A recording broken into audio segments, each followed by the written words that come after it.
Prepare for a restful night with this calming compilation to fall asleep to relax. Cozy up in your coziest blanket, unwind, and let the gentle music lull you into slumber. As you can no doubt tell, I've left my normal setup, ventured out into the great outdoors, God's country. I've left my domain expansion, I've been kidnapped by Austin Powers here. But my little adventure has the added benefit of serving a second purpose, which is being witness protection, so Mike Tyson doesn't track me down and, wiggle his way down my chimney and beat my ass in the middle of the night, because I'm about to sling a few insults here at this absolutely awful event that he's agreed to. I've said since day one, the genesis, that the Jake Paul vs. Mike Tyson fight is a pathetic embarrassment of an event. Just from a conceptual standpoint, it is so dog shit. And somehow it just keeps finding a way to get even worse. It's an absolute circus show. So Mike Tyson recently just had a medical emergency on a flight. He had an ulcer flare up, and it's postponed the event even further. I'll dive into that a bit more, but I just want to start, it's not even just the more recent stuff that's happening with the embarrassing press conference where Mike Tyson made the baffling statement about how when Jake Paul was 16 and dancing, it gave him a boner. That's a level of trash talk I've never seen before right there. I don't know what the plan was, but it fell flat on its face. I tried to figure out what the play might have been there, the strategy on stream. The only thing I could come up with was that he was trying to, belittle him as a fighter. It's oh, this guy, he's not a fighter. No, I don't even want to fight this guy. I just want to fuck him. Yeah, he dances around and stuff, and I just want to get over there and fucking squeeze on his little cheeks and twist on his nipples. Maybe make him uncomfortable with statements like that. I don't know. But it was a shocking display at the press conference. Everything about that was awful. They weren't taking it seriously. How could anyone take the fight seriously? I've speculated from the beginning that there's probably a no knockout clause. On paper, Jake Paul should have no chance against Mike Tyson, but he's 60 years old and he is turning to dust, as every human being will as they get later on in life. It's the way of the world. Mike Tyson is one of the best to ever fight. By all definitions, he is a certified legend at the top of the food chain. But he's pushing 60 years old. He's not in his prime anymore. And real life isn't like anime. Very rarely will you have the ancient geriatric master with a graying beard be able to stand toe to toe with the youth. He's not Master Roshi, right? It's not how that works. Seems like a mod from GTA or something where you just spawn in two characters and have them fight because it's silly. But to have it happen in real life is just kind of sad. This is a lose-lose situation for Jake Paul, by the way. Jake Paul has a reputation for only fighting retired ex-fighters, not even boxers most of the time. He's fought one boxer and lost, and now he's once again just going back to just fighting an old guy who has retired. So if he wins this fight, no one's going to give him respect because he beat a nearly 60-year-old Mike Tyson, once again continuing Jake Paul's reign as the fucking tyrannical boogeyman of the retirement homes. And if he loses to Mike Tyson, he's going to get clowned on endlessly for losing to a nearly 60-year-old man. It's fucking stupid. It's just the most blatant cash grab off of two names, because Jake Paul still has somewhat of an audience, and Mike Tyson is still one of the biggest names in sports history, so he's obviously going to bring in a big crowd that just likes to watch him fight or do anything, really.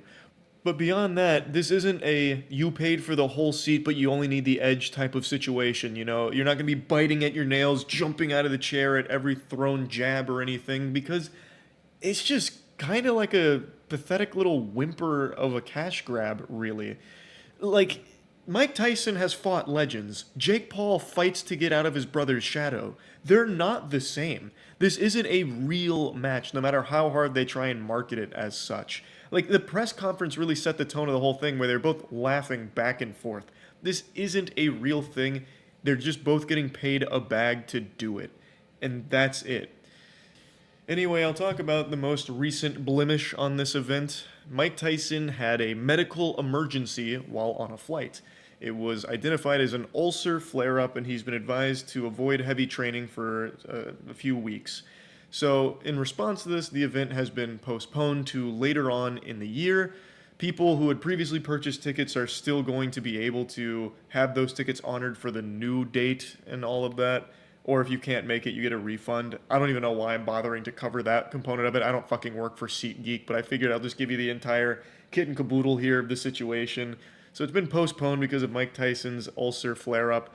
And if Jake Paul had any level of shame, he would just call off the fight in response to that. Just be like, hey, Mike Tyson, you got nothing to prove. But unfortunately, he's a pathetic little worm who would never do that because to him, he does have something to prove, that he's a real fighter. And to prove that, he fights retired boxers and sometimes not even boxers. If your grandfather's in a nursing home, you might want to give him a wellness check because Jake Paul might have come into the middle of the night and given him a contract to take Mike Tyson's place in the fight. Doesn't matter if your grandfather's a retired plumber. That man's going to get his shit pushed in by Jake Paul and he's going to be talking about it for months about how he's like the ultimate fighter. But he refuses to fight actual people his own age or in the actual sports that he is competing in. And the one time he did, he lost. So he's gone right back to just attacking the elderly. It doesn't matter what happens in this fight. There's not a single soul on this planet that's going to look at Mike Tyson differently. If he loses the fight, no one's going to think that it ruins his legacy or anything. He's almost 60 fucking years old. Like, most people are kind of expecting that, but praying that he just, goes in there, goes ballistic, and just beats Jake Paul to a pulp. Like, obliterates him into, like, an unrecognizable fucking mess of flesh. That's most people's hopes, but if it doesn't happen, it's not going to affect Mike Tyson's legacy. For Jake Paul, though, everyone is going to look at him differently, no matter what happens with the fight. If the fight happens, which it seems like it will under no circumstances does it seem to be getting canceled, when this fight happens, everyone's going to look at Jake Paul even more pathetically. People will feel more disgust towards him than a urine stain in a gas station toilet. Because if he wins, he beat up an old Mike Tyson. If he loses, he lost to an old Mike Tyson. There is no winning in this scenario. The only winning move was not to play. But he can't fucking help himself. So anyway, Mike Tyson and Jake Paul both did issue statements in response to the ulcer flare-up, which I'll go ahead and go over here. Mike Tyson said, "I want to thank my fans around the world for their support and understanding during this time. Unfortunately, due to my ulcer flare-up, I have been advised by my doctor to lighten my training for a few weeks to rest and recover. My body is in better overall shape than it has been since the 1990s, and I will be back to my full training schedule soon." Now, Mike Tyson is in phenomenal shape, for sure. But there's a lot more that goes into fighting than just the shape that you're in the physique. And that's where old age really starts to take a huge toll. Jake Paul, this may have bought you some time, but in the end, you will still be knocked out and out of boxing for good. I appreciate everyone's patience and can't wait to deliver an unforgettable performance later this year. We can only pray that that's how this all unfolds. Everyone's got their fingers crossed that that's exactly what happens. Jake Paul also issued a statement. "I fully support postponing the event so Mike Tyson has no excuses come fight night. My fans know I don't want to face Iron Mike at anything but his best, which is why I'm fighting him at almost 60 years old when males really peak. 60 years old is when a man hits his power spike. That's when he's at his best." Yeah, absolutely. Yep, that's how that goes. But let there be no mistake. When he steps into the ring with me, I will be ready to claim my W with a sensational finish. Paul vs. Tyson will be one for the ages, and I promise to bring my best for this once-in-a-lifetime matchup. Jake Paul is correct about one thing in his statement, that Paul vs. Tyson will be one for the ages. It'll be looked upon for years to come as one of the worst examples of boxing ever displayed. A grim reminder of just how bad and corrupt it can get and how greedy it can become. This shit is embarrassing, and I think it will always be looked upon as a spittoon for people to spit in to remind us that, yikes, that was a shameful period in boxing history. It's really just awful. And I just wanted to talk about it a little bit in a video because of the most recent medical emergency for Mike Tyson. So anyway, that's really about it. I don't think I'll be watching it. I never really do. I just catch the Twitter clip highlights to figure out who won because it's a waste of time watching a Jake Paul fight. I'd honestly rather be listening to like a fucking 5-hour lecture on the Krebs cycle from my old university professor. That shit is just boring from him. So that's really it. So yep. There's a Kick streamer whose name I've treated like Voldemort over the last year or so. I've never bothered talking about her because that's the only thing she cares about is her name leaving people's lips, no matter how negative it is. She exists for one sole purpose, to make everyone around her angry at her. It's in her delusional mind, the brain parasites tell her that that's a good thing. So I've just never bothered insulting her or making fun of her because that's like having sex with a cuck's wife. It's exactly what they want. But today she did something particularly heinous. Right? No. No. All right. You know why I wasn't going to? Because my feet were getting You should hot. just jump in right now. But I'm gonna jump in with my shoes on. Okay. Ready? Yeah, ready? Oh! Wait, what the fuck? I love how she's somehow surprised that the lady jumped in after she spent the better part of 15 minutes trying to convince her to jump in and even tried to bribe her with $20 to do so. And now all of a sudden she's fucking soy-facing, shocked that the lady actually did it. So I went back and I watched most of the stream, which was... I wouldn't wish that upon my worst enemy. Now, she's gone viral in the past for other degenerate activity, such as wearing painted-on pants at a gym, or doing a kidnapping children prank and faking a ton of shit around all of her other work to try and cause as much controversy as possible to farm clout off of it.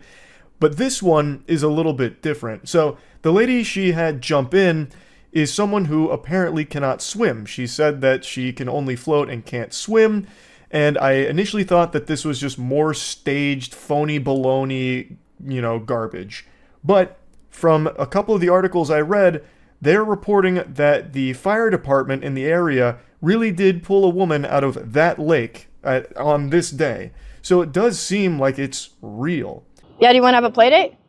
You want to jump in with me? Yeah. Okay, then I'll do it with you. I'd rather go skinny dipping with you if I'm being honest. Yeah, let's do it. Really? Yeah. Yeah, come on. Yes. Yeah, well, I'll do Chad, it. they're all saying you're sexy and shit. Really? Yeah, they're all saying W woman, she's thick as fuck.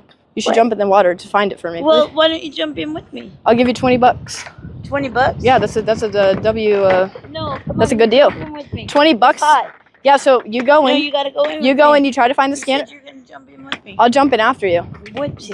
We're jumping together. The Kick streamer is on a scavenger hunt trying to locate the final Dragon Ball so she can finally make a wish to be something other than the failure that she is, and she encounters this woman who's on the dock. And she tries to convince that woman to jump in the water to look for the tracker that she's trying to hunt. So she's putting on a fucking Shark Tank pitch here, saying that she'll give the lady $20 to jump in, and that, she'll follow once she jumps in, this and that, and then... Basically, he's just trying to farm her for content so that way the stream can laugh at this lady jumping in the water when the streamer never had any plans of doing so. And their interaction lasts like 10-ish minutes before the lady jumps in the water, and it seems as though she's quite vulnerable. So it's extremely fucking sad to see her being exploited by this Kick degenerate here, and put into a position that's life-threatening, because... allegedly, she can't swim, which is why the fire department eventually got called, which you do see on stream a bit later. Did you see her ass? What? Oh, You said it was okay. You said you wanted to swim. You told me to jump in. I didn't tell you to jump in. Yes, Yeah, you did. did. Just You said you were gonna thank you guys. We're gonna have you guys get off the stop. Wait, who is that? What the fuck is going on? I don't even... I can't swim. I can only float. Oh, she might literally die. No, stop. Seriously, don't stop. Please, you're actually freaking me out. No, please. You can really see the concern wash over each of their smiling faces as they're confronted with the very real possibility that that woman might drown and die because of the streamer's actions. I really wish this streamer had stuck with her OnlyFans as opposed to trying to pivot her career into just being an absolute insufferable piece of shit. I know her OnlyFans was flopping harder than Morbius, but by God, I mean, it might save lives if she had just stuck with it. The butterfly effect you can never fully comprehend until it's too late. So anyway, the woman that she has prodded into jumping in the water is now saying that she can't swim, and they're laughing about it because... she might die, and to them that's hilarious. They can't stop giggling like someone's over there tickling their armpits. It's craziness. Like, the dude comes over and he's like, She might die. Fucking the camera goober over here is so excited. Like he's like zooming in, trying to get like the last moments of like the air that she'll get from the surface before she goes under, praying that maybe this is the moment that he's able to bond close enough to the streamer where she might give him a peck on the cheek and thank him for his service. Like, she is surrounded by these henchmen that orbit her, just swarm her like mosquitoes on a pile of dog shit. And this is something that was prevalent throughout the entire stream. They're literally just there to try and have sex with her, is what it seems like. No one enjoys being around her. They don't like her company, from what I can tell. Yeah, we have, like, phones and stuff, so that would freaking suck. Would you be able to hold this for 1 minute? No. Is it because you're afraid of getting called a simp? Yeah, I don't like it. They're saying you're alpha male. You're not a simp. Not. Yes, they are. They're saying Absolutely, alpha. Everybody's saying alpha male, alpha male. Okay. Sorry to say, brother, but I've got to diagnose you with a very severe case of simp. You might not like it, but it's a tough pill to swallow. That is literally what you are. Textbook definition. All of the insects that are around her fall into that category. When I went through and watched the stream, all of them seemed like perpetually annoyed by her, but were trying their best to hide it. And they're used as punching bags by her and her community to laugh at them and insult them. Like, how could, like, it's so pathetic. It's not just her that's pathetic. It's the people that surround her, too. Please, God. No, she's floating. Drowning. I'm gonna fucking kill myself. She says she's drowning. Oh, this is bad. Sorry, I didn't know. We leave. Oh, this is bad. Invaluable assistance provided by her and her team of dweebs. They just read chat messages and laughed at it, which obviously is helping her get to safety. She's out there drowning, but luckily all of the chat messages that the streamer and her team were reading were helping lift her to the surface and carry her to shore. They just fucking left. They recognized what was going on. They recognized the very real possibility that this woman might die, and they just said, all right, I'm outski.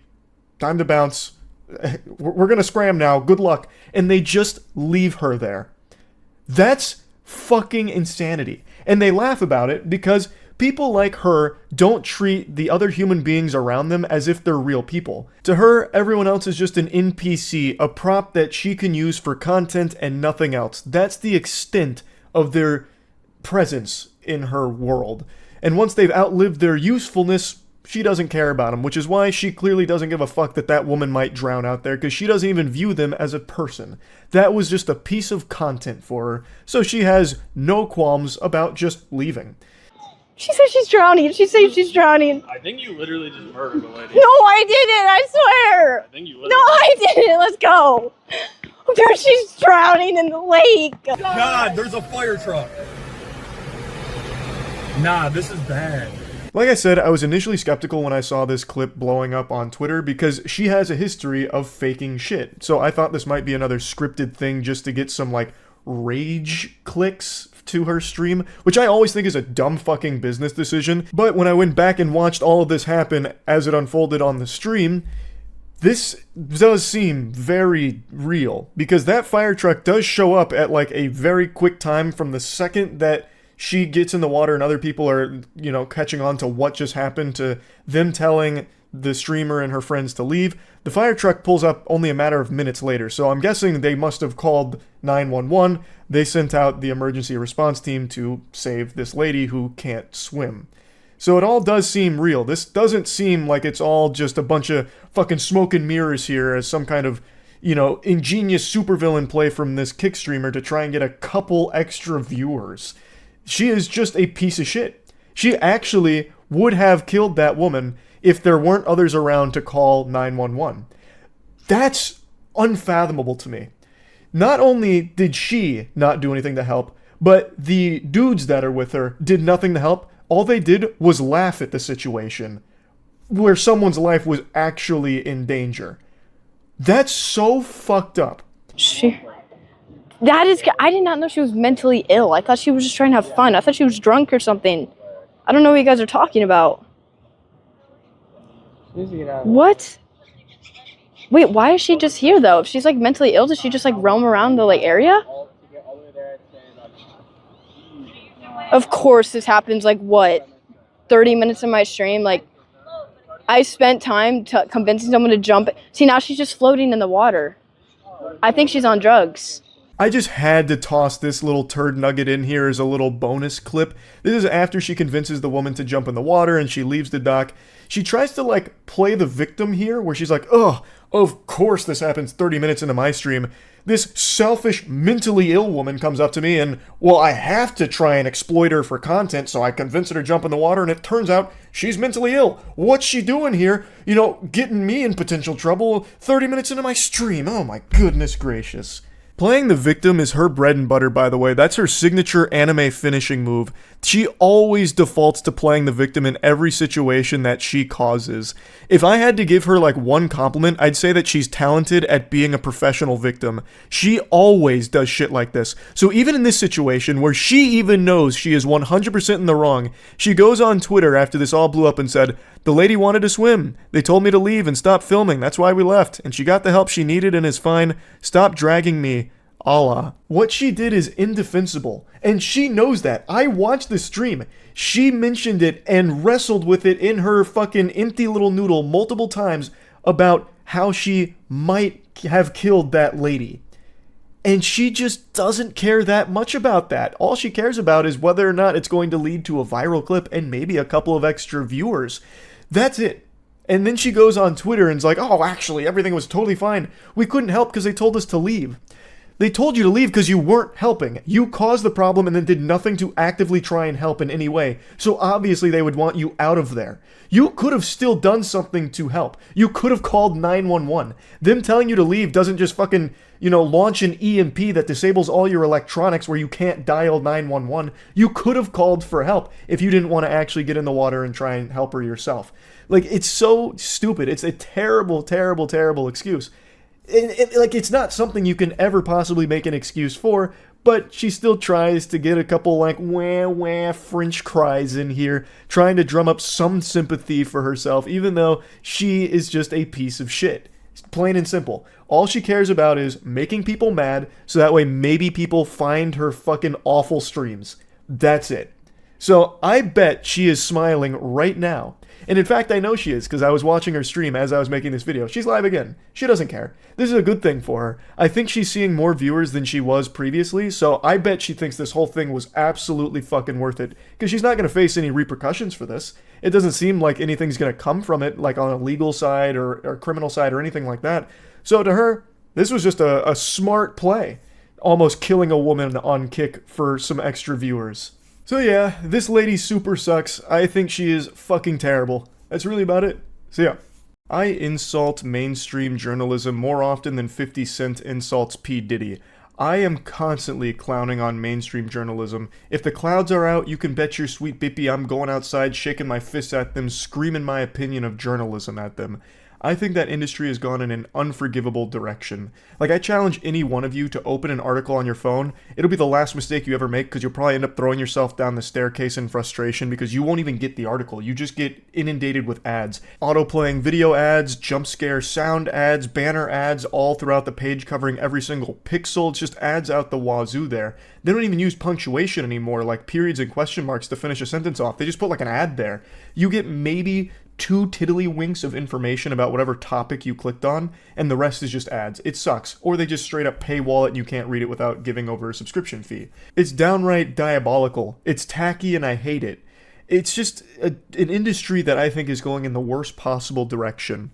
And another very common practice in mainstream journalism is writing bullshit articles for the sake of drumming up rage, so that way people will click on it to leave like a nasty comment or talk about it or whatever, just to get some rage clicks, even though it's just based on nothing. The 2 biggest culprits of that practice are Kotaku and IGN, for example. Actually, they're probably not even the biggest. There's definitely bigger ones out there, but those are the ones that constantly get, tomatoes tossed at them on Twitter. There's plenty more, but the outlet I want to focus on today is Dexerto, a name I'm sure you've all heard before. It's also a name that gets pronounced 1,000 different ways, so I'm not even sure the correct pronunciation. I've heard some people call it Deserto, like who really knows? Tomato, fucking tomato. Some people pronounce Dexerto like they're casting some type of elvish spell, so it's really all over the place, but I'm sure you know this publication. Their big thing is pushing out as many stories as possible, as quickly as possible, no matter what. Come hell or high water, Dexerto needs to publish something even tangentially related to a streamer or a YouTuber or gaming, every 15 minutes on the dot, or else the whole company's gonna blow up. It's like Speed with Keanu Reeves, but instead of going over 80 miles per hour, they need to go over 80 articles per hour, it seems. Because they will write about fucking anything. Like if XQC had a half-brother who had a 3rd grade English teacher who just had a son that opened a lemonade stand in Kansas and sold 3 cups of lemonade, I bet you Dexerto would publish an article about it. And it's been very successful for them as a business model.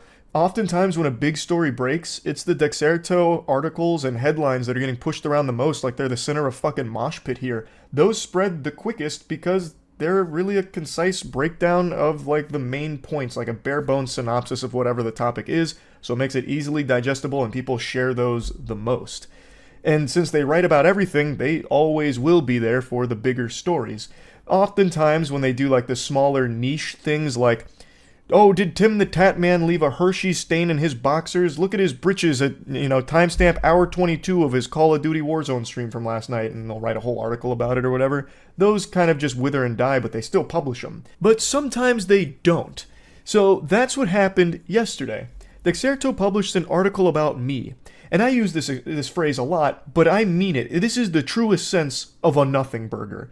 They published a story about a video I made where I was just making fun of dogshit TikTok pranksters that harass elderly people. And they wrote about this like it was newsworthy. Moist Critikal slams creators harassing the elderly for prank content. And the article is just taking a couple of quotes at random from the video I made about like it being really embarrassing and me just insulting the people behind it. And then it took 2 quotes from 2 random YouTube comments that are like, these guys fucking suck.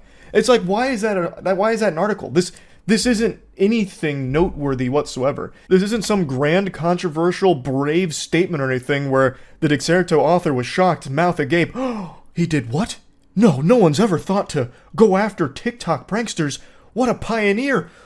He's a hero. Like, this is the lowest hanging fruit imaginable. This is me just making fun of some douchebags. Like, it's not deep. It's not at all. There is no reason to have ever put pen to paper to write about this. It's complete. Oh, I don't know why I'm giving so much credit to Dexerto here. This was 100% like a ChatGPT generated article because they were reaching a deadline. They're like, fuck, I got nothing to write about. Let me go ahead and pop this bitch into ChatGPT here. Summarize Moist Critical's harassment elderly TikTok video, and I'll just go ahead and publish an article with all those bullet points in it. Like, this is nothing. It's actually nothing. It is me just making fun of some douchebags. I've done that for a decade. Why is this a news story? But since they portrayed it as something noteworthy, like something that's front page news, they posted it on Twitter and the story popped off. Quote, "It's so fucking embarrassing. Moist Critikal calls out prank YouTubers who are harassing elderly people for content."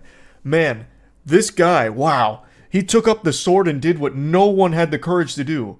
Call out TikTok pranksters. Is there any lower hanging fruit? It's just a simple video of me clowning on some assholes. Something I have done time and time again and something I will always continue to do because it is fun to do. Not because it's some kind of important, crusade I'm trying to lead. I'm just making fun of them and making jokes about them because it's enjoyable to do. Why is this a story? And that's what a ton of people pointed out too, making fun of me as if it was me making some kind of video essay on why TikTok elderly harassment pranks are bad.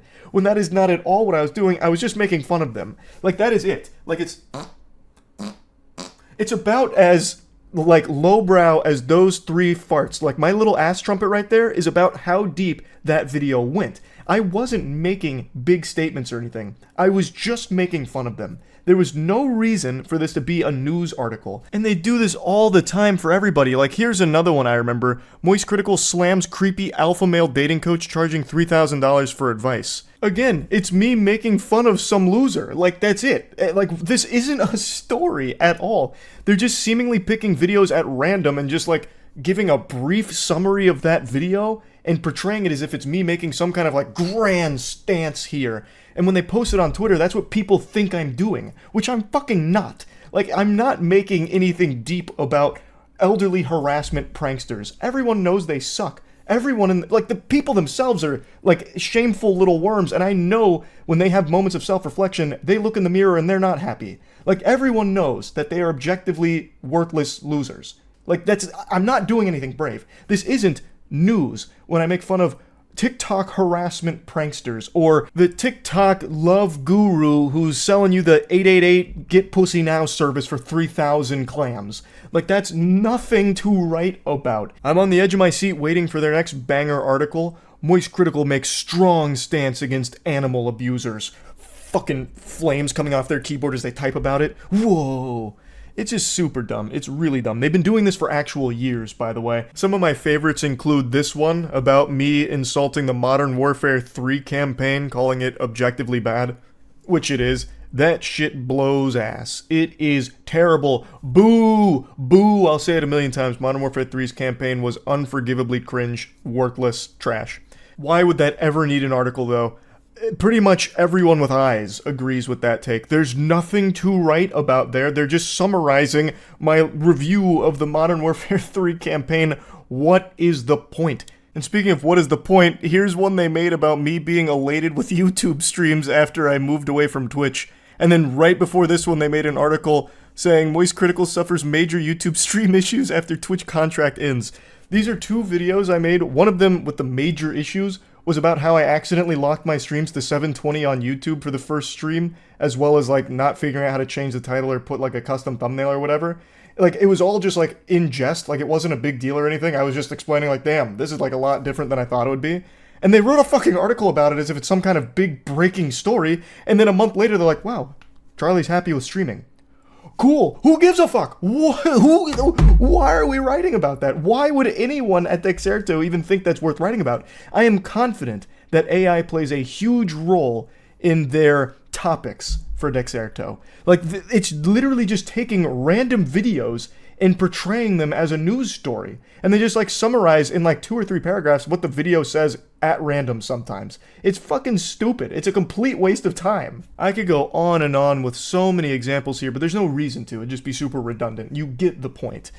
But I will admit, there have been a couple times where I learned about a topic breaking from Dexerto being one of the first to report it, and since they get shared so often, I saw it from them first before looking into a deeper breakdown from another source. So admittedly, there have been a few times where I did go to Dexerto, get like the very basics before looking into like the more deeper elements of whatever they were reporting on. So they are kind of helpful in that regard if you're just looking for like the breaking stories or to be kept in the know on something big going on.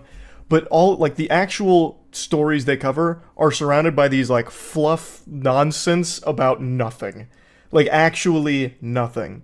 And it's really frustrating. So I just wanted to talk about that a little bit because the one they posted yesterday with the elderly harassment pranksters actually ruffled my feathers. That one just made me upset that they'd make a fucking article out of that. That one is probably the lowest they've sank for an article. But anyway, that's really about it. See ya. Hey, what's going on? It's me, the #1 hater of harassment pranksters. Those putrid worms that mainly infest TikTok and go around filming themselves just trying to start confrontation with strangers for no reason other than getting a rise out of them for their content. And then the second that one of the victims starts to fight back, whether it's arguing or even trying to get physical, the sniveling cowards then do their best to go into panic mode, rapidly trying to de-escalate the situation they've caused. Like, chill, calm down. What are you getting so worked up about? I'm just pretending to be a mentally ill douchebag starting shit. God, it's so cringe that you're getting so upset. And then, like, the prankster starts getting offended. It's so fucking embarrassing. Anyway, today I stumbled across a tough guy who likes to do this kind of content on the elderly. Whoa, watch your cart, tough guy. Parents didn't teach you no manners? Guess not. Guess not, man. Yeah, you need to watch yourself around there. Guys like you, easy pickings. This poor loser really rolled a nat 1 in all of his stats. He's got a nasally voice that he's doing his absolute best, fighting for his life to hide, so he's trying to deepen it while talking to the older gentleman. Hey, you better watch where you're going, Buster. But you can hear it cracking through. It's like a child on Xbox Live pretending to be older by just making a deep voice sound. He's also got a dog shit, unlovable attitude, so I feel like he was probably bullied in high school with spitballs shot into the back of his head, and now that he's out of high school, he's trying to do something with his life, and this is what he's chosen here for some clout on TikTok. Just trying to harass an old man who is not playing ball with any of this garbage here. This old guy has the patience of a saint. This is the Zen master here. This guy doesn't engage at all, and yet this goober still continues to try. You must be new around here, huh? It's your first time in Baltimore? How about yourself? I've lived here 25 years. Liar, liar, job prospects on fire. You are not 25 years old. There is no chance of that. No shot whatsoever. I have to imagine he's maybe 20 at most. He's probably between 18 and 20 and just trying his absolute best to emulate the viral douchebags on TikTok that harass people.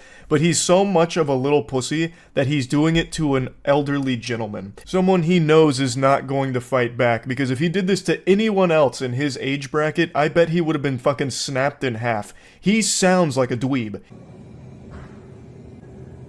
I'm just trying to get by, Pipsqueak. I need to get by this way. I got OCD, so I gotta walk around on the right every single time, you know? Yeah. Got a problem with me? Well, it seems like it. Such a fucking strong, intimidating man. Wait till you see his next prank of taking candy from a baby. This guy is badass. I truly don't understand who watches this shit. Now, I know the easy default answer everyone goes to is kids, and 99% of the time I know they're right, but in a case like this is so pathetic that I feel like even children would be laughing at this guy. Like, even children would be insulting this dork. Like, just look at the way he's talking here. You got a problem with me? Pushes up glasses, readjusts fedora. Seems like you do. Like, no one's gonna even find that humorous. You're doing it to an extremely nice old man. You just look like a huge asshole and you're providing nothing of entertainment here. The old man is fucking clapping you by not responding and just, like, dismissing you as some kind of, like, you know, escaped mental asylum patient. Like, I don't know how you could ever upload this and not feel shame. This, I can't imagine the mind space to be in where you'd be proud of it. I really can't. Standing here looking me in my eye, trying to do a stare down or something. I don't know what you're trying to do. I'm just trying to get my ice cream and go home. That's all. Damn, what a hard line. The spiritual pressure around him just knocked out 5 different customers across the store when he said that. I'm just here to get my ice cream and go home. I don't want no problems, bub. I don't want no trouble. Jesus Christ. I'm just here to get my ice cream and go home. Yeah, mom says I need to be home by 9. This video is a little on the older side. It was at the end of last year, I believe. And not only did he go home, he also went offline, thank God. So it seems like a lot of people must have laughed him off of TikTok because the original account I can't find anymore. But these harassing older people pranks in public aren't uncommon. There's quite a few TikTok superstars that like to engage in that.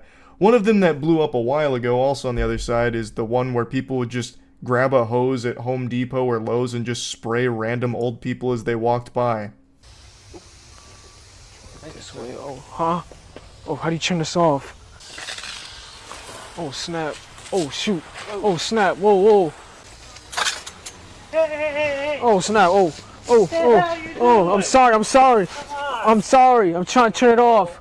I didn't know how to turn it off. I think it's off now. Oh, snap. Oh. The caption says that the prank went wrong, which is the classic clickbait. This is getting off topic, but I'm actually somewhat nostalgic for the gone wrong phrase now, because that used to be such a massive clickbait meme like 10 years ago. And to see that it's been revived on TikTok is actually somewhat nostalgic. Like seeing an old, well, not friend, but like an old enemy that now you kind of have a soft spot for. Kind of like when you go back and rewatch SpongeBob, where as a kid, Squidward was like this big, mean guy, like real rude asshole. But now when you go back and watch it as an adult, you're like, nah, I kind of feel for him. That's how I feel about like the Gone Wrong title. But anyway, it's titled, you know, spraying people with the hose prank gone wrong. But nothing goes wrong, as is standard procedure for that title. Everyone he sprays here was super nice about it. They're like, hey, wait, what's going on? And he's like, oh, I just can't turn the hose off. They're like, oh, okay, yeah, all right. No problems at all. At least not that I saw. Like, everyone was super, super sweet. He just sprayed them, and they were like, oh, man, what a bummer. But it's okay, you didn't mean to. But little do they know, that was the whole reason he was even out in public that day, just to make some people's lives a little less pleasant. just to be a huge fucking nuisance and a big inconvenience to the people around him. And the spraying people with the hose prank actually did catch on. It's like a year old or so. This was pretty big for a little while, so there's a lot of videos of pranksters doing this one, and all of them seem to target exclusively elderly people. And the reason should be pretty obvious, because they know that they're not going to fight them, and if they do, they probably stand a good chance of winning the fight against them because they are old. Actual fucking weenies here. And for some reason, it seems to be like old people is the main demographic that get targeted by these public nuisance pranksters. For some reason, well, I don't even know why I'm saying for some reason. We know the reason. They're not going to do this to someone that's actually going to beat their ass. Like, they're not going to get their shit pushed in by somebody for the sake of their TikTok videos. Like, we already saw that happen once and the guy ended up getting shot. So they're targeting older people because they feel more confident that there's not going to be something that's going to lead to them being hospitalized. It's just such a pathetic thing to do for some internet brownie points. Like, is there anything more shameful? Like, these are just complete strangers just going about their day like everyone else, and you just go out of your way to just be this cringe douchebag that tries to farm them for views on TikTok by harassing them, or in some cases even just like assaulting them. There are some degenerate pranksters on there, and a lot of it is targeted at older people. It sucks. But anyway, just wanted to insult them and talk about this a little bit since I saw that video of the shopping cart tough guy, the don't tussle with the muscle in the ice cream section, you might encounter the boogeyman. When I saw that, I just thought, I've got to just make fun of this guy and all of the other pranksters that do this kind of shit. So anyway, that's really about it. So yeah. What do the two best movies of the year have in common? Sand. Dune 2, and now Furiosa. I don't know why sand seems to be the new thing for high quality productions, but God bless. Furiosa is extraordinary.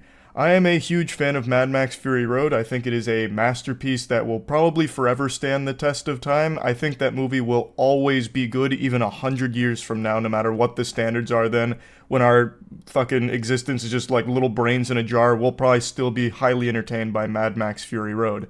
So to say Furiosa had big shoes to fill in my eyes is an understatement. And I'm happy to say that I think it absolutely succeeded here. Now, I'll go ahead and get this out of the way right now. We'll get down to the brass tacks. It's not better than Fury Road, but I would say it's almost as good as Fury Road in a very different way. These are totally different experiences. Fury Road is a spectacle that's a little light on characters because it didn't really need to. You just get so lost in this unbelievable experience that you don't really need a whole lot of depth to the world and the characters around it. Furiosa, however, is all about its characters and world building, while of course maintaining that iconic DNA that Mad Max has become known for of beautiful action set pieces, practical effects, fucking combustion engines that rattle your testicles in your seat, fucking pumping gasoline into your veins as you watch the film, pumping your fist at the set pieces. All of that is still very much intact, and it now has a much deeper, lore-rich world and characters to accompany it. So, let's get into it. This obviously focuses on the origin story of Furiosa taking place before Fury Road, kind of explaining how she got to where she is in that film. It starts with her as a child getting kidnapped by the new main villain here, Dementus, played by Chris Hemsworth.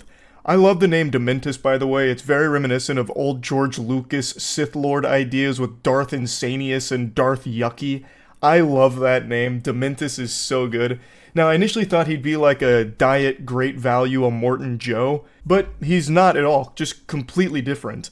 It's like comparing me to a tall person, like it's not even on the same scale. The only thing that Immortan Joe and Dementus share in common is that they're both worshipped by their followers, but Dementus is completely unhinged while also being extremely crafty, and it's very clear that Chris Hemsworth loved playing this role.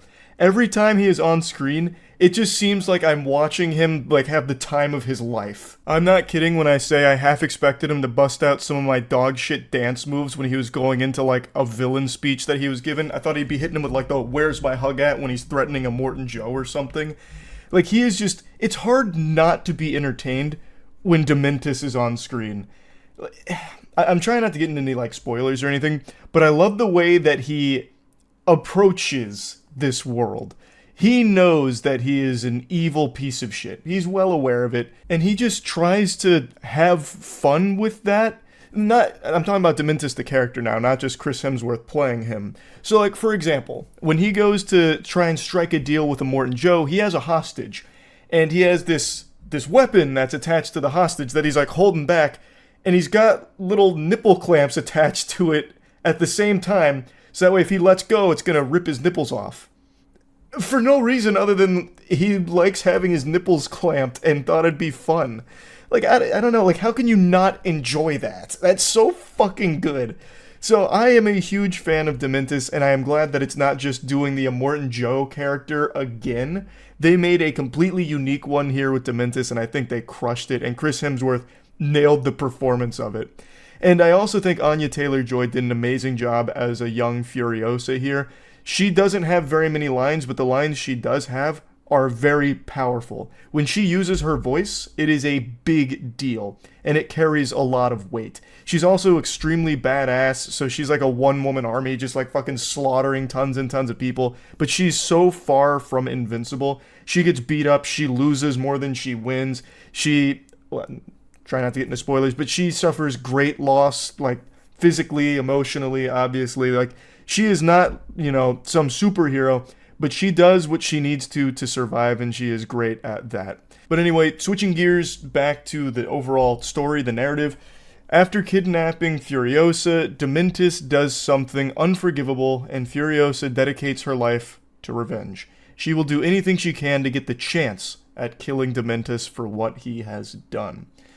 And it's a really, really good revenge movie. I have no complaints at all about the characters or the writing. I do, however, have like a bit of a nitpick with a couple of things that happen in the story, but they're not a big deal. It's not an overall detriment. But there was a couple moments where I really thought it didn't make sense that the people around Furiosa wouldn't have taken notice of a couple things that she had done. It's not that big of a deal that they didn't. You can kind of just write that off as like, everyone here is kind of out of their fucking mind. They're off their gourd. They're literally like chroming their face and shit. Like everyone's very, in a different mindset. So maybe they just wouldn't notice, or they wouldn't, recognize faces or pick up on certain things. So now let's get into something that I'm sure everybody wants to hear about: the action.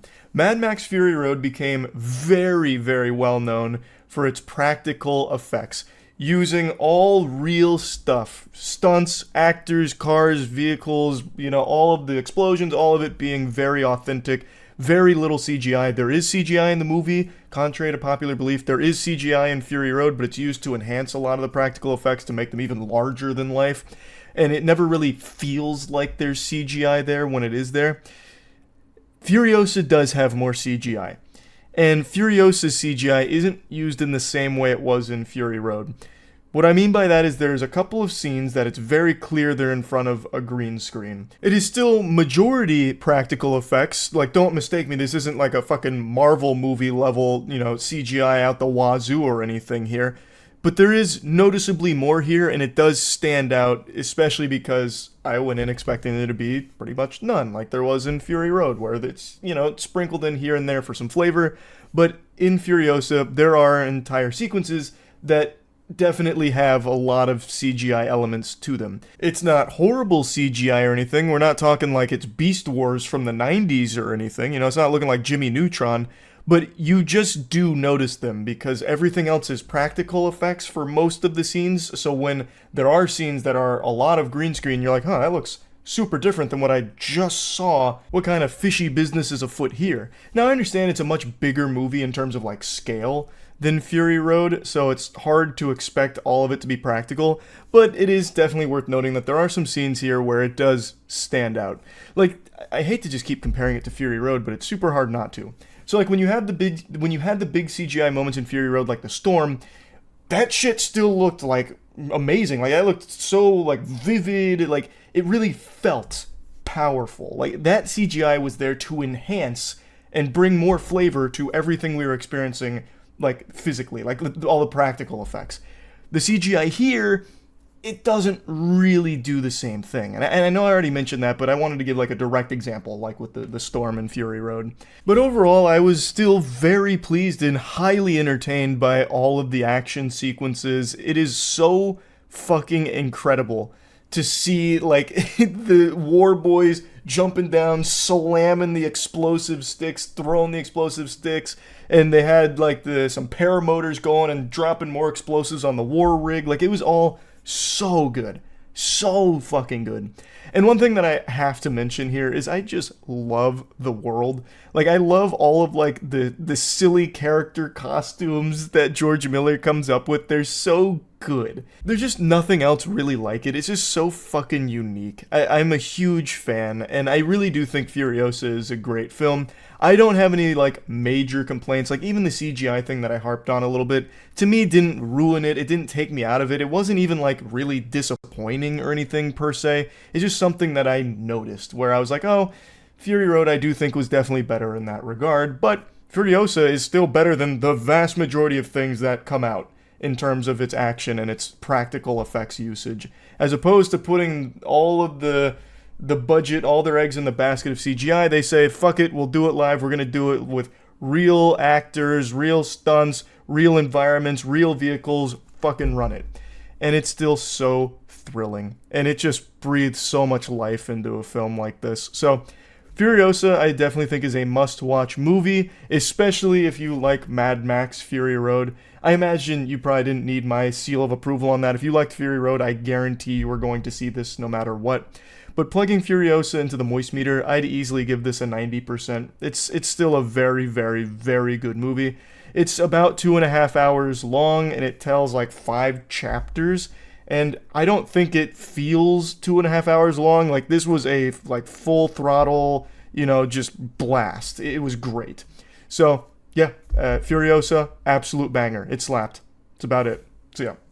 A couple days ago on stream, chat was telling me about something pretty gross. So fair warning, this topic's a little yucky. If you've got a sensitive stomach, this one might make you a bit uneasy, a bit queasy, perhaps. I'm gonna get a little political here for a moment, so really brace yourself. Just grip the sides of your chair real hard so you don't fall over. It's gonna get spicy. I think under no circumstances should a politician be allowed to run if they have a documented history of smearing poop on their body.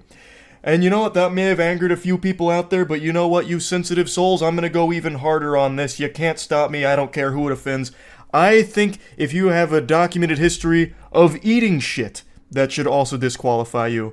And if in some unholy circumstance you are an individual who has both smeared shit on their body and consumed feces, you need to be admitted, like institutionalized ASAP.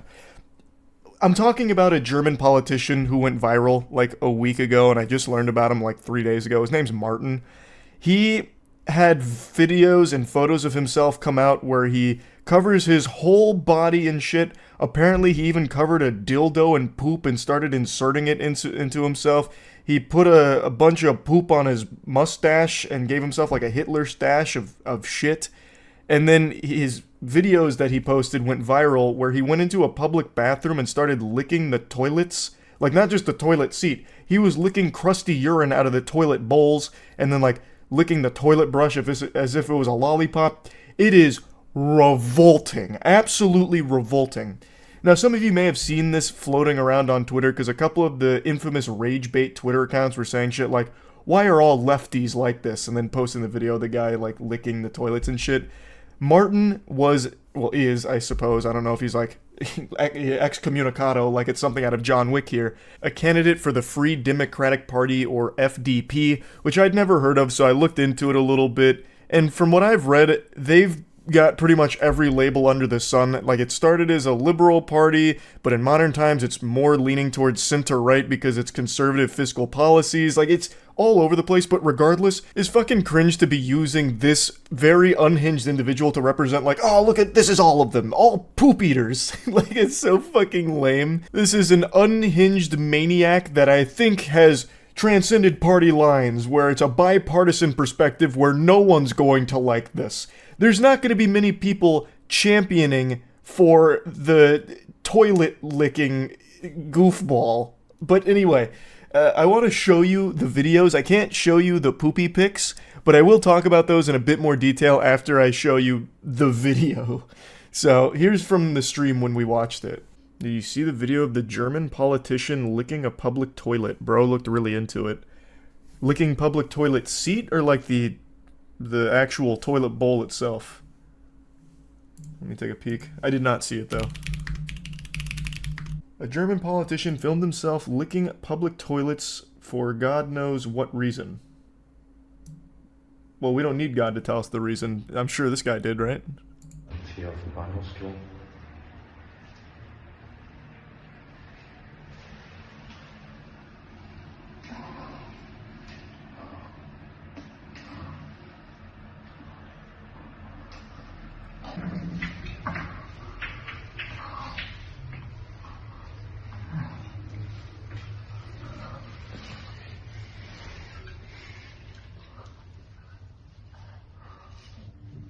That doesn't look like a punishment. That man is super into it. He looks of sound mind and body. He filmed himself licking the public toilets of a railway station. Of a railway station? Wow, that's significantly more foul than I would have expected. He chose Ultra Nightmare Mode public toilets for this. Hey, can't fault the heart. He said, if I'm gonna do it, I'm gonna do it big. In one clip, however you say his last name, was seen singing the Nazi-era German national anthem along with... What is this word? I don't even know a bad word that starts with M. Motherfucking rectally with a sex toy? Oh, masturbating rectally with a sex toy. So it was more than just licking toilets. This guy had a full-blown episode here. His act of licking the metal fittings of a urinal and a seated toilet received disgust by several by several users on social media sites. Only several. Only a few people were disturbed by this toilet licking. Everyone else was totally fine with it. He also made a mustache from feces while role-playing as former Chancellor Adolf Hitler. What the fuck? If this guy doesn't get elected, then there is no justice in the world. This is incredible. What a great candidate. Where can I find his poop mustache? Well, I won't show his poop mustache. I want to see it for myself is all. This is for my own enjoyment and I'll describe it to you. Oh, it's... Wow, that article didn't quite fully explain it. It's not like he just put poop on his mouth. He covered his whole body in shit. Well, I'm not too familiar with Martin, but now I am a little bit. And I don't really like it. He wouldn't get my vote. That video forced him to retire. Something tells me, and this is just a hunch, I'm not familiar with the political landscape of Germany. Something tells me just by listening to him for a second, right before he starts moaning into the urinal as he licks it clean, I feel like he probably wasn't in a good position to win regardless. Just a hunch. Just a hunch. Since all of this came out, there hasn't been a peep from Martin. He's off the grid right now. Probably purchased a shack in the middle of the woods somewhere and he's living out his days as a lumberjack with no electricity and no connection to the outside world. Because this is one of those things that you can't really come back from. It is so unbelievably gross that it changes the way people would look at you forever, I imagine. So, the poop pics. I can't find any information about who the feces belong to, if it's his own brand, like if it came from his colon, or if it's a third-party pooper. Like, there's no information about if he covered himself in his own shit or somebody else's. Both are truly horrific, but I think if it was someone else's, it would be significantly worse. This is a true, full-blown, one politician, one cup scenario here, but instead of eating shit like ice cream, he just put it all over every crevice of his body. It's disgusting. It is disgusting. Those pictures I was not expecting to be as bad as they were. Like, I watched Harlem Shake poop, and it made me laugh. Like, it's gross, but, like, that made me giggle. This had me recoil. I was stunned. It was yucky. So, anyway, since all this has happened, there hasn't really been any follow-ups that I can find. Maybe in, like, German outlets somewhere, but They haven't been translated to English, so I'm still kind of in the dark on what exactly the status is with Martin and his like political campaign. The only little tidbit of information I can find is that the Free Democratic Party said that they're considering consequences, but I don't know if they've gone through with them. And also that was reported like right after all of these started blowing up a week ago. So I imagine if there were consequences, they'd probably have already happened by this point. But again, I can't find any further updates on it. I have to imagine, though, this has truly taken a huge hit to his candidacy here. I did see a couple of German commenters joking about this, saying like, man, I'm real tired of this shit, and making some quirky quips like that, and that had me giggling a bit. But yeah, that's kind of where the story's at right now. I just had to talk about this a little bit because I saw another headline about it today, and it reminded me of just how gross it was, so thought I'd share it. That's about it. So yeah. Have you heard the stories of the P. Diddy Defense Force? I imagine not. These bugs crawl around the deepest, darkest corners of Twitter, constantly trying to fight for the honor of Puff Daddy. These rotten scoundrels aren't paid for their services by P. Diddy to fight his PR battle for him or anything. The only thing they get paid in is a couple of updates from other inmates of Arkham Asylum that join them on this crusade. The Puff Daddy Patriots have been in full force red alert because a lot of new evidence has come out about just how evil P. Diddy is and has been for years in the music industry. There's overwhelming evidence that has existed for a long time, as well as brand new discoveries that have really painted a picture of just how fucked up P. Diddy is and has always been. And the Puff Patriots have been trying to deny all of it for him. A lot of them just kind of default to like, oh no, women are lying manipulators, so these bunch of whores are trying to get an innocent man in trouble. And they're not a large number of people that do this, mind you, but having anyone that defends P. Diddy is incomprehensible to me. And now this group of goobers is swallowing a tough pill here because a video came out that not even they can defend. It's surveillance camera footage from 2016 in a hotel where P. Diddy chases down and then beats his ex, Cassie. Obviously, I can't show this video, but it is brutal. It is a disgusting thing to witness. And there is no trick photography here. There's not a deep-faked AI or anything like that. It is footage of P. Diddy mercilessly beating his then-girlfriend, which corroborates the abuse allegations that have been made against Diddy for a long time now. P. Diddy also came forward and issued an apology video today.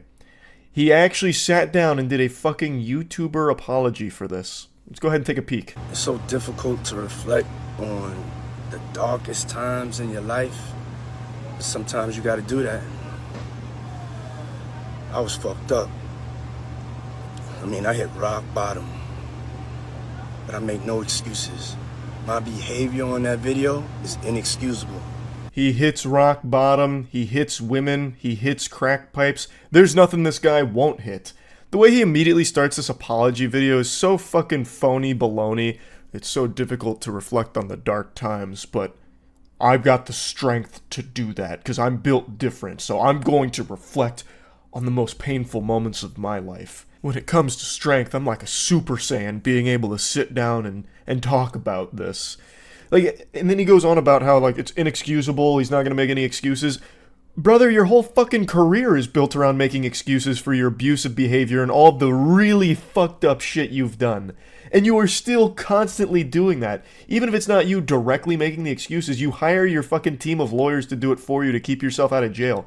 This is a guy that should have been locked up for life a long time ago. I take full responsibility for my actions in that video. I'm disgusted. I was disgusted then when I did it, I'm disgusted now. Turn yourself in then. You take full responsibility for it, you're that disgusted, walk to the nearest police station and turn yourself over. Although I'm not even sure if the police department would do anything about it, they issued this statement once the video started to go viral. They said, "We are aware of the video that has been circulating online, allegedly depicting Sean Combs assaulting a young woman in Los Angeles. I've said this before, and millions of people have said it millions of times before me, but the word allegedly does so much heavy lifting in this day and age, it's fucking crazy. Like, I know why they use it in the legal sense, but like, we all just watched P. Diddy beat Cassie. And he himself came forward to confirm that it was him beating Cassie. And they still used the word allegedly. That is like actual Looney Tunes level cartoonish dog shit there. You can just drop that word.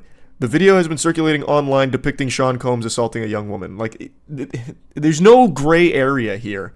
He has confirmed it. Everyone can see it in the video, but whatever.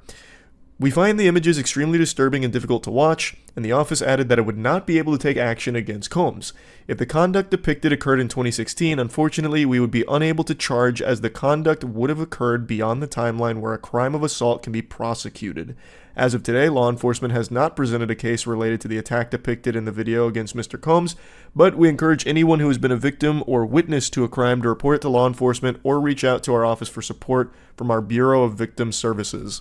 Gotta tell you, sports fans, that bureau doesn't sound like it's doing a whole lot of service to the victims if it's going to say like, oh no, your assault, that took place way too long ago. Our hands are tied. We're not doing anything about that. Move on. Like, that's not exactly the best service to victims. How is someone going to come forward and be like, look, I got beat by my ex in this hotel, and it was a traumatic experience that I've been quiet about for so long out of fear for my life. Is there something we can do about it? And they just say, nope. Now, this isn't Cassie that's approaching them, by the way. Like, this video wasn't released by Cassie or her team, at least not from what I've been able to tell. I get the statute of limitations. Like, I do understand that in certain contexts, but when it comes to, like, assaults, like brutally beating women and just all kinds of things, like violent crimes, I would imagine there shouldn't really be an expiratory period there, like it's a fucking loaf of bread, like a Best Buy date, that you have to act within this window or else that's the end of it. Now it's kaput. He just gets away with it. I think it's super fucking stupid. I went and I sought out professional help.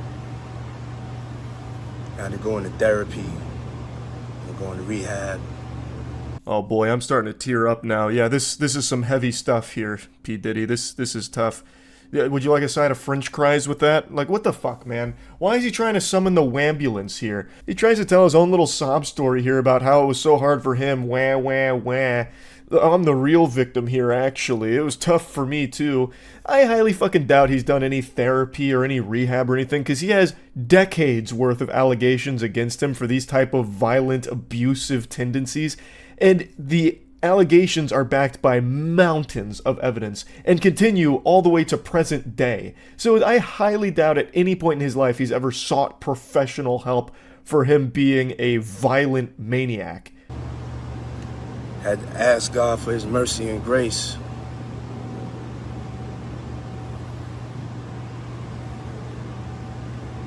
I'm so sorry. But I'm committed to be a better man each and every day. I'm not asking for forgiveness. I'm truly sorry. It's so weird if he's that remorseful about the situation, why he didn't apologize back in 2016, why he tried to bury it to the best of his ability and deny all of the allegations and try and paint all of his accusers in the worst possible light to make it seem like they were untrustworthy and lying about the whole thing. It's so weird how all of a sudden now that the video is out there and it's irrefutable proof of all of these allegations made against him, that all of a sudden now he's got this real heavy burden on his shoulders and it's so disgusting and he's truly sorry for it. He's very apologetic. It's so odd that, like, now he's really apologetic about it, now that he's been caught. Huh. It almost seems really disingenuous to me. But anyway, P. Diddy is one of the most well-documented monsters in the music industry, and it is shocking that he still is not in prison. But with more and more evidence constantly coming to light about this guy, I'm optimistic that eventually justice will be served here. But anyway, just wanted to give you a little update to what's going on with P. Diddy here. The apology video, if I was to put that on the YouTuber apology tier list, that would be a strong F. Fucking terrible. Absolutely atrocious. That's about it. See ya. 2024 has been a remarkable year for awful horror movies. Every single month we're getting a brand spanking new disaster of horror delivered to the big screen and being charged over $10 for, which should be criminal for movies that are this bad, like Tarot and now Strangers Chapter 1. It blows my mind just how frequently they're putting out these revolting messes. No matter how you look at this movie or how generous you try to be with it, there is nothing to like. It is a pile of dog shit. It's actually worse than that, because real dog shit, like the tangible poop, it's at least free. This is dog shit you're paying $10 to sit through and be bored and miserable. It's just... Point is, Strangers Chapter 1 isn't very good. I'm sure, no doubt, most of you were able to sniff that out. I was trying to be very subtle with my critique off rip, be unbiased, but it's just hard with how bad this movie was.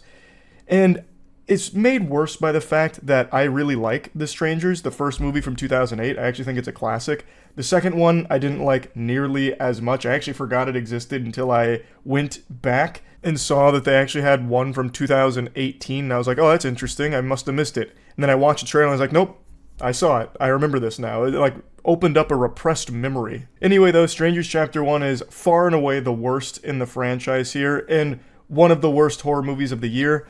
I don't think it's worse than Tarot, but Tarot was like genetically engineered to be the worst possible horror movie you could create. They had one of the writers for Moonfall direct that fucking thing. So like, it's going to be really hard for any movie to be worse than Tarot this year, but this one certainly tried to give it a run for its money. Now, Strangers Chapter 1 has a really interesting story, not in the actual movie itself, because the story is complete trash, but they actually filmed an entire trilogy for Strangers. And I don't mean like 2008 and 2018. I mean Strangers Chapter 1 is the start of their new trilogy that they've already filmed. Apparently they filmed all 3 movies, and they're going to be releasing this entire trilogy over the course of the next year. That's very ambitious, especially when you have something as weak as this to start with. I don't know how they're going to justify the existence of Chapter 2 or the final chapter, but I'd be lying if I said I wasn't curious now. Because how could it possibly get better? I know it can't get worse. This is definitely the worst I think it can possibly be for The Strangers.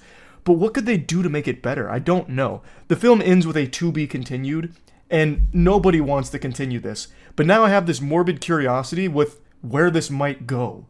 Like, I have half a mind to expect this to start bringing in aliens and time travel or something. Like, I think it's going to get really off the rails. But let me just talk about what makes this movie so bad. And I'll actually start with this quote from the director. "Nothing is too ambitious for me. If it had been a straight remake or sequel, I would have definitely passed, because at this point in my life, I wouldn't touch a classic like the original The Strangers." Hey pal, you just blow in from Stupid Town? What are you talking about? Strangers Chapter 1 is literally a 1-to-1 remake of the 2008 Strangers movie, except the characters are stupider. They're more shallow. Like, these are the dullest characters I've ever seen in a horror film. And that is saying something extraordinary, because I thought Tarot had the worst characters. But the two characters, the main characters here, are so unlikable and have no depth to them at all. Somehow Tarot characters had better depth. Like, what do you mean that you didn't want to just make it a straight remake and you would have passed if that's what the assignment was? You did do that! Everything that was present in 2008 Strangers is present here, but worse. It's as if AI was tasked with recreating the Strangers 2008, and it just ChatGPT threw this together to try and make it a close emulation, but lost all of the soul and what made that one so good. This movie is that. If you've seen 2008 The Strangers, you've already seen The Strangers Chapter 1. It's the exact same story. The only thing that changes is it's an Airbnb. But everything else is completely intact, including some of like the iconic scares done 1-to-1 but worse. It loses all of the tension of the 2008 Strangers. It's trash. You did remake that movie. Whether or not you set out with that goal, ultimately that's what you delivered. The best thing I can say about Strangers Chapter 1 is that at least it's only 91 minutes. So it's nice and short. You get in there, you get frustrated, you get bored, you leave, and you forget about the movie entirely because it sucked. At least it's not long. So thank you for that, I guess. So the story revolves around a man and a woman. They've been dating for 5 years. The guy hasn't proposed to her, which is a plot point that really doesn't do anything. It never leads to anything except for like a single line here and there about that. They're deeply in love and they're on a trip. They're making their way out to Oregon, but they encounter some car trouble and they end up getting stranded in a place called Venus, Oregon. and they get directed to an Airbnb to stay for the night while they wait for a guy named Rudy to fix their car. And most people in this small town are real sketchy, so it puts one of the main characters on edge, the guy. I already forgot his name. That's why I'm just referring to him as the guy. I actually don't remember their names, and I really don't feel like looking it up because it's not even worth remembering their names. So the guy and his girlfriend, they go into a diner because they're hungry. And the guy immediately just starts rolling a 1 on every charisma check. So everyone he interacts with for the entire first half of the movie ends up hating him because he tries to be like quippy with everyone and nobody likes it. So anytime he makes like a little quip, like for example, one of the diner waitresses said like, "Oh, you've been dating for 5 years? Why haven't you put a ring on it yet? What are you waiting for?" And he goes, "Well, right now I'm waiting on my turkey melt." And nobody laughs, so he just says, "Tough crowd." And he does that like 6 fucking times. He's so annoying, and every character hates him. This guy has negative charisma in his stats. So, anyway, whatever. Point is, he's unlikable by everyone in the movie, and everyone watching the movie too, because he has nothing to do. Like, he's not interesting. He has no real writing around him. He is just this hollow character that spits out a couple of bad quips and makes terribly stupid decisions. So, they're now staying at this Airbnb, and things are getting a little weird because there's someone that knocks on the door. They're banging on the door, and they're asking for a Tamara. They're like, not here. Go away, weirdo." So they go away, and they come back again. "Where's Tamara?" "Hey, I already told you there's no Tamara here. You fucking scram. Take a hike." And, him and his girlfriend, they're like trying to make the best out of this situation. She seems to really like it. And the guy takes his 6-pack of beer, and he tries to put it in the fridge. He's like, "Damn, fridge isn't working." So he takes it out, and then his girlfriend finds a number to call if they need assistance with anything for the Airbnb owner. And I shit you not, it's like 1 a.m. And she grabs this number and calls the Airbnb owner to leave a message to send someone out to fix the fucking refrigerator at 1 a.m. so they could cool their beer. What an inconsiderate guest. Why would you do that? You're there for like maybe 6 hours. Why are you going to have someone come out at 1 a.m. to fix your fucking refrigerator so your boyfriend can put beer in it? But they end up just drinking all 6 beers anyway without them being cold. Like, it's so dumb. This is so stupid. I'm all over the place in breaking this down because this movie just really sucks and there's a lot I want to complain about. But, okay, back to that person knocking on the door. Eventually, the boyfriend realizes that he doesn't have his inhaler. His girlfriend says that she forgot to put it in the car when they got to the Airbnb because someone drove them there. And he's like, "All right, that's fine. I'll just scoot back into town on this motorcycle I saw outside." So this Airbnb has a motorcycle. I want you to make a very strong note of that. A working motorcycle that the boyfriend, with no trouble whatsoever, takes into town, which is like 5 miles away or something like that. So he goes to get his inhaler, and she is now left alone in the house, and creepy stuff's happening. One of the strangers is singing "Rockabye Baby." Like, all of the cliches you can possibly imagine for a horror movie are in this movie. Every single possible horror movie cliche. And they're done so much worse than you've ever seen them done before. So she's getting like on edge, she's hearing these things, and you see like, oh, the stranger creepy people are standing behind her and she doesn't see them, but we see them. Whoa, spooky, frightening, and then jump scares out the wazoo. And it eventually culminates with them turning the power off, and she's got her phone flashlight out, and she sees one of the strangers in her mask standing right in front of her. So she runs upstairs and closes herself in. And then her boyfriend zooms back around on his motorcycle. He's got his inhaler and he's got a cheeseburger. I also want to make note, while he was in town, he actually encountered some not weird people because the town was all sketchy. They were like really nervous around, outsiders. But when he went back into town, everyone was super friendly, like normal young people. And they were talking like, "Hey, why don't you just like hang out with us?" And he's like, "Nah, I got to get back to the house." So I want to make that clear that there are normal people there. He goes back to the house with the inhaler and a cheeseburger, and he's like, "Hey, what's going on, lady? What are you sitting on the floor for? What's going on, girlfriend? That's so weird." And she's like, "No, there's someone in the house. I saw someone standing in the house." And he's like, "Someone in the house? Really? Have you been smoking?" I shit you not. He says, "Have you been smoking?" And she's like, "Well, yeah, a little bit." And he's like, "Show me where this person was standing." So she takes him downstairs to where the stranger in the mask like frightened her. And then he looks around and he sees a picture on a wall of a clown, and he's like, "Oh, I know what happened here. Does this look familiar?" And he does this in front of her, blocking the clown photo and then unblocking it. And he's like, this is what you saw. It wasn't somebody standing in this house. You just saw the picture of the clown, and you're just so high that you fucked up. And then he goes, "The Freaky Brothers is strong stuff." That's a line in the movie. He says the Freaky Brothers is strong stuff, referring to what she was smoking. I have to imagine the director was on the Freaky Brothers when he was making this movie, because it is so fucking stupid. It is so fucking stupid.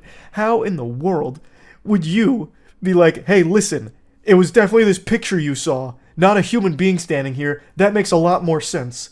You could be on PCP and probably not mistake a photo of a clown for a human being standing in front of you. And yet this goober gaslights her and convinces her that that's what it was. So then they go about the rest of their night. And if either one of them was thinking logically, what should have happened there is they both get on the motorcycle and they ride into town and just spend the rest of the night around the normal people. Because there's normal people that invited them to just hang out. So they would have just rode back into town and be like, yep, Airbnb was fucked up. There's some creepy people scaring my girlfriend. Let's go back into town with these normal people and just stay there till the car's repaired in the morning. That would have been the logical thing because they have a working vehicle that they just used, and it would have immediately ended the movie on the spot. But that's not how it plays out because no one was thinking.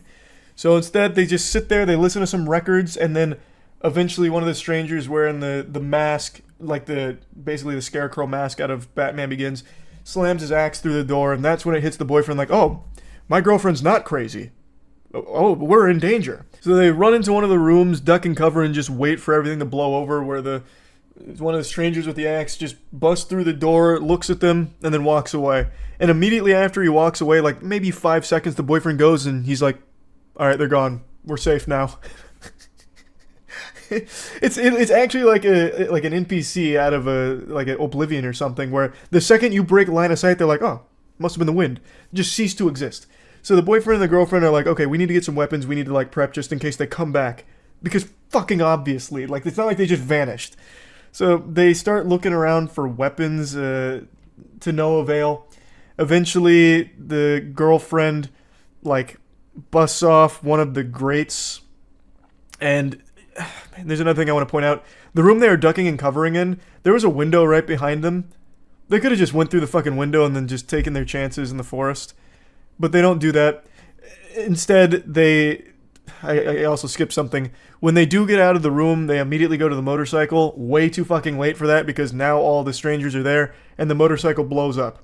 So, motorcycle's gone, they run back into the house, they go into another room, and that's when the girlfriend takes the air vent grate off the wall, and they both climb in there. Now they're under the house, crawling around, trying not to make noise, and the girlfriend hits her hand on a nail, and a nail goes through.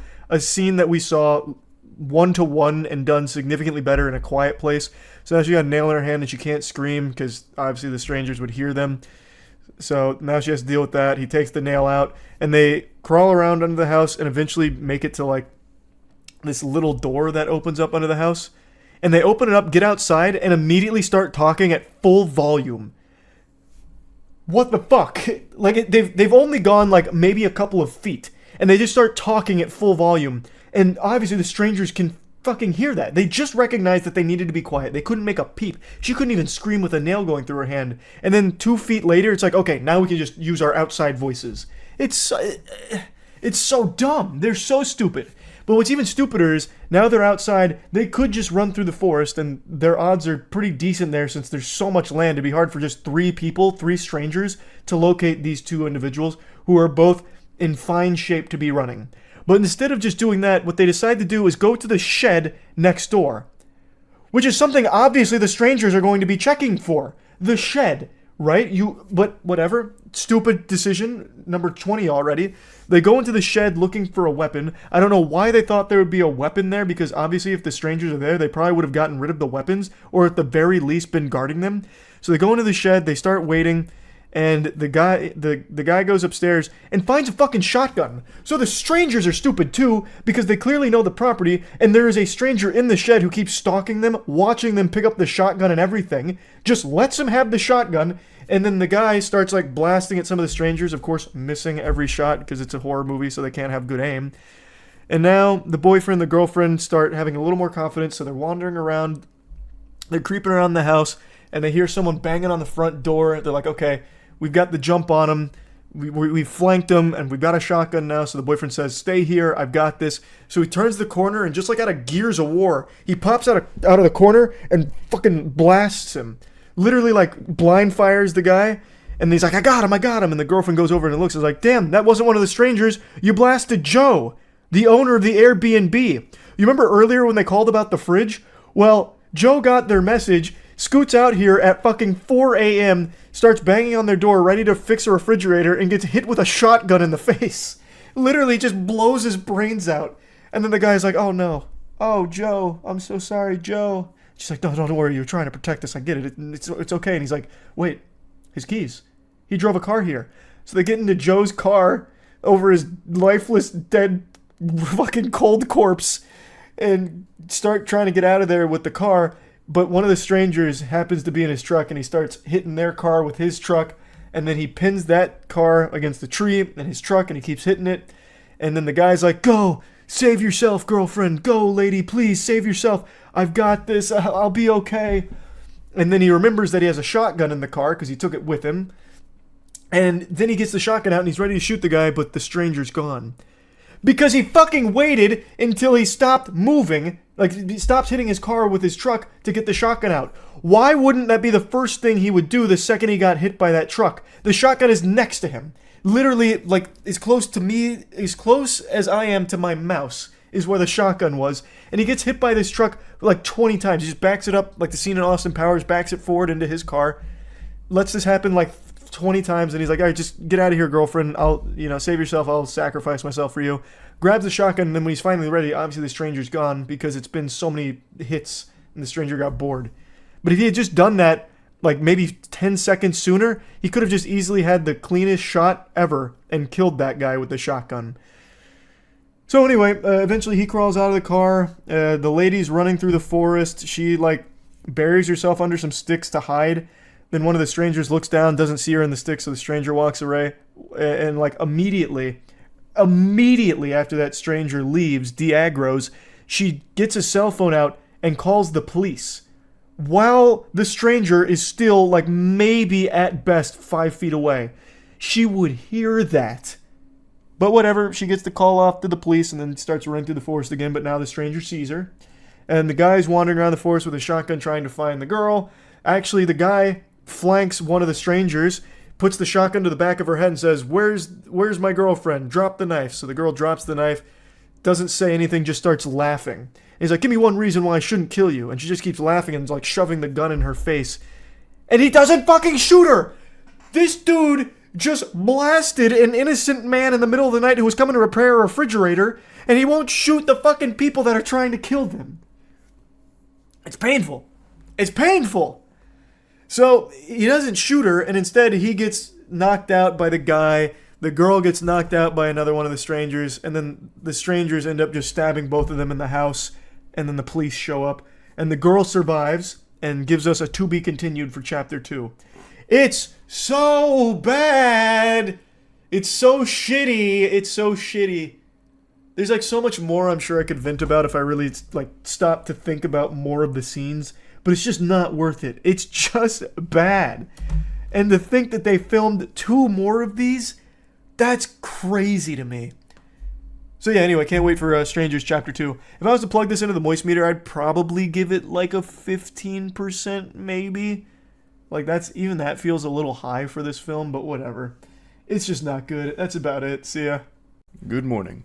Last night we all went to a club, and I'm feeling a bit rough today. Perhaps I went a little crazy at the Salty Spittoon, but it was Matt's 30th birthday on Friday, so we all went out to a club to celebrate, and we had a hoot and a holler, I'll tell you what. But now let me paint a picture of the future for you, and trust me, it's a beautiful picture, like a warm, comforting Thomas Kincaid, and just as soulless. It's a future where your AI would do all of that for you. It was something we went over on stream. The CEO of Bumble believes that the future of dating in particular is having 2 AIs date each other to see if you, the human beings, the fucking cringe flesh puppets behind the AI, are compatible. And I was thinking about that this morning because, like I said, we went out last night. Now imagine I just sent my AI to do that. Like, this is deep future shit. We're getting to, like, Bruce Willis surrogates almost, except I wouldn't be piloting it like a Gundam. It would be just a literal standalone AI that goes there on my behalf, so it wears, like, my name tag, I guess. And somehow that's supposed to make meaningful connections, I guess, in the eyes of the Bumble CEO. And I was just thinking about it. It's like, damn, I could go have fun as a person, or I could go meet people and form a connection, or I could just have the AI do it and pretend that somehow that helps me and feels good. The autonomous douchebag wouldn't even be communicating with other humans in this future. If the Bumble CEO is correct here, it would be communicating and mingling with other AI that represents other human beings. It's putting people even deeper and deeper into complete isolation. It's like the worst possible future in my eyes, where AI infiltrates actually everything and replaces everything. Like, soon we won't even have to piss and shit anymore. We'll just have AI do it. I'll just go on ChatGPT and say, shit for me. Okay, I feel better now. It's so fucking concerning. But anyway, not only did I go over, like, the Bumble CEO AI stance, but we also found that there's services being offered for dating apps that will flirt with others for you. Like, completely without your input or anything. It's an AI that you can train to emulate you so it can spit game on your behalf. You have the ultimate wingman. And by that I mean you have the worst possible wingman that will ensure that you will never get laid. And if you already have had sex at some point in your life, this fucking service is so atrocious that it will give your virginity back if you try and unleash it on the dating apps that you use. So I tried it on stream, and let me show you some of the results for what it made for my profile. I can only imagine the terror that it would inflict if you actually engaged with it in a conversation. But even just conceptually, the whole idea of thinking that you're talking to a person, but you're actually talking to AI in a romantic way is awful. I hate it. That sounds terrible. And there's also another service it offers where it'll AI clean up your pictures, so it'll make you prettier using AI. It fucking sucks. Oh, you just reminded me about something. How many of you saw the Bumble CEO saying the future of dating is by having your AI date other AIs to find your perfect match? Bumble's Whitney Wolf Hurd says your dating AI concierge will soon date hundreds of other people's concierges for you. And that'll find your perfect... I hate these goddamn websites. It's so fucked. Hold on, I gotta find one that I can... Not only do you charge to access it, but even when you accidentally make the mistake of going to one of these dog shit cesspools, you still get blasted with fucking full-page ads. The future of dating could be filled with digital artificial intelligence-powered personas setting each other up, according to the founder of the popular dating app. Whitney Wolf Hurd said that her company is considering how AI can assist and empower women in their search for connection. One particular use of AI that Hurd mentioned has gained traction online, although not everyone liked the idea. Hurd proposed a scenario in which singles could use AI dating concierges as stand-ins for themselves when reaching out to prospective partners online. There is a world where your dating concierge could go and date for you with other dating concierge, and then you don't have to talk to 600 people. The usage of AI is so confusing to me, because all the places that AI makes so much sense to use for like actual tedious grunt work that would save actual workers so much trouble, it's not being used for. It's being used to like replace people and replace connection. AI-powered dating assistants have gotten more attention recently, such as profile enhancers like YourMove.ai or simulated chatbots like Volar. YourMove.ai. What in the fuck? They have an AI Rizzer? Wait, that's crazy. Dating apps are exhausting. YourMove AI enhances your profile and texting, turning your swipes into matches and matches into dates. So you spend less time texting and more time dating. Yeah, so it's literally like, it's catfishing. You're just fucking lying. You just have AI spitting game for you. If your game is so weak that you need ChatGPT to do it for you, you're not meant to date that person in the first place. Holy shit, that's tragic.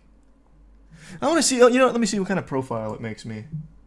Answer a few questions, get a free AI-generated dating app profile, tested and optimized for maximum success.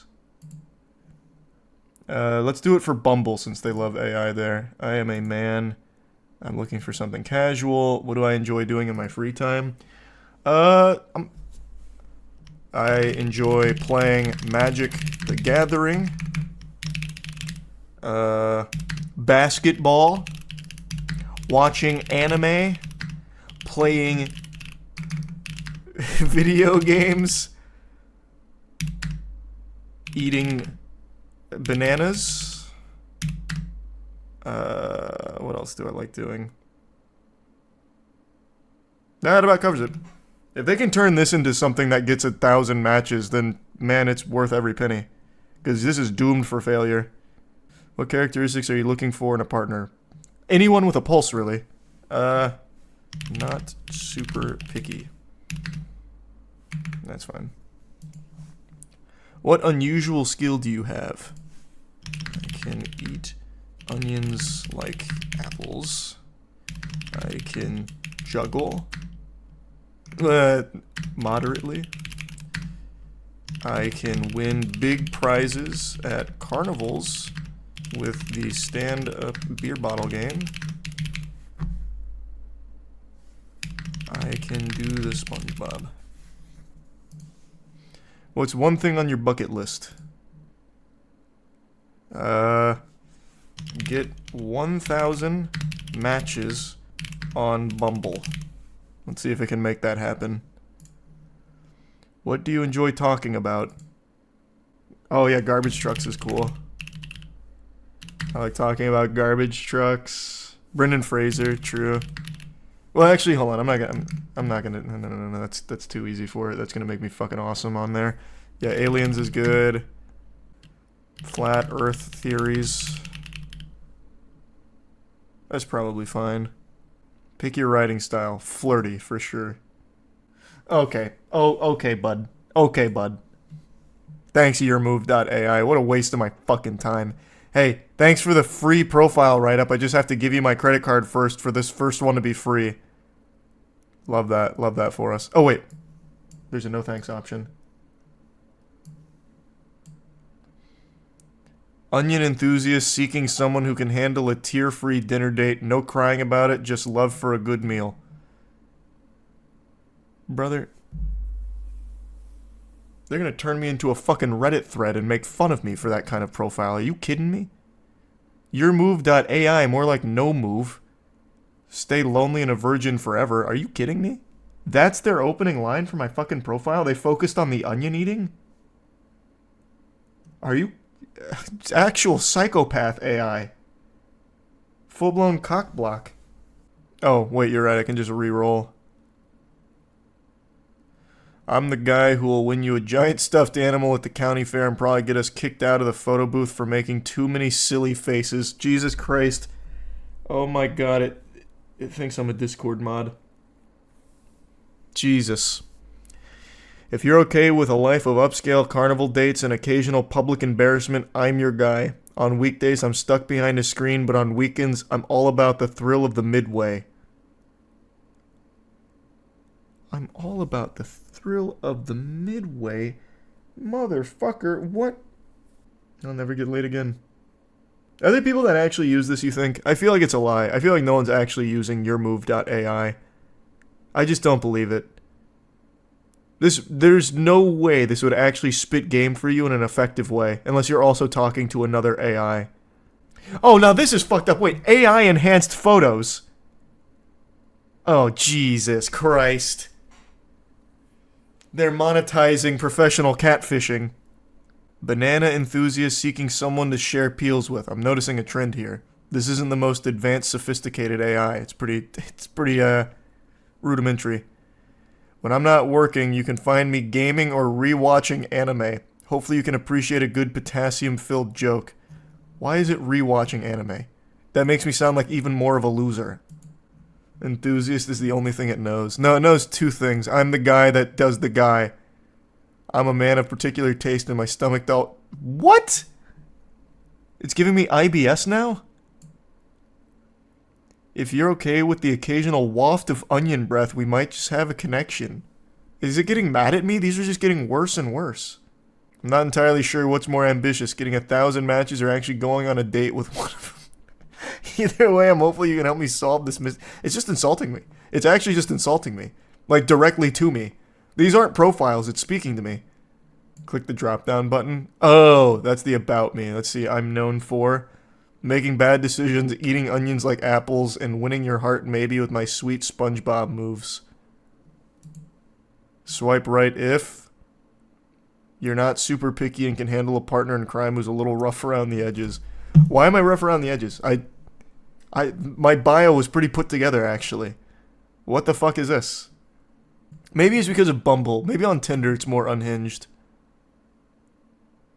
I'm not sure what's more impressive, my trash can organization system or my ability to hold a conversation about garbage trucks for hours. If you're looking for someone who can appreciate the little things, I'm your guy. And that's getting right back into the same shit over and over again. I'm your guy, pal.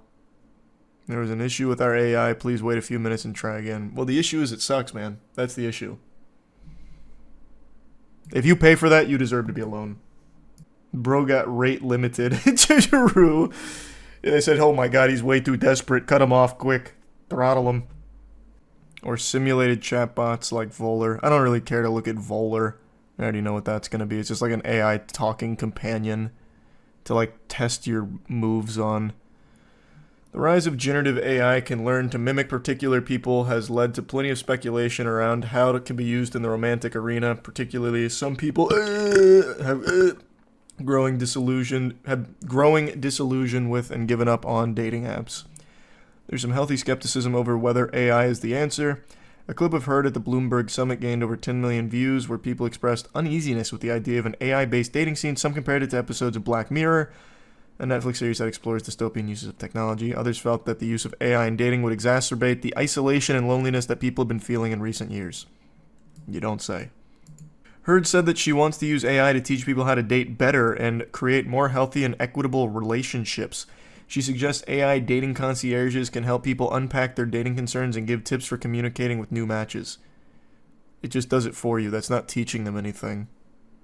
It's dating with the training wheels on and having someone else be you. Yeah, if you want to get better at this, go outside.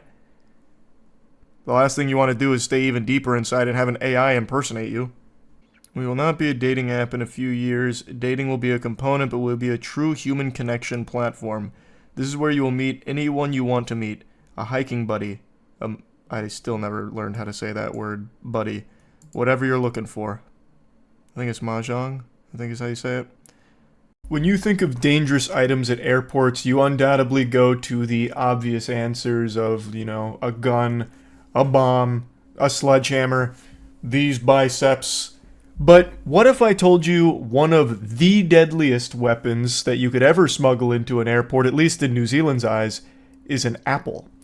Matt sent me this video 2 days ago, and I'd actually heard about this a long time ago on stream, that New Zealand's airport security is extremely strict when it comes to fruits, specifically. Right in so you can either pay now. I know it seems silly. The fine is 200 New Zealand dollars. Apples. Didn't see that coming. If that sizzler doesn't get you hooked, I don't know what will. This is the start to every action movie ever. It always starts with an apple. And a $200 fine. Now, to convert that to freedom bucks, it's about 120 USD. That's an expensive apple. Like, and you don't even get to keep the apple. So the apple costs you 120 bucks and then it just vanishes. Airport security probably eats it. I don't know. They banish it to the shadow realm. I would be livid. Like, that is not a small fine at all. Red alert, we're entering DEF CON here. So this is the craziest fucking story I think I've ever heard at an airport, to be honest. Like, this is unreal. So, the flight that was coming in gave passengers some items that included an apple. This was provided by the airline, so passengers were none the wiser that this was illegal contraband. So a ton of passengers took the apple and took it. Like, you know, as a human being would. If you were offered, you know, free food, you take it. So a lot of passengers had an apple, and every single one of them is about to incur a $200 fine for it. They're all about to get slapped by the long dick of justice here at the New Zealand airport. Tony is running in with that big iron on his hip, and he's going to be slinging that meat here with this fine. Because they're all criminals, and they're all on the loose right now. There's a ton of fugitives they got to wrangle together here. A lot of apple smugglers. The only way they'd have the energy to accomplish that goal is by drinking enough goof juice. Available at gamersubs.gg/moist. It should be the airline's responsibility to know the laws of the country and not hand out apples that's going to get all of their passengers huge fines. I totally sympathize with all the passengers that are irate and crying about it, because it's just unfair. Honestly, and this is getting the tinfoil hat on in a big way, like I'm going deep into a conspiracy mode here, but it honestly sounds like some kind of nefarious scheme where the airline is obviously aware of it, and they know passengers probably aren't. So what they do is they give them apples, knowing they're all going to get fined, and the airline maybe gets a kickback from the fines. I don't know. I'm like I said, I'm deep into the conspiracy on that. But it's just so unfathomable to me that they would be handing passengers items that are illegal and going to get them into trouble. Like, honestly, if the airlines were handing the passengers cocaine, I feel like less people would have been fined, because the passengers would be like, oh, free coke. Definitely can't have that through an airport, and then they try and hide it, and they wouldn't necessarily get caught if they do a good job of hiding it. Whereas here, the passengers would be none the wiser. They'd be like, oh, an apple. I'll just go ahead and put that in plain sight here, and then all of them get caught. Because it's not the Apple's fault here. Don't go pointing the finger there. The apples aren't stupid. It's the fucking airline that is. Like, it should entirely be the airline's responsibility to cover these fines. It is entirely their fault. It's just this perfect storm of silliness here, with an airline giving away apples to a group of passengers that's going to an airport that doesn't allow apples. Which reminds me of that, like, lady doing a demonstration in class where she's like, no pomegranates, no pomegranates, or whatever.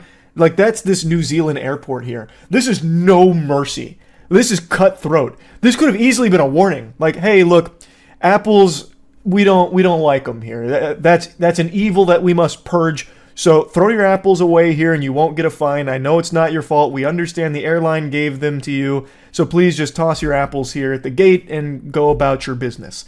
Like, that would have been the right thing to do. That's how the airport should have handled it, as opposed to this fucking iron fist they dropped down like, hey, we know the airline gave you this without letting you know that you're not supposed to have it. So I hope you like jail, fucking criminal scum. Give us 200 clams right now for this. I can't believe you've done this. Spitting on you for that. Like, this was an easy moment for leniency. To just understand it's not the fucking passengers that have cooked up this evil plot of bringing apples into New Zealand. I love how he says didn't see that coming, with people being upset about being fined a huge amount of money. I just don't understand why they're so perturbed. It doesn't compute up here. Why would they be upset? It's their fault. They clearly brought an apple here that they didn't even ask to have in the first place. It's just so infuriating, punishing innocent people who just got served a free fruit and had no idea that they weren't allowed to take it, like it was some kind of 100% right. Her anger is completely justified here. It makes no sense at all. What a fucking colossal fumble here from the airline. And I really don't get why the airport security is this vicious about it. Well, everyone knows once you bring an apple in, if you let them get away without, proper punishment, then, it starts with an apple, and the next thing you know, they're smuggling on white phosphorus bombs onto the plane, and we say, no sirree, we're shutting it down. We won't allow the domino effect.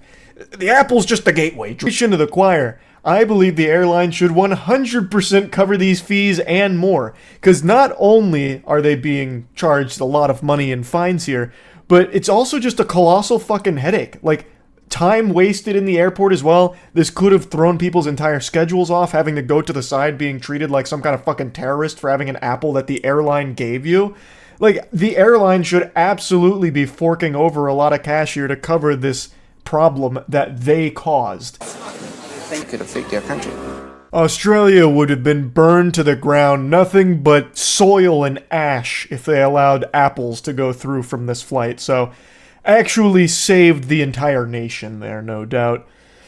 I just really don't understand. It's not firm but fair. It's anything but fair, because it's not like everyone on that plane all of a sudden banded together to say, fuck Australia, we're bringing in these apples, come hell or high water.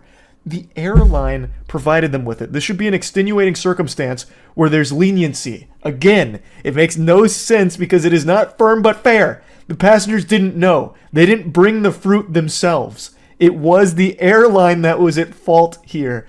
And the airline did not get punished, at least not from what I read. I couldn't find like a full-blown follow-up on exactly what happened here, just like bits and pieces. But the passengers were still punished. It's just so stupid. It's super, super dumb. But yeah, I had to talk about this because when Matt sent it to me, I was pretty surprised at how silly it was. That's about it. So yeah. The Borderlands movie is finally out, and Jiminy Christmas, it's atrocious. It doesn't matter your take on the Borderlands series, if you love the games, if you hate the games. If you see this movie, you will hate it. It is just bad across the board regardless of your taste. I am stunned by how bad it actually is. I didn't have the highest hopes for it, but you have to try really hard to make a movie this terrible. So I went last night to see it with a bunch of my friends. We were 10 heads deep to see the Borderlands movie because this is one of those special stinkers that had a lot of hype. 0% on Rotten Tomatoes when it debuted. A 3 from IGN, which is unheard of. IGN gives fucking anything a 5. If they watched an hour and a half of the peanut butter jelly time banana gif going back and forth, they'd probably rate that a 5. And they gave this a 3. So we knew that this was going to be something impressively bad. But I don't think any of us expected just how boring, lame, and just downright nauseatingly, insultingly worthless this film is.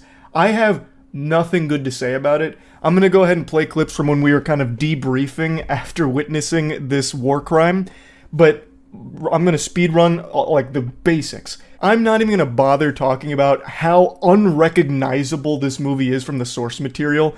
It doesn't even bother to try and be a comedy. Like, I think the Borderlands humor hasn't aged super well, but I still like Borderlands 1 and 2 a lot. I don't like 3 or any of the games that followed, but I really like 1 and 2. And I thought, bare minimum, this would be trying to take that DNA of that humor and put it in this movie. It doesn't. There's like almost no comedic moments in this film at all, except for Jack Black doing his best to try and make Claptrap entertaining. He's like the only one putting any kind of soul into this at all. Everything else is like the most flat NPC shit ever. It felt like everyone in this movie just didn't want to be there at all, except for Jack Black, who was at least trying. But again, I'm not even going to talk about how different this is from the Borderlands source material.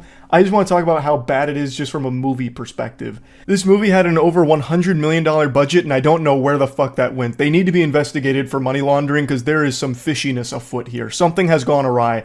The movie looks horrible. Like, visually, it is bad. Claptrap is like the only thing that looks pretty good, and apparently they didn't even credit some of the people that worked on Claptrap. There's quite a bit of controversy around that right now. And Claptrap is the only thing that actually looks consistently decent. All of the action, it's like you stick your head into a fucking washing machine that's going through like a rapid cycle. You can't tell what's happening with the action because there's no choreography. The camera's doing this, like they're playing Beat Saber with the camera.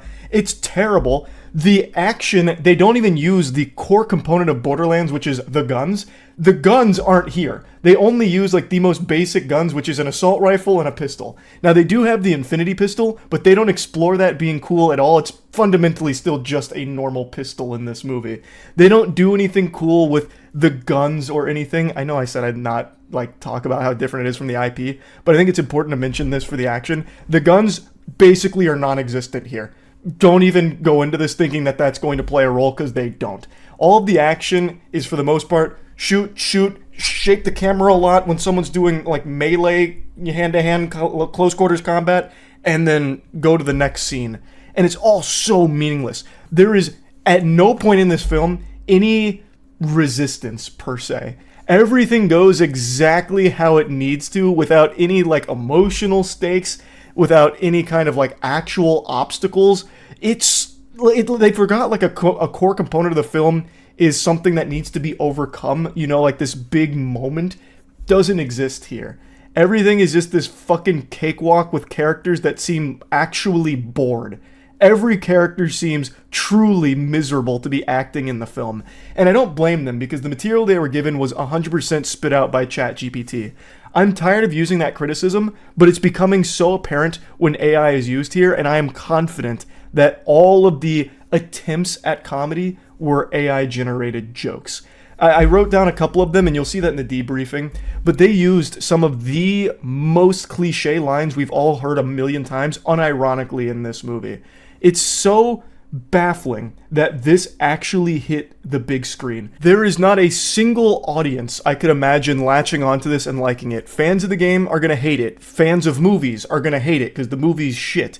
They're like the only people that might like it is masochists, perhaps. I love bad movies, and this is not a bad movie that's enjoyable. It's truly awful to sit through. There is nothing fun about it. There's no charm. There's no anything. It's just actually so empty. It can't even tell its own story cohesively. This feels like Randy Pitchford had a wet dream and then pieced together this movie based off the little fragments he could remember about it. It is like nothing works and nothing is actually cohesive. So the story it tells horribly because it's so abrupt, changing things all the time or having like really convenient moments or just completely useless moments. Like you could probably cut out 40 minutes of this film, and it's not a long movie, it's only like an hour 20, but you could comfortably, I think, cut out 40 minutes and nothing changes. The movie plays out exactly the same. It's just very, very bad.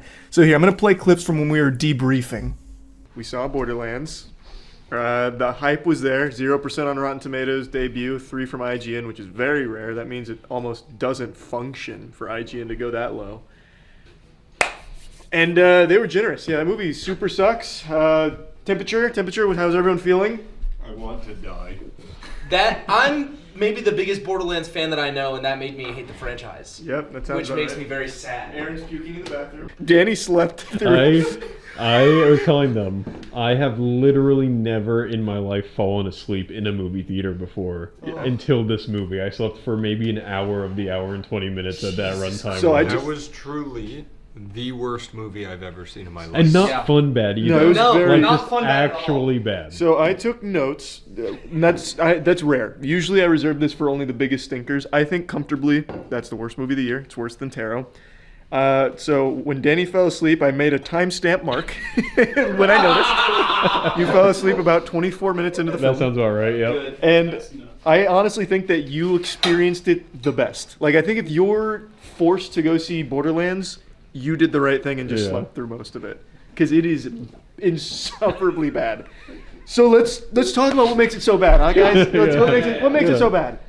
I think for $110 million, they made a CW movie. Yeah. That movie visually is irredeemable. It That's looks actually extremely offensive to CW. The set dressing looked like it was all made of plastic. Set dressing? Yeah, like, that's what I'm saying. It was like fucking Party City. They walked in, they were like, let's put up streamers, I guess. I did not know CGI in today's world could be that bad. And it's not even I always say this, it's not the VFX team, like lack of talent, it's lack of time. Yes. That looks like they forced it out as quickly as they could. And it is incomplete. No, at the end when they showed the big cat, not to spoil it, when they showed the canyon that they go to get to the vault, it actually looks like they just ultra keyed out like the background and they put in, they were like, this is the rest of the canyon back here. And all of it, like, I never want to be that person who's like, oh, it's not true to the games kind of thing. But like, the simplest things were not true to the game. One, having a 50-year-old actor play Lilith made no sense. What? Yeah, the mother is this fucking linchpin character for the plot, doesn't have a name, is on screen for maybe less than a minute. Like, Foxy, who keeps saying that, is younger. She is younger than Lilith. Kate Blanchett. Like, which doesn't make sense. And also, it doesn't connect. Who fucking cares about spoilers at this point?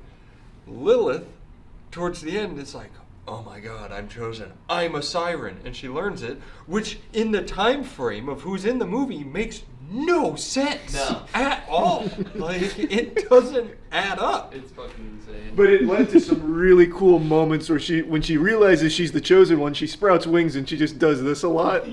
Floating in air like and giving this. people force fields. She gives them like Destiny 2 buffs for a second. Yeah, that was she was like an ultimate. We haven't even gotten into the dialogue. Yeah, so which Like I said, dialogue's That movie, we were in the Uber back talking about how it was like they ADR'd the entire movie. Yeah. I think the ADR, they just recorded a table read from when they were That first has reading to the be script. right? Yeah. No, the guy playing Krieg, they didn't even tell the actor in the costume to go like shake your head up and down so maybe. No, we're he was talking. stone cold, It was- like solid the whole time. Even when his voice lines were going. I wrote down a couple of my favorites because it does feel like AI. Like, I hate to use this because it's overused now as a criticism, but it really does feel like it was all AI generated. So it feels derivative of everything that's ever come before it. Unironically, these were some of the lines used. I'm too old for this shit. You in what army? The one right behind The me. one right behind me. Oh! Wait, where'd my other ones go? Oh yeah. It's a shame your mother's not here to see this. Reminding her that her mother's They dead. probably said that 18 times Yeah. in the whole movie. At least, Wait, the absolute best one is where she goes. Oh, yeah. So your dad is so and so, right? And she goes, yes and no. And then she goes, it wasn't a yes or no question. And it's like, bitch, yes it was. That's literally a yes or no Is question. this your dad? Yes or no? That wasn't a yes or no question. I got mad. I told them in the Danny and Matt on the Uber back, I was like, I think they weren't allowed to make new words for this movie, so they had a bunch of scripts around and they were kind of mad-libbing lines from It's them. like a Zodiac killer. Like, yeah, yes. like they were just Yes. piece lines. Yeah. Also, I think that scene, the only thing I could possibly explain it is they had a bunch of different drafts of the script and they were taking bits and pieces, but they never went back and double checked to see if anything contradicted. So they were just like, okay, here's the movie. I think we have an hour and a half. Is they had all of this budget and they spent it on Kevin Hart, Kate Blanchett, and Jack Black, and nothing else. No, Jamie Lee Curtis. Oh, and Jamie Lee Curtis. And Jamie Lee Curtis. Tannis being 85 for no fucking reason. is And absolutely a fucking, like, afraid of everything pussy baby? That is not... She's such a psychopath comedian that she fucking hates everybody. And she's like, oh no, oh god. They did give us Jamie Lee Curtis cleavage. That's true. Yeah, thank goodness. They We did all have, wanted. they did have like a shot of her yams for some reason. Nothing against I was awake for that part. Oh, I know you were. I woke him right the Danny fuck up. fucking went from closed eyes to awooga. Conkers. It was my favorite every time anything new happened and they were like, oh wow, look at this place. And Claptrap would go, this is your house, right? And she's like, yes, this is my house. Thank you for noticing. Like, they announced every single thing that was happening. Yeah, it feels like they thought the audience would actually be lobotomites. So anything that happens gets like this in-depth explanation for what it means. It just kind of hit me. I think this movie was made to be watched on a second monitor. It's made so that if you're sitting there and you never even a single time for an hour and a half go, huh? Yeah, I feel like this criticism is often used for like video game movies of who is this movie for? Yeah. Legitimately nobody. It legit felt like it was made for no one because it doesn't respect the source material whatsoever. And also like there's references that you would only get if you played the video game. Yeah, and normal people wouldn't like this movie either. I was gonna say it's made for one person and it's Randy Pitchford. Yeah. And the craziest part is they don't even do the thing where they do the rule of thirds because Marcus shows up, he's like, I'm the bus driver, and then he's like, I'm the guy selling guns. And that's it. And then he's like, I'm not in the movie originally. Maybe that's the best joke, is they're like, there is no third time. Marcus shows up, it's just the two. So it legitimately doesn't work on its own two legs. The movie, it doesn't know what to do. So, big spoiler, at the end of the film, General Knox is not the Knox from the games. Nothing is like it is in the games. Nope. But Knox, in the context of the film, is hunting the entire film. You know what's crazy? I don't know who you're talking about. Really? I literally don't know It who was, you're talking He also about. gets knocked out right away. For no reason. Yeah. Just to be like names. Yeah, the Crimson Lance girl. Yeah. The That's main so wild because You were awake. Yeah. You were awake. No, she's the one that pulls up when she first finds Tina. She's the one that pulls up on the bike and is like, "Hey, girl." Is she the one that got shot right at the end? Yes. Like, Yeah. where she was like, wait a second, I gotta say. And That's what she doesn't exist. Yeah. She doesn't exist. exist. She's not. She Should be comes cautious and allied to on them for no reason. Yeah. She's like, don't shoot, and then gets disintegrated. The entire story Yeah. is General Knox is hunting them down. Is the guys, is Atlas goes, shoot, he goes, shoot those guys, kill them all. And then she goes, wait! And every single person, well, And they go, you're the general. They literally, like the voice goes, you're the general, we listen to you. He shoots, he says, shoot them, kill them all. And then none of them shoot for legitimately probably 5 seconds. And then she goes, wait a minute. And then they continue to not shoot. And she walks up and she's like, you're right, Roland. He's not right, really. He didn't do a single thing. We should, and then gets vaporized. Like, it's everything that happens in this movie could be removed, and there would be no consequence to the rest of the story. Remember when Roland sacrificed himself to 20,000 gun-wielding murderers, and then just got up out from under their corpses? He's like, damn, it was a hard day of work. I'm so tired and sore after And they that. had the gall, they had the absolute chutzpah to try and make it emotional. I know. Like, why? Well, and then the other thing too, the combat. Oh, it's the choreography was so bad. It's like the shaky cam is on another level. It was quick cuts to try to make you feel the action, which failed. So what I was saying about like narratively, it doesn't work either. It's so disjointed. So like Knox at the very end, that she's been hunting them this whole movie, ruthless. There's no like indication she's turning or anything. Nope. And at the very end, she's like, "Everybody, fucking stop!" and then dies. Like nothing. And there's so many scenes in this movie that don't do anything. The heroes face zero resistance the entire movie. Yeah, no. Like, things will come up, and even the final fight starts to happen, and then they just win. And then at the end of the movie, she puts the big shields up when she gets the powers, and they're like, haha, I can't be hurt. Then she gets blasted by a gun. No, and they still don't get her. She headbutts a force field. Yeah, she did it to herself. Yeah. She just flew. I was awake for that. She just flew forward and was like, "Whoops." Well, and then everybody uses her special Destiny 2 shield power-ups. And it didn't matter. And just continues to fight as they did before. Yeah. They don't even say like, fuck, Yeah, I lost. well, Kevin Hart literally goes, "Oh, well, that was fun while it lasted," and then keeps nothing going. happened. Yeah, he just keeps going. Besides us, yeah. Besides us, there was 2 people in that theater, and apparently no one's seeing this They fucking were movie. all back there with us, huddled up for warmth. Apparently, if you weren't within our proximity, we were all just gonna freeze. I cannot tell you how many times during that movie, you or I just went. Yeah. This was always happening. What loved though when the hologram popped up and she goes, "If you're seeing this," and I went, "I'm already dead," thinking they're not gonna say that, and she says that, and I was like, "Why?" Yeah. Like, who wrote this It was shit, so man? stupid. There's nothing. That's it. There's nothing. That is seriously, There's nothing. nothing When I to went like to in the that. bathroom, I had to pee, I thought. And then I stood there and it took a few seconds for the stream to start, and I was like, I think my body was just like, Get me fake on the out. reaction. Yeah. So I had to leave. We can go around the room. I'd probably give it like a 12%-ish, somewhere in that ballpark, out of 100%. I'm truly gonna go 0. You're wasting money if you see that movie. I need you guys to understand how many shitty movies I go see with Charlie. This is the worst movie I've ever seen. It is a 0. It is worse than Moonfall. Yeah, it had the gun, the infinity, so 1. Okay. This has tainted my love for the franchise. This This will be a stain in my brain for the rest of my life. I hope this is not the last thing I think about before I die. Percentage. 0. Did you need one? 0.5. I don't think I can give one because I fell asleep. No, give one from the moments you were lucid. The moments are lucid. If it's 0, it's too high. PU, Borderlands movie is a big stinker. Everyone knows it. If you've seen the movie, I'm sorry. If you haven't seen the movie, I'm jealous. It's truly atrocious no matter how you spin it. Every possible thing you could ever hope to enjoy about a film is absent in the Borderlands movie. I think it's unanimously hated across the board.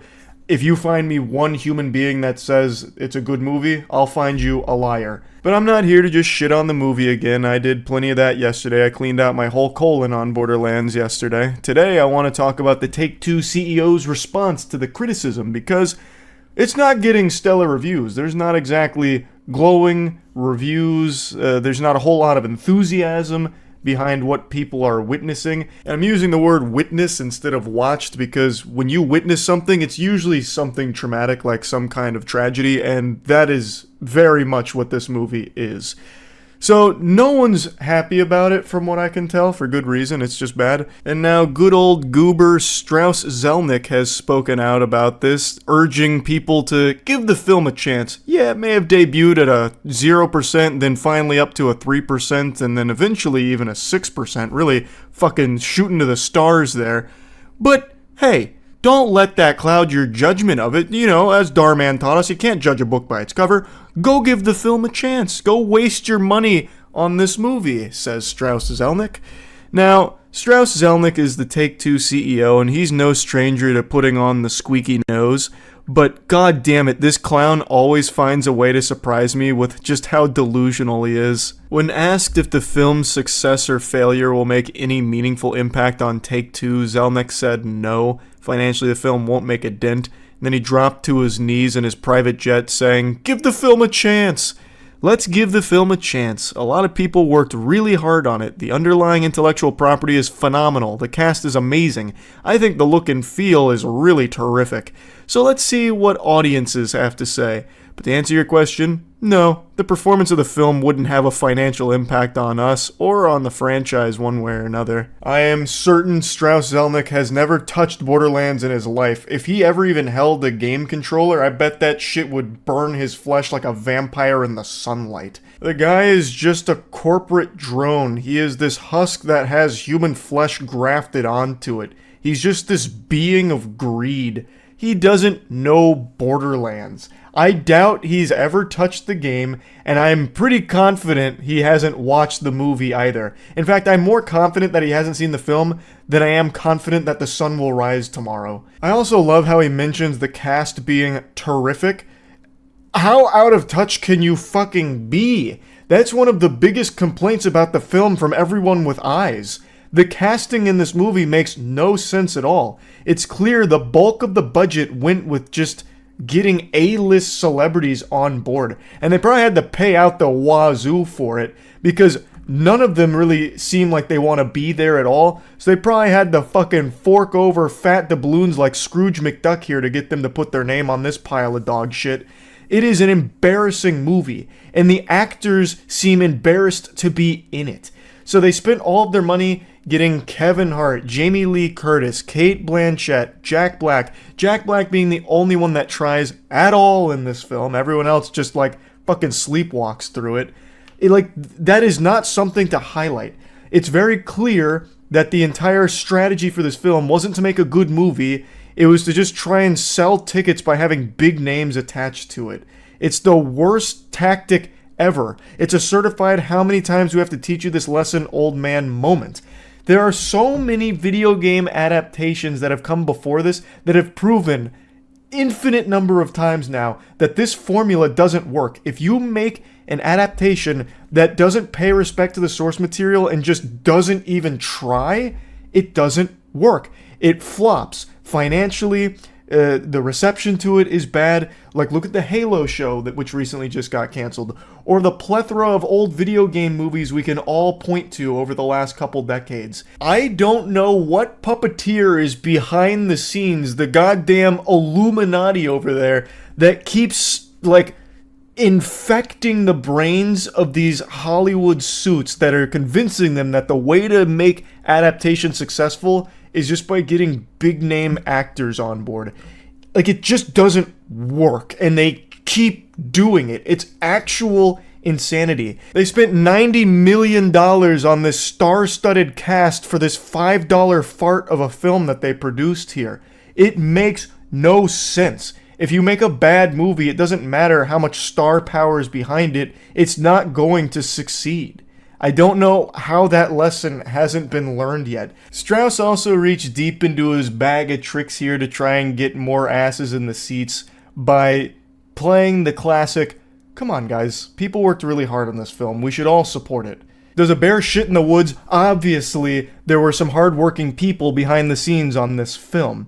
Also, Strauss, since you really seem to care so much about the hardworking team here, you might want to look into why some of them didn't receive proper credit for their work. That's a bit suspicious, that's weird.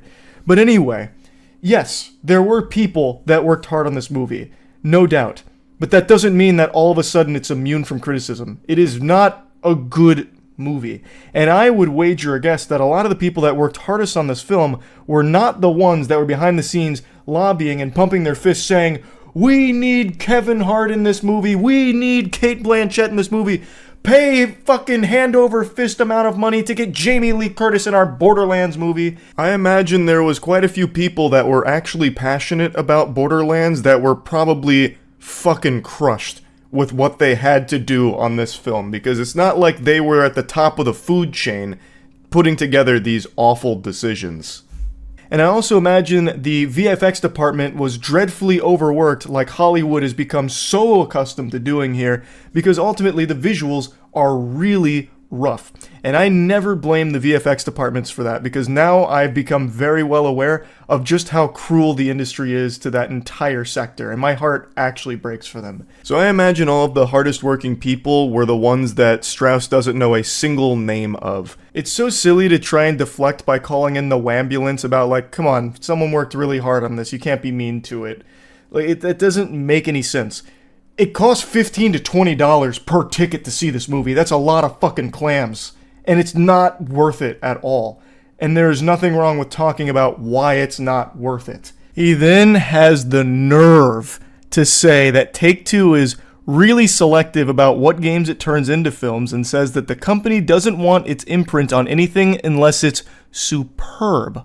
Really, Strauss? You would consider the Borderlands movie superb? This would meet that criteria? He then goes on to just reassure everyone that it's not core to them, you know, they don't need to be doing this because it doesn't have like a massive effect on them, like their bottom line or anything, so it'll probably maintain its approach to only doing so selectively in the foreseeable future. But this article did remind me that there is another project in the work here, a BioShock film at Netflix. If that didn't oh my god, I'm having a full-blown Porky Pig moment here out of pure disgust. If that didn't send shivers down your spine, I don't know what will. A BioShock Netflix film. Following the banger that is the Borderlands movie, what a recipe for success, huh? Who's counting the days, right? Like, get your calendars ready. I can't wait for that fucking thing to drop. That's gonna be a real heater. Throw out all your DVDs and Blu-rays and forget everything you thought you knew about cinema, because it's about to be redefined with the next fucking Take-Two film project here with BioShock coming to Netflix. Oh my bussy trembles in fear at the thought of how bad that might be. If the Borderlands movie is any indication of the quality coming forward, we're in for a real treat with the BioShock film. I'm already just preparing to be really stunned at how bad that one might be. They'll drop like the announcement trailer and it'll reveal that James Corden has been cast as a Big Daddy. It's just so weird to me how we're still getting horrible adaptations. The roadmap is there. We have seen so many good adaptations recently.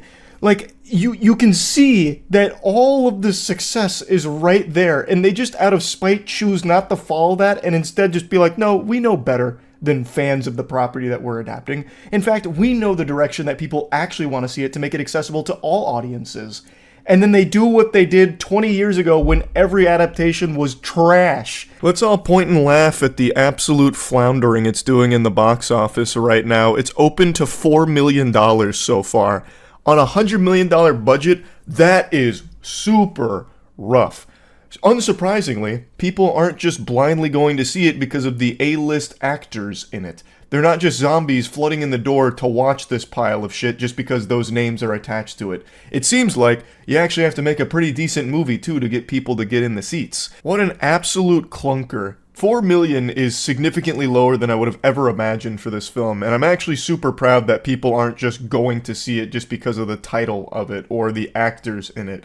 it really isn't worth the time or money. So it's very reassuring to see that it's doing so poorly here, because it, under no circumstances, should succeed. It's purely a cash grab that isn't grabbing much cash right now. They actually would have made more money if they just compiled every cutscene from the Borderlands series into a movie and released it for free on YouTube. They probably would have made more off just the fucking AdSense from that, as opposed to this $100 million theatrical catastrophe.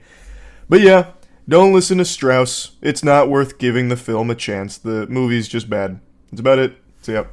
Today, I just learned about one of the most bafflingly unhinged criminal cases I've ever read or watched. And it's honestly made me disappointed in all of you for not making me aware of this situation sooner. Shame on you in particular for hoarding this filth to yourself and not letting me into the lunch table to learn about it with you.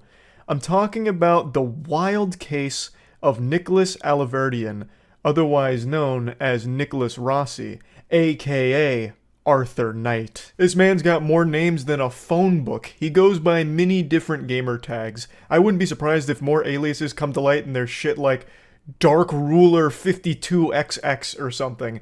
And his story in this whole situation is an unbelievable, true story of absolute lunacy. Dateline recently ran a piece on the Nicholas Alaverdian situation, trying to untangle all of the wild web of mysteries that have been woven here. It is just vile, evil shit. Nicholas is a degenerate worm of a person, but he's also a goofball goober who came up with the dumbest idea ever when he was confronted with the reality of his crimes that he is accused of committing. He is accused of extremely serious charges. He is accused of raping multiple women in Utah. And he came up with this galaxy brain scheme in order to escape the repercussions. He faked his own death. He must have been inspired by Dino Spumoni from Hey Arnold, when Dino Spumoni faked his own death to increase record sales or whatever. But in this case, it was a lot darker than that. He faked his own death to get away from rape charges, and then he fled the United States. He was recently put back on the radar after he checked himself into a hospital for COVID-related symptoms. Eventually, pieces of this puzzle started falling into place, and authorities were able to connect the dots that, this guy claiming to be Arthur Knight may actually be this wanted fugitive that the US really wants to have extradited. And that's led to about a year-long battle with Nicholas Alaverdian, or Arthur Knight, or Nicholas Rossi, in order to have him face justice for his actions. I'm going to go ahead and play you a quick clip from 5 months ago when a different news organization was covering the basics of the story, just to give you a more concise breakdown than what I just provided. It was breaking news on 12 News this morning. A Scottish court has ruled that a man who goes by the name Arthur Knight is actually a Rhode Island man who faked his own death and is wanted on rape charges. Kate, Nicholas Alaverdian, also known as Nicholas Rossi, claimed to have been the victim of mistaken identity and insisted his name was Arthur Knight. A court in Scotland ruled that evidence showed that was not the truth. The person appearing before me is Nicholas Rossi, the person whose extradition is requested by the United States. 35-year-old Nicholas Alaverdian was arrested last year after checking himself into a Scotland hospital with COVID-19 symptoms. So it's been this ongoing battle where he is claiming that it's a case of mistaken identity. He is not that guy wanted for rape charges. This is a huge misunderstanding. Everything's all cattywampus. You got it all wrong. That's an innocent man right there. Unironically pulling the old cartoon gag of wearing like glasses and a fake mustache and pretending that you're not the person of interest. Like the ultimate disguise. In July, Knight was arrested again, and prosecutors matched his fingerprints to Alaverdian's. Friday, prosecutors of the Scottish court revealed they were able to tell he was Alaverdian after matching the tattoos on his arm. I am ultimately satisfied on the balance of probabilities. Alaverdian is accused of raping 2 women in Utah and sexually assaulting another in 2008. I wanted to include that section from the broadcast because I didn't want to leave any wiggle room for some pseudo-intellectuals on Twitter to try and make some brain-dead argument about how the authorities got it wrong. They did do their due diligence in gathering evidence to try and confirm that these are the same person, that Arthur Knight is not real. This is not, that is not an innocent man. It is the same man who was wanted for those rape crimes. Like, it is not a case of, well, maybe they just didn't do enough. It's not like they just had one investigator, you know, pounding cheeseburgers and wiping the grease on like some papers of Nicholas Alaverdian, and then he saw that after looking at a picture of Arthur Knight, and he's like, Eureka, it's the same person, they look similar. That wasn't the case. They have the fingerprint evidence, they also match tattoos, they do have a good bit on their side to lend validity to the claim that this is the same person. But if you're still not sold on that, maybe the interview will be enough to get you on the right side of history here, because they have an interview with Arthur Knight, and it is one of the wackiest clips I've ever seen in a criminal case in all my days. It is gold. It is absolutely fucking extravagant. This is like some thespian A-tier acting. We were once a normal family, but thanks to the media, our lives have been interrupted. And we'd like privacy, and I would like to go back to being a normal husband. But I can't, because I can't breathe, I can't walk. People say that's an act. Let me try to stand up. Let me try to stand up. Exactly, exactly. What do you say to someone who believes that you are Nicholas Alaverdian? I am not, Andrea, I am not Nicholas Alaverdian. I do not know how to make this clear. What do you say to people who say these are crocodile tears? He's putting on a show. This is all an act. Oh, Andrea, no, that's a low blow. That's a right low blow. If this man isn't up for an Oscar this year, then the entire industry is dead and corrupt. Absolute unreal. That is a passionate performance. He is literally performing for his life right now. Like, this is high stakes. This clip is how I found the story, by the way. I thought what I was watching is James Corden's only entertaining piece of content ever. I thought it was James Corden playing a character. And I was like, wow, James Corden actually did a decent job. Like, this made me giggle a little bit, and I was like, holy shit, wait, this is real. Like, that whole segment where he's like, oh, you think it's fake that I can't breathe and can't walk? Well, then what do you say to this? As he, like, miraculously rises. He's like, well, watch this. Whoa! This whole thing really feels like a sketch from Whitest Kids You Know. The whole interview is unintentional brilliance. Also, hats off to his supporting actress here. She also does an amazing job. So, like, when he's going to stand up, she's like, oh god, no, don't do it, you're gonna die! You're just gonna kill him! Like, he's about to explode from standing up. She's like, no! As he, like, slowly begins his ascent out of the chair to prove a point. Explain this then, science! Ah! It's so good. What do you say to someone who believes that you are Nicholas Alaverdian? I am not, Andrea, I am not Nicholas Alaverdian. I do not know how to make this clear. This segment is also fantastic, very reminiscent of SpongeBob Rockbottom. I can't understand your accent, except here it's gasps for air. Which, of course, is all part of the act, but I really appreciate that he's not afraid to draw clear inspiration from other art, such as SpongeBob. So I appreciate that. Also, the wambulance pulls up and he starts trying to get some tears out. He's not doing a good job of selling the crying. So if I was to critique his performance here, I would say he needs to work on getting tears out because his eyes are very dry. He doesn't actually get any moisture in there. He doesn't get any of his tear ducts firing, so that falls a little flat with the fake tears, but imagine if he was able to pull that off. This would have been a true combo of acting expertise, and it would have been one of the finest performances we've ever seen. What do you say to people who say these are crocodile tears? He's putting on a show. This is all an act. Oh, Andrea, no, that's a low blow. That's a right low blow. What a dynamic duo here. A power couple. The chemistry between them, the synergy, is immaculate. So the interviewer asks, what do you say to people that are saying these are just crocodile tears and you're putting on a show? Without missing a beat, the woman there is like, oh, geez, come on. Have some class. Can't you see this is a broken man we're dealing with? Oh, jeepers. Zoinks, come on now. Where's the professionalism? Really? You're gonna hurt his feelings. And this is the cue to Nicholas to immediately, go fucking hog wild into the fake crying, which he's not great at, but it's complemented by the woman sitting opposite of him to kind of like egg him on and try and be there as like this shoulder to not cry on. So really just a fucking fantastic team they make. What a great pair. Now, unsurprisingly, the great acting here wasn't enough to get him an official pardon or anything, so it's still not looking great for Nicholas Alverdian at the moment, and here's hoping he will finally face justice for his crimes that he is accused of.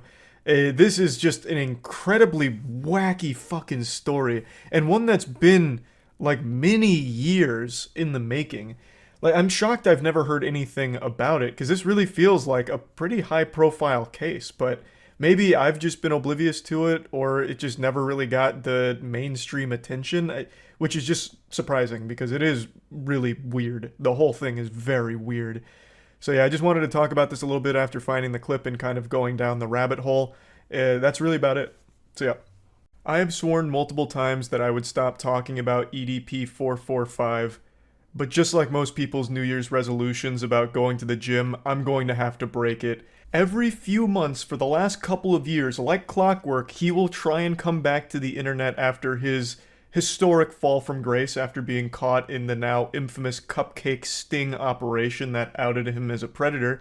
He'll come back with an almost cartoonish development. He has been on this non-stop wild and wacky roller coaster of crazy, goofy shit that he tries. He's this gift that just keeps on giving with the amount of unbelievable shit he tries. Like an everlasting gobstopper of goofs. I've compared him to the box ghost from Danny Phantom, and I think that is just the most apt comparison. He's just this silly villain that keeps popping up every now and then just for people to laugh him off the face of the internet, but he'll always come back as a cameo in later episodes. And that's why we're talking about him again today, because it's that time of the year where EDP tries to make a claim that he's innocent. And this time, he's saying, actually, it was all acting. He was only pretending to be a pedophile. He was method acting as a child molester, as part of a movie production. I know that sounds unbelievable. That sounds like I just made that shit up in a game of Mad Libs, but I'm being serious. That is the angle he's trying. He posted an entire breakdown of his defense that this was all a setup, that it was supposed to just be improv acting, but they published it as a real thing and it cost him his whole career. Now, before diving into the fanfic that EDP tries to craft here like he's working on a fucking Tumblr blog, I do want to make it clear that even though the Cupcake Doomsday sting operation was the apocalypse that brought down the world of EDP, it's far from the only instance of him talking inappropriately and sexually with minors. This was just the only one where they actually caught him in video. You know, this was no longer just blurry photos of Sasquatch or rumors. They finally had him on video, flirting with, and then even going to a physical location to meet someone he believed to be a child. This followed sexually charged conversations as well as inappropriate pictures, including a picture of his poopy in a toilet, an actual shit pic. I make sure to mention that anytime EDP's name comes up because god damn it, that shit is crazy. And following all that, he went to the physical location to meet someone he believed to be a kid, and said the reason he was there was actually because his belly was empty, his tummy was growling for a cupcake, which is why it's became known as the cupcake incident. But this is just focusing on that video and not any of the other numerous claims and evidence about the way he talked to children and all of that. So let's take it from the top here in the timeline of events. He lays out all the lore, and it dates all the way back to 2019. So he's laying out the goddamn Silmarillion here, preceding the Lord of the Rings events that take place later on.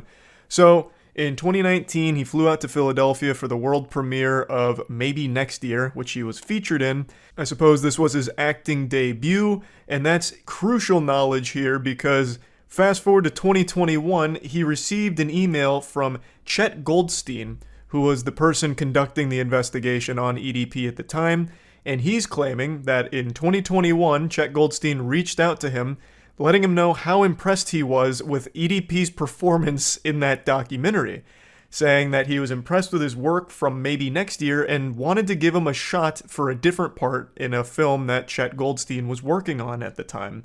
So he drops a receipt here of an email that basically just echoes that, saying, hey, you know, your work was fucking amazing, can't believe you didn't win an Oscar, would love to have you as part of this next production if you're willing to try out for it. get back to me. EDP responds, ecstatic to take this role. This was really going to blow up his acting career. He confirms an address with him, that it's a Rite Aid location they're meeting at. Chet Goldstein says that, their cameraman will meet them at the Rite Aid parking lot, and it's going to be a random scene that they're going to act out for 30 to 40 minutes to see if he's fit for filming. He says, the scene we may ask you to act out may seem a bit odd, and I may crack some jokes and be rude in certain parts of the shoot that may seem offensive to you, but keep in mind, we have a protocol of situations we may throw at you to see how you respond and act in helping us determine if you're fit for the part. If selected for the part for the film we're shooting in Bakersville in October, we'll reach out in 7 to 14 business days from our meeting. Please message me back to confirm this date. So this is his bombshell, shocking revelation plot twist moment where you see Chet Goldstein actually was just wanting me to act, improv to make sure I was, up to snuff here with the role that I'd be required to play for his production. I was under the impression this was all part of the acting, which even upon hearing this excuse is one of the most unbelievable things I've ever heard. No, you remember that incident from 2 years ago. Keep in mind, he's just now posting this 2 years later. I'm guessing this idea came to him in a dream recently to try this garbage. But, why wait 2 years if this is all legitimate? But regardless, all of that pedophile shit, no, that's just because I was a very good actor. I actually fooled all of you. It was acting, but I'm really upset because, I was misled. I was instructed to improv. I had no idea this was going to be the result. But I know what you're thinking, Charles, he posted receipts, he posted emails right there. There's proof, there's evidence to support these outrageous claims. Sometimes reality can be stranger than fiction. And to that I say, I do not like those green eggs and ham. I do not like them, Sam I am. These are fucking poorly photoshopped emails that he posts. He couldn't even Photoshop or crop it correctly. Look at Chet Goldstein's name. You can still see some of the black flakes at the top where Chet Goldstein was pasted on top of whatever this email originally was, and none of it's even centered in the first place. It doesn't even convincingly look like real emails. It is awful. It is terribly done. And to go even a step further, I can literally hear EDP's voice in the Chet Goldstein text here. He caps locked respond and act, as if that's supposed to drive the point home, no, look, it's real. This is super real because respond and act. That's a key word. I'm going to have to capitalize that one so that way people know that this is key. It's blatantly fake. These aren't real emails. But you know what? I'm always willing to play ball and suspend disbelief. Let's assume that this is real somehow.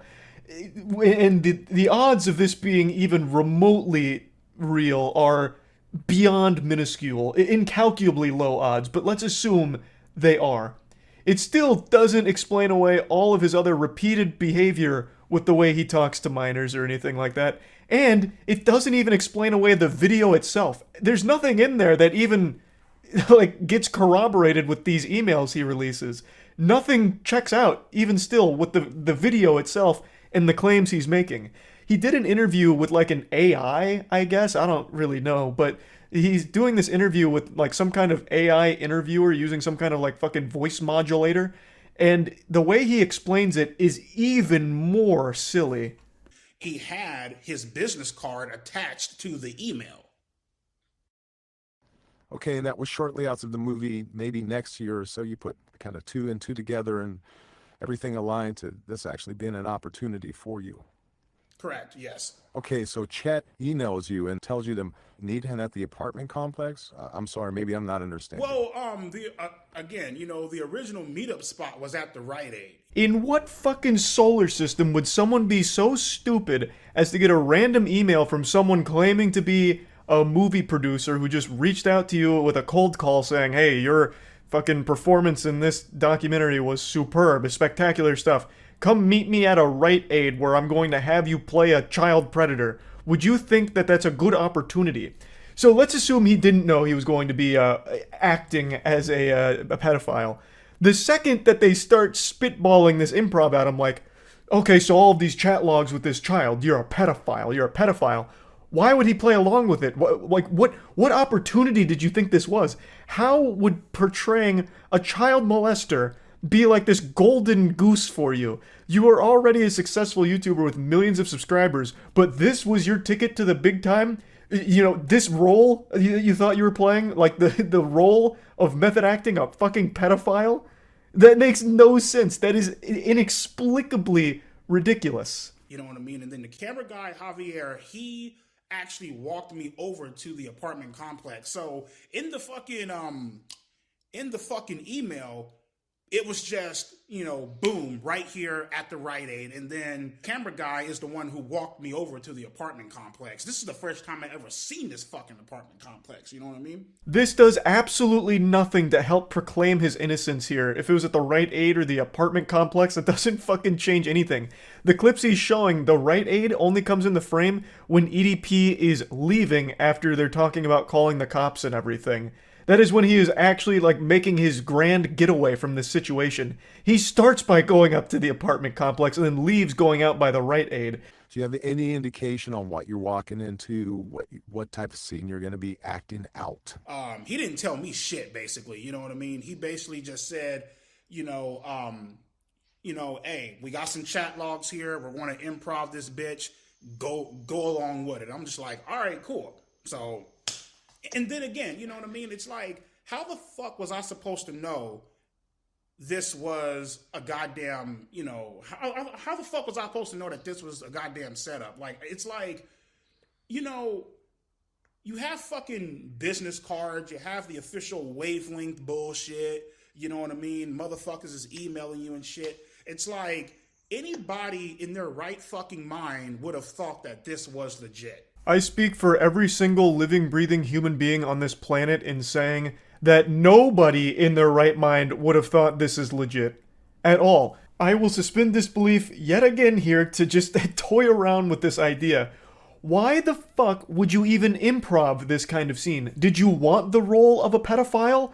Did you want that to be your acting legacy? The follow-up to your magnum opus performance in maybe next year you wanted to be the child predator? What sense does that fucking make? This is the dumbest defense ever. And he doesn't even do anything to, like, somehow explain away everything he says and does in the video itself. None of this explains any of it. And this fucking email screenshots are fake emails to begin with. The whole thing is so stupid. But it is laughable that he is actually trying this with a straight face. Obviously, this is yet again another desperate attempt to prove that he's never been a child predator, even though there is overwhelming amounts of evidence, even outside of this big video that came from it. There is still so much evidence against him, and really the only reason he never faced jail time is because the investigation was done by YouTubers and not done in collaboration with law enforcement, so he was able to squeak away based on that, which is something that has happened a lot, unfortunately.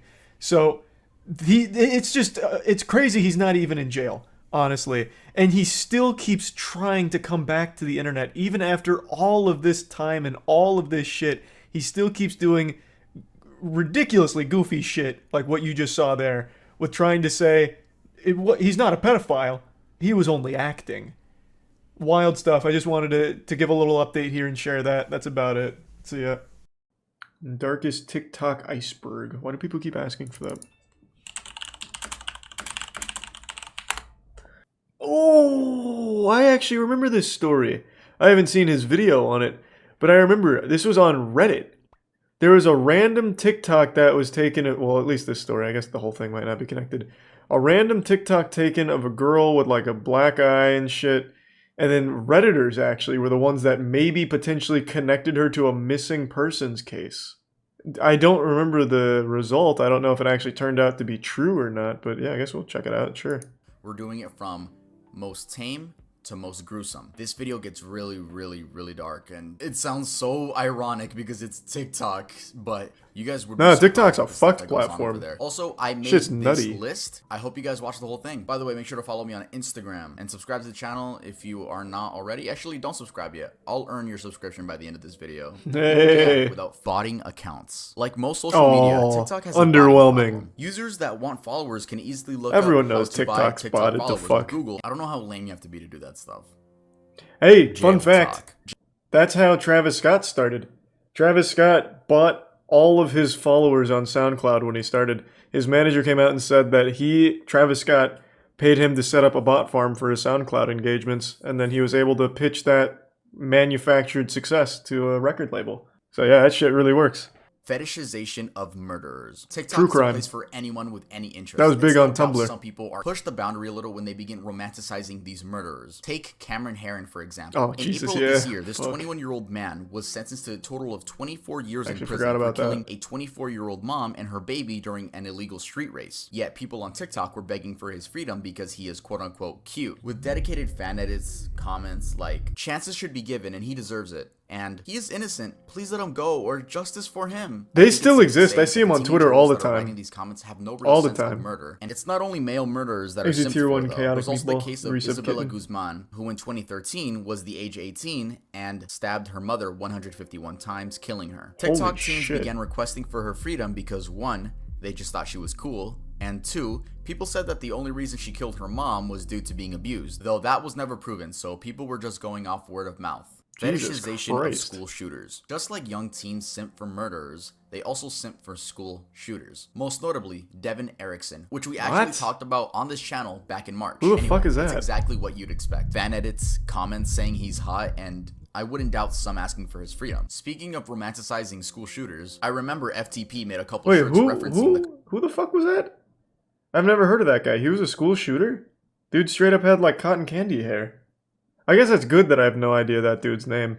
But yeah, no, I had no clue. I've never seen that guy before in my fucking life. I don't know who started this trend of thinking school shooters are people you should idolize, because they're not. They're shit humans that took away lives of innocent people. The surface. Faking disabilities. There was an instance Ooh, this last was week big. when this girl Still on TikTok big. did some detective work and found out that the account at Adopted and Disabled Child was actually a guy pretending to be disabled. For what? All credit to her, because she actually found out that the quote-unquote disabled man in the video is a soccer player for a Norwegian football team. I don't know What? goes on through your head to say, you know what? I should fake a disability Holy today shit. and post it on TikTok. Lopez brothers. Okay, I honestly don't want to waste my breath on these fucking idiots, so I'm gonna I make don't this know one them. really quick. Yes, they are both guilty of soliciting minors. Yes, there is proof. She's 14. And you are how old? Who the fuck are they? I've never heard of them. You can end up in jail. I do realize that. Man, that video didn't really pop off. Let me take a peek. I bet they're doing just fine on TikTok. Honestly, it might even be good marketing on TikTok, so that way the little girls think they have a chance with them, I guess. Which they very well might. Tony Lopez has 23 million followers, and he's doing real well. Posted a day ago. Let's go! He rated his attractiveness. Look at this. Nice. Yeah, no, that really, man, him being outed as a pedophile apparently really, fuck, it really ruined him. Who was the other one? Andre Lopez? He probably took the brunt of it. 21 million followers. He's doing even better than his brother. Hey, look, he's doing a dance. Nice. See, that's the beauty of TikTok. No matter what you do, you can't be canceled on there. And you know why? Because kids don't care. Kids do not give a shit. These two could have literally executed a child on TikTok livestream, put a gun to his head, blew their fucking brains out, and then did a dance on their corpse. Kids would have forgiven them. Literal next day. For some reason, little girls still love them. Oh, even mentions it, yeah. His TikToks would get millions of views, and I'm sure you've seen them on your For You page at some point. Well, last month, multiple minors came out explaining that Jerobe had groomed I guess, them. One Tori. of them, the one that got the most views, was a boy by the name of DYLG16. Joe would send him and his minor friends online BDSM tests and would ask to see their scores so Jesus he could see what their Christ. kinks were. He even offered to buy him alcohol, and if that wasn't damning enough, Jerobe ended up deleting his account shortly after these allegations came out. Bro, if there's one thing I don't like, it's fucking groomers, bro. Get the fuck out of here. You're weird. You're weird. You're weird. Cartel TikTok. To be fair, that dude probably wouldn't have recovered. I think you're probably right. The people that are fine and uncancelable on TikTok are like the dudes that are decent looking. This guy stood no chance. This guy was fucked the second he got outed as a child groomer. But yeah, the other ones are doing just fine for literally being outed by multiple people for preying on minors. Zombie Woman is the nickname given to a woman in distress recorded from a neighbor earlier this year in May in Seattle, Washington. Now, I've tried researching what actually is the story behind this video, but there isn't really a solid story. So I'm just gonna read you guys some popular theories. The first theory is that this woman is a victim of domestic abuse due to dyeing her hair pink and her boyfriend not liking it. Also forgot to mention that in that same theory, the boyfriend allegedly ripped her hair out due to not liking the pink. That's the most I could find for that one. The second theory That's is probably that this not woman it. is just on some type of heavy drug like bath salts. The third theory That's is that more this woman likely. is a victim of human trafficking and she had escaped her abuse. That is Someone possible. said Man, that actually does look like a fucking scene from Martyrs, if any of you guys are unfortunate enough to have watched that movie. That movie's disturbing. This actually does look like a scene from that. So this was real?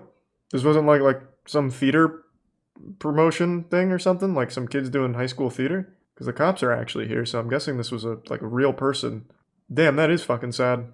Martyrs isn't that bad? Bro, that movie hits hard. That movie, like, not just like the gore shit they show. That movie, like, even its message is disturbing. The whole movie is about torturing women so they can get as close to death as possible, so hopefully they'd have an out-of-body experience and see what's on the other side. And to accomplish that, they torture the women, like, by literally, like, peeling all of their skin off, like, degloving their whole body. Like, that movie's nutty. That movie is, like, really nutty. Holocaust challenge. Yo, I can't Oh, I even remember believe some this of the one. stuff I'm saying right I remember now. that one. This is real stuff that happened on TikTok. In August of 2020, a new trend began emerging in US TikTok. In this trend, teenagers would pretend to be Jews that had died during the Holocaust. Yeah, that one was pretty fucking crazy. Diane Saltzman, the director. One thing I always found pretty interesting about this is, like, what is the thought process here? Like, so they died at Auschwitz and they went to heaven, and yet they're still, like, covered in dirt and, like, hurt and stuff, even while in heaven? Like, that's gotta suck. You go to heaven in the same state you left the world. Like, if you get hit by a fucking train or something, you just go to heaven in pieces? That'd be terrible. What a horrible, like, entrance. Is offensive to survivors Thanks and to Tier 1 trivializes the macaroni and history. cheese. I don't know how fucking stupid you have to be to do this shit, bro. That's just weird and disrespectful. Ronnie McNutt video. In This one, 2020, I remember this normal one TikToks too. would be posted onto the app. Fuck, Well, this that's one what was we heavy. thought. Until the TikTok would then cut to a clip of a man shooting himself in the head with a rifle. Well, he actually shoots himself in the face, not... Well, like, we're like, right here. I'm sure you guys have probably seen the video. These TikToks were disguised as your Yeah, that average one was dancing wild. videos. That was a memes, fucked up K-pop trend. fan came confirmed that the rumor of Ronnie doing this, quote, because his girlfriend broke up with him, is entirely false. He explains that Ronnie did this due to suffering from PTSD and depression.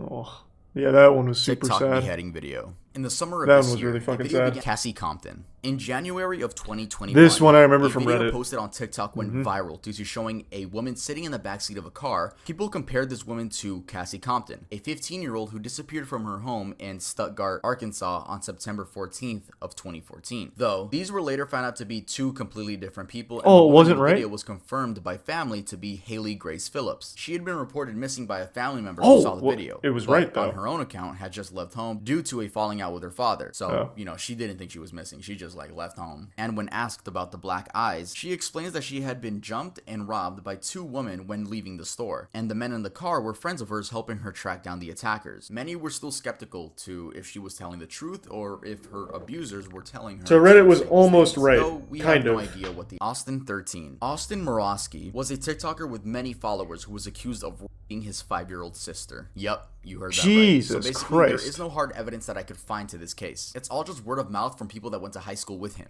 That if you happen to get in the same scenario like myself, don't beat yourself up. Let this be a lesson to my followers and whoever's watching, that words will and can affect someone's life along with the cyberbullying. Which, by the way, is one of the worst apology videos I've seen. What? It's right up there with James Charles and David Dobrik. You'd expect them to be like, no, I did not rape my sister, or yes, guys, I did. Holy but shit. He just dodges the question. He acknowledges nothing. What the Lady fuck? Cat Killer. Wait, what the fuck?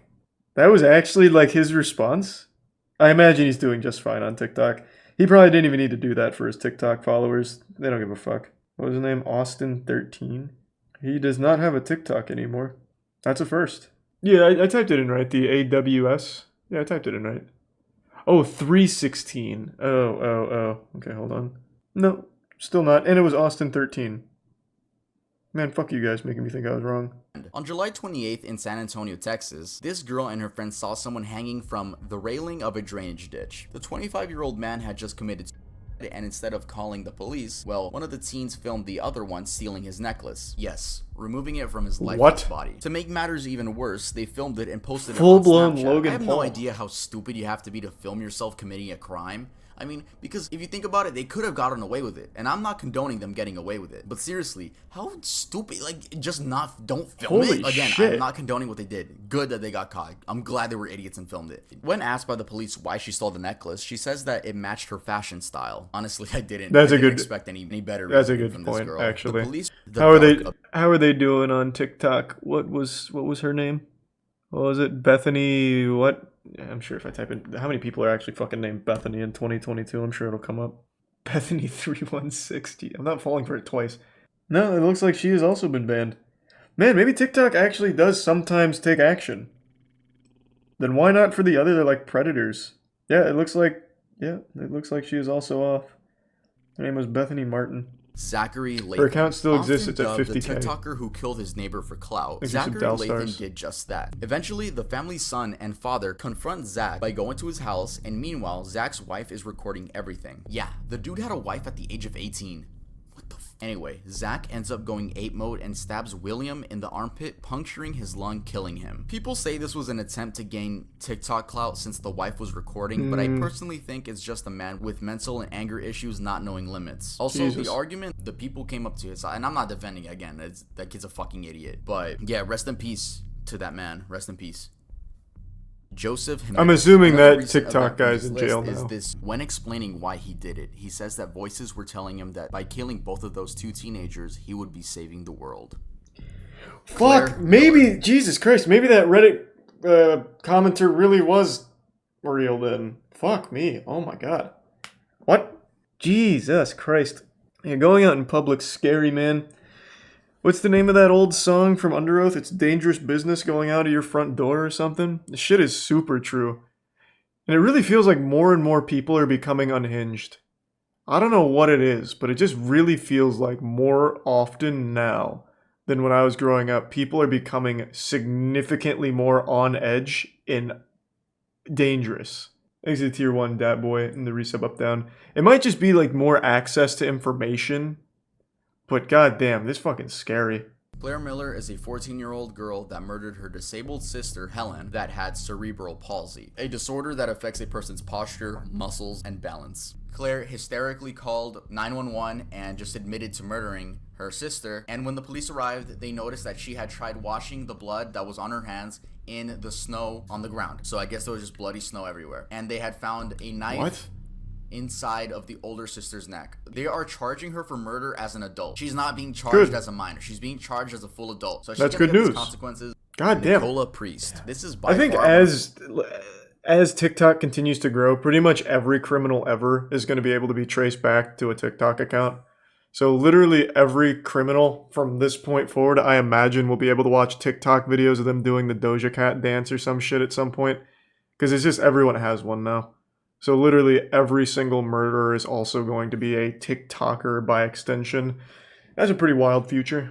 So this woman from the UK named Nicola Priest would post Thanks, TikToks Resub mourning her Innocence. dead daughter. This woman actually murdered her own kid and then went on TikTok post mourning her own daughter. People found this out because you can actually search her up on public records and it says there that she murdered her kid. That's what she is. And if you go back and watch some of the videos, her account is still up, by the way. If you go back and watch some of the videos, it's so fucking creepy seeing like just no. Why? Why is her account still up? Acting like she didn't fucking kill her own daughter.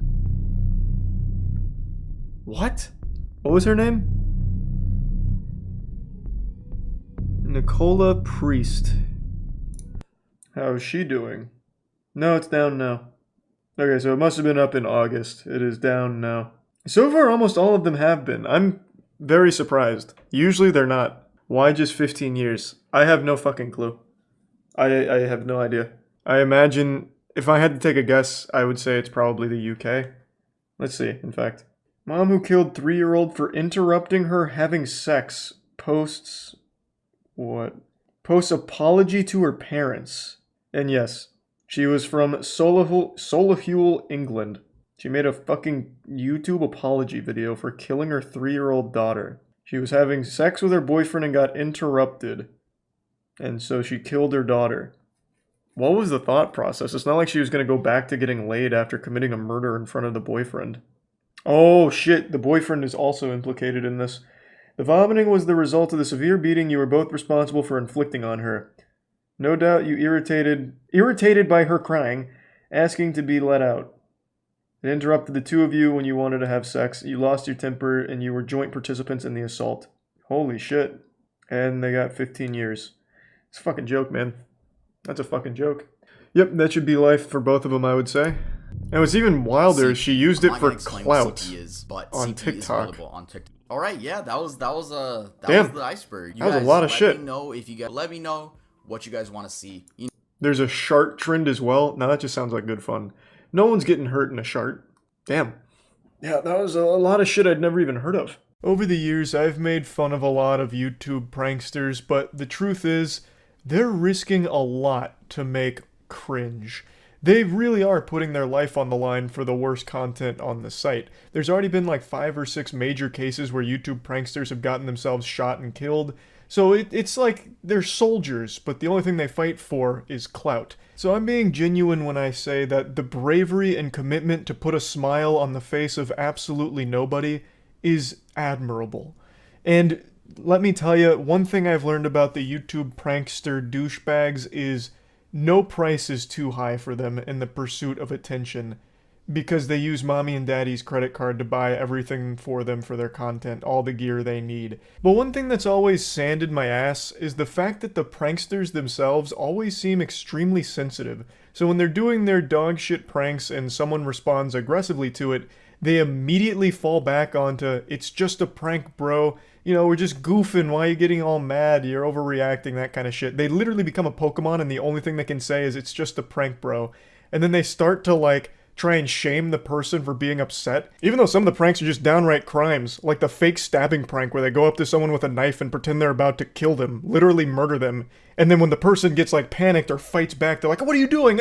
We're just kidding. It's just a joke. What are you? Oh my, this is so, you fucking goofball. We were just making a good TikTok video. It's just so embarrassing. Then watching the prankster try and play the victim here, they get offended that someone got upset at their prank. So today there's a video that's going viral from a prankster where he was doing some stupid shit on the beach. It's ultimately harmless, it's just not entertaining, like it's just a lame prank. But someone did respond negatively to it and ended up snatching the mic out of his hand and throwing it into the ocean.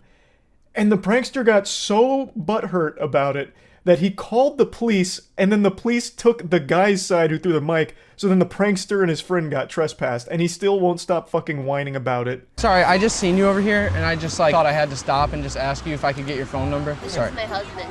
Oh, I'm sorry, bro. I didn't realize you were your husband. I thought you were like your gay best friend or something. I'm sorry. You're good, buddy. Yeah. You guys have a good day. I'm sorry. That's really the gist of this Galaxy Brain prank here. It's just wearing stupid shirts like your man is a pussy, or the other one they wear is threesome, and then they just go up to random people and say dumb shit. So in this one it was just hitting on this girl in front of her boyfriend / husband. I just seen you over here and I thought you were beautiful, and I was just wondering if I could have your phome number. You want to get smacked right now? Wait, are you with her? You want to get smacked up right now? Bro, no. Back the fuck up, I'm going to smack the fuck out of you. Why? You're going to around? Come here. Smack. I didn't know, I'm sorry. You think this is funny for TikTok or something? Yeah. Can we just shake on it? I'm sorry. So they just do a whole tour of the beach saying lame shit to a bunch of different people, trick-or-treating with Cringe. A couple people fake a giggle and then just shoo them away like some kind of stray animal. And then a couple people respond negatively, like this guy and the previous guy, who are pretty tired of them just bothering everyone and being a general nuisance on the beach. Camera and get the fuck out. It was just a joke, sir. You're bothering people. Why? Why? Yeah. You want us to call the cops? For what? You're harassing people. Was it because of my shirt?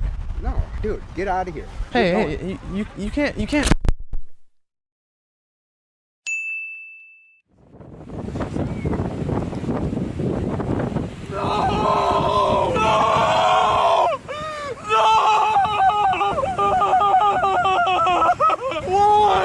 His initial reaction here is a very sad self-defense coping mechanism. I know that's some armchair psychologist analysis of this situation, but god damn it, it's super clear. He is upset that his mic just got thrown in the ocean. That shit is expensive. and his first response is to try and sarcastically throw a temper tantrum so that way the guy knows it's not bothering him. That's why he's super over the top with that, like, sophomore year of high school drama club thespian kind of shit, you know, screaming, which is even more embarrassing because, again, it's in public. There's a lot of people looking at him now. It's just so shameless. But anyway, a lot of brain rot takes came from this where people are saying, well, actually, the prankster's in the right. What just happened there was assault and battery. You can't just snatch something out of someone's hands and throw it away. That guy should have been arrested. Getting so upset over words that you'll assault somebody, it's sickening. And I've just got to tell you, that is some pussy shit. I'm going to hit you with the cold water. That is some bubble-blowing double baby Weenie Hut Jr. nonsense there. He was provoking people on the beach. The whole point of the content is to do these lame-ass incendiary pranks to try and get a rise out of strangers for the sake of your content to capitalize off the ad revenue. That's the entire gross little machine of clout that they try and peddle. So this guy just swooping in and throwing the mic in the ocean, I think is a totally fine response. Again, they started this shit and he just finished it. Now they're out $600. He didn't push anything too far. He didn't start throwing hands or like trying to poke their eyeballs out Captain Insano style. He just threw their mic in the ocean. You started some shit and this man came through and he cleaned it all up. Fed them their vegetables. And I understand the prankster's doing his best to mask his hurt feelings, but he quickly drops that facade. I'm bleeding. This guy assaulted me. He took my mic, $600. Hey, you know, okay. You're the one that's wearing the You're the Get the away from me right now. We're either going to press charges or he has to pay me $600. Damn, his whole tone and attitude really changed here. I think this is footage that you probably should have scrubbed from the video. This shouldn't have made the final cut because you're looking like a real whiny bitch right now with this part. You're threatening to press charges on this guy, the guy that you started bothering, and then you're asking for $600 to pay for the mic that he just ruined. You are the prankster. You have to accept some level of responsibility, right? The whole point of your gag is to make people upset at you. So you really can't be acting this way when something like this inevitably does happen. So I think that's some real goober shit. But I also want to point out something very important. This man's hairline.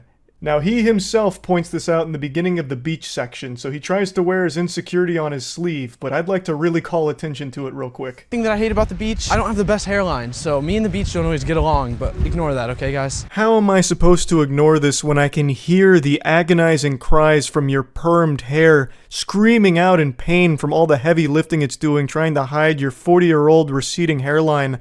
Especially with this facial hair combo going on here. You've got that chin strap beard, that fucking toilet seat fuzz going around. It does not work well when the wind blows in. That's gotta be your worst enemy here. I can now fully understand why you're not a huge fan of the beach, but honestly, anywhere the wind blows is pretty much going to be a battle between your hair and nature trying its best to show the public where your hairline actually starts.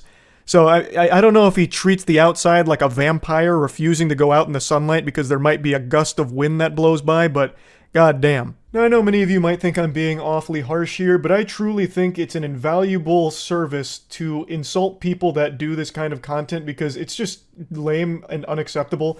I hate that public nuisance content is becoming so trendy on TikTok in particular that a lot of these clout-obsessed losers feel that the best way to get fame and money online is by being as disruptive and as douchey as possible to just complete random strangers who's trying to go about their day and enjoy their life.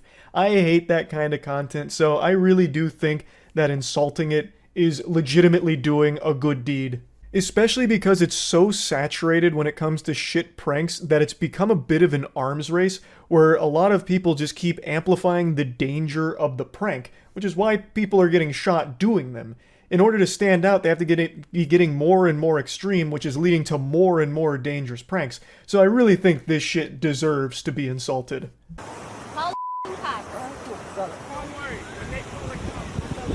I was just out here filming a video, and a man assaulted me, and he ripped the microphone off my camera and threw it into the ocean. You're more or less provoking somebody to make a move, and then you can report it, correct? Actual fucking Giga Chad beach officer here. Fucking Paul Blart rolls up, and he's just like immediately calling him out on his shit. He's like, I know what this is. You're provoking people to get a rise so you can record it for your TikTok, right? And he's just like immediately hits the nail on the head, so much so that the prankster even puts in the, it was at this moment he knew he fucked up thing because the guy is privy to this kind of content. I imagine this isn't his first rodeo with douchebags like this. So he's just immediately going in on him. I think I need repercussions for my damaged property. I need the wrong word. Repercussions is what actually happened. Yeah, I wouldn't be a YouTuber if I was great at grammar.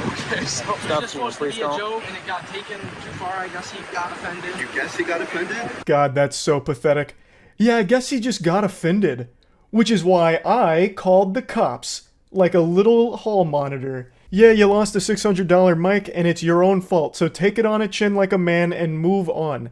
And this isn't your first rodeo with the law enforcement either. I've looked at a lot of the content. This is actually all him and his friends do. They go to places, they get trespassed, or they just straight up get arrested.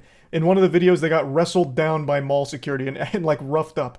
So his whole thing is just being a public nuisance and having situations like this, but still has the chutzpah to pretend to be a victim and is actually the one who called the cops. That is beyond embarrassing. Yeah, what happens if he's having a bad day? It doesn't mean you go out and just assault people. You're both being trespassed from this park. Have you ever been trespassed before? Yes. Shocking. I'm banned from every Walmart in the world. Is everyone getting trespassed or just us? Just the two. You can hear the pride in his voice when he mentions they've been banned from every Walmart. They have been banned from multiple places, and they're so proud of that. I think that's so sad, the state of the world, where that's something to be happy about, that you're banned from a lot of places because you're such an insufferable little asshole who's driven by internet brownie points, that you're just going to be a disruptive piece of shit to complete random strangers. What the fuck is there to be happy about with that? The whole purpose is just sad. You exist just to make people around you a little less happy, just total strangers going about their day. You want to make their day just a little worse because you post it online because you're a little internet clown. That's just pathetic. Now, I think he's young. He looks young, but it's really hard to know for sure with a hairline like that. But hopefully there'll be a moment of self-awareness, like some self-reflection, and he comes to this come to Jesus moment where he's like, damn, all of this shit was so cringe. Like, that'd be the happy ending. That'd be the good ending there. It completely changes, like, damn, this was fucking stupid. What a waste. But yeah, anyway, just wanted to talk about this a little bit. That's about it. See ya. People are more gullible now than they ever have been in the history of this species. That is just a fact. People are throwing away any level of thinking and rationality just to believe in the most outlandish garbage imaginable and just falling victim to every scam you could ever possibly drum up. 3 days ago, the stupid man's genius, Terrence Howard, went on Joe Rogan's podcast, and Joe Rogan only piped up for 13 minutes out of this 3-hour Arkham Asylum debriefing. That's 13 minutes worth of speaking from Rogan here. The rest was Terrence Howard brainwashing idiots into thinking that he's some kind of enlightened genius. For almost a decade now, Terrence Howard has gone on this international mission to convince the world that teriology is the future. That's what he calls his logic language. Teriology. Let that just marinate in your noodles up here for a second. You're believing in a guy who's fucking preaching about teriology. So, there already exists so many people that have broken down everything Terrence Howard is wrong about in the teriology logic language system. I'm just going to focus on his biggest one. 1 times 1 equals 2. That is something that he has built his entire fucking identity around when it comes to his math. And for the first 9 years of this one-man traveling circus, everyone laughed at him because it's so outrageous. If we followed teriology, cars, phones, planes, medicine, literally everything that is keeping you alive right now would not exist because his logic language is fundamentally wrong. It's not up for interpretation. He is provably wrong in every possible measurement. And I want to dive into this deeply because so many people are thinking that he is correct. They are throating his cock and balls, literally slobbering all over his meat because he went on Rogan and used words they didn't understand. So since they didn't understand the words, they took it as a sign that this guy's the fucking chosen one when it comes to math. I'm not even mad at Terrence Howard. I want to make that clear. I'm mad that a lot of people think Terrence Howard is right. I'm more mad at the gullibility of people to just take this at face value without doing any level of thinking for themselves. It's so easy now for people to just throw away their own thoughts and just let people tell them what they should believe in. They're like, yep, that sounds right. I want to believe in that, so I will. It's so fucking frustrating because that sets us so far back. Now, before I even dive deep into this rabbit hole, I want to tackle his biggest one that he has always put on the boxing gloves and fought for the honor of. which is 1 times 1 equaling 2. He even made his own YouTube video here explaining how 1 times 1 equals 2, and admittedly, if you set aside everything that he's wrong about, he's still fucking wrong. He doesn't even come close to accidentally tickling something correct. He is fishing around in the dark looking for a urinal to piss on, but he keeps pissing on the floor because he can't find it. He doesn't decide to just turn the lights on. He wants to live in this absolute, void of logic. I am going to demonstrate why 1 times 1 can never equal 2. A 3rd grader could do this, and I'm going to break it down in a way that no matter how stupid you are, and no matter how much you want to believe in this concept, it can't work. In no dimension in the multiverse could this ever be a real possibility. So when you're saying times, when you're using multiplication here, you're talking about the groups of something. So one group of 1 is 1, but let's get more physical with it. And I'm going to do it using a physical object here. We're going to get real, kinetic with it. And I'm going to use the GamerSupps Moist Waifu Cup. So this is me on the cup, big titty anime girl. It's available at gamersupps.gg. I'll put a link to it in the description. It's available for the next 2 weeks. This just seemed like a natural segue into mentioning that while I demonstrate this. Now let's put this concept into practice in a real-world scenario. You catch me at the grocery store, you say, "Pardon me, Charles, looking extraordinarily breedable as ever today. I have this box of moist GamerSupps waifu cups. Come take a peek." And I march on over and I say, "By Jove, look at that. There is a single moist waifu shaker cup in that box. There is one box with one moist GamerSupps cup in it. One box with one cup. I pick that up, I would have one shaker cup. 1 times 1 equals 1. That's just how it works. There's not any scenario where all of a sudden this waifu shaker cup is going to start budding like it's fucking SpongeBob and I'll end up with 2 somehow. That's not how it works. I have one box that has one cup in it. You come up to me again, this time it's at a Sam Ash music store, I'm fucking blowing away at a trumpet. You say, "Charles, check out these moist GamerSupps waifu shaker cups I have in these boxes." I say, "Oh, how many cups are per box?" You say, "There's 2 waifu shaker cups in these boxes," and I have 2 boxes.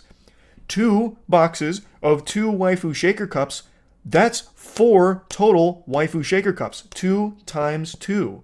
It's, this shouldn't be a hard thing for people to grasp.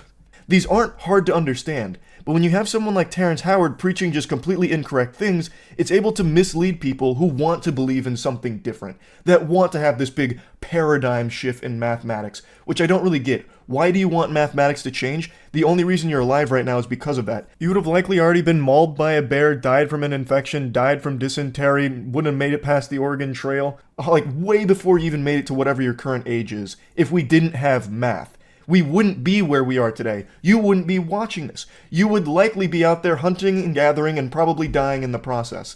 There is nothing that changes about this kind of concept when it comes to math. Now, it's important to note, I'm not a mathematician. That's something Terrence Howard and I have in common.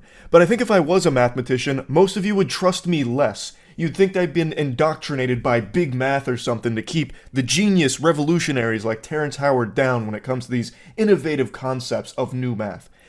No, an actual child could prove why 1 times 1 will always equal 1, and never 2. It doesn't take a genius to prove that Terrence Howard is wrong. It takes an ordinary person using their own brain a little bit, and Terrence Howard is hoping that you're not one of those people that think for themselves.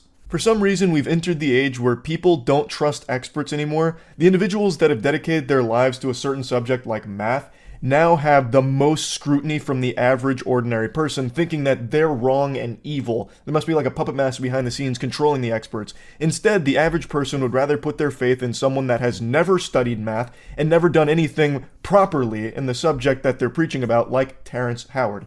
He has dedicated his life to being wrong. Meanwhile, the experts that just get fucking torched by people that don't understand math have an entire history of inventions to show for it that these people are literally using to criticize them.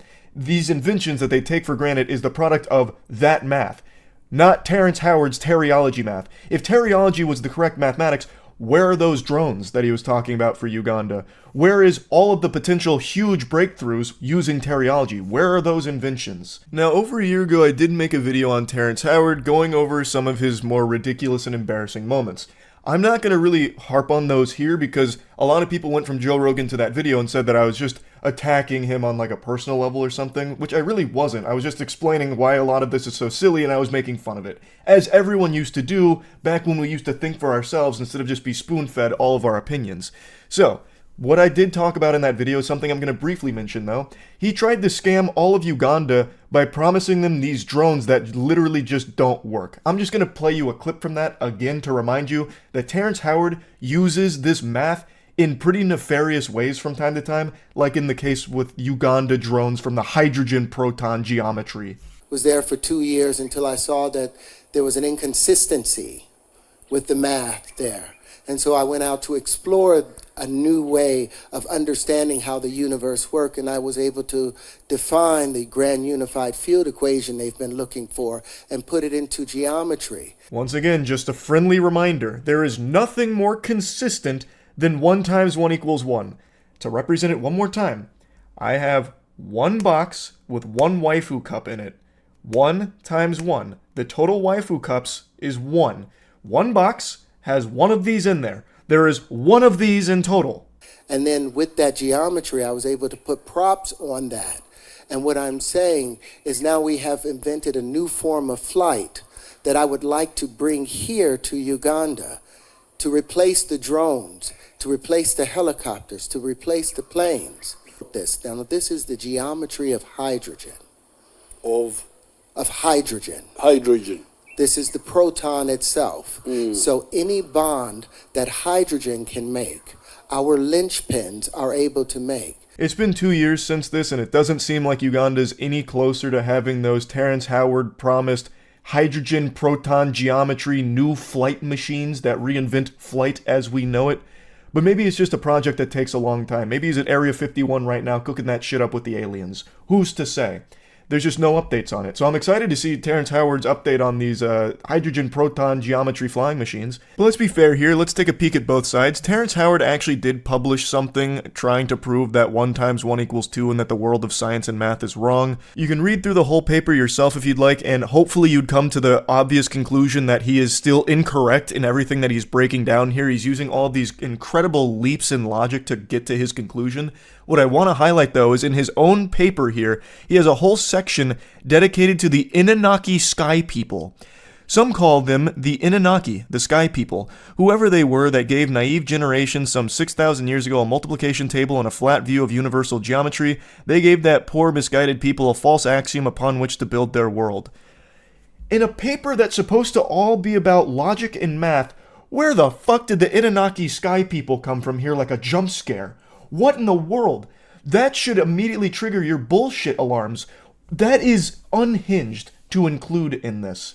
Like, it showcases that he fundamentally doesn't even understand where math comes from in the first place. He makes it seem like math is something that was given to us. Math is not an invention. Math is a discovery. It's something we learned. It's not something that we created based upon an Anunnaki Sky People gift.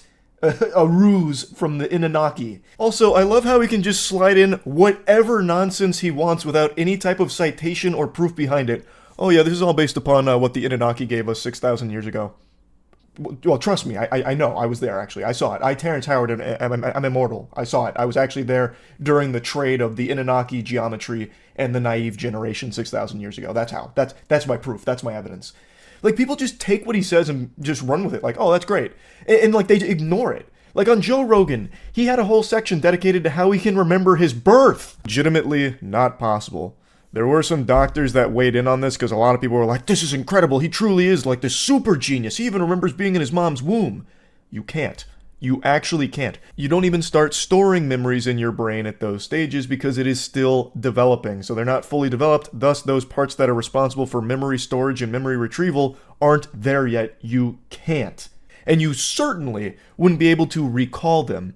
Now, a couple doctors did say that in very rare cases, you can recall some feelings, which is why if you had like a traumatic birth, that could play a role in your life later on. Like, you do form memories as a baby, but due to infantile amnesia, you can't recall them. So the memories you're forming are things like your mother's face, shit like that. As a baby, you do form those memories. You can recall your mom's face, but as you grow up, you are never going to remember those moments. You can't.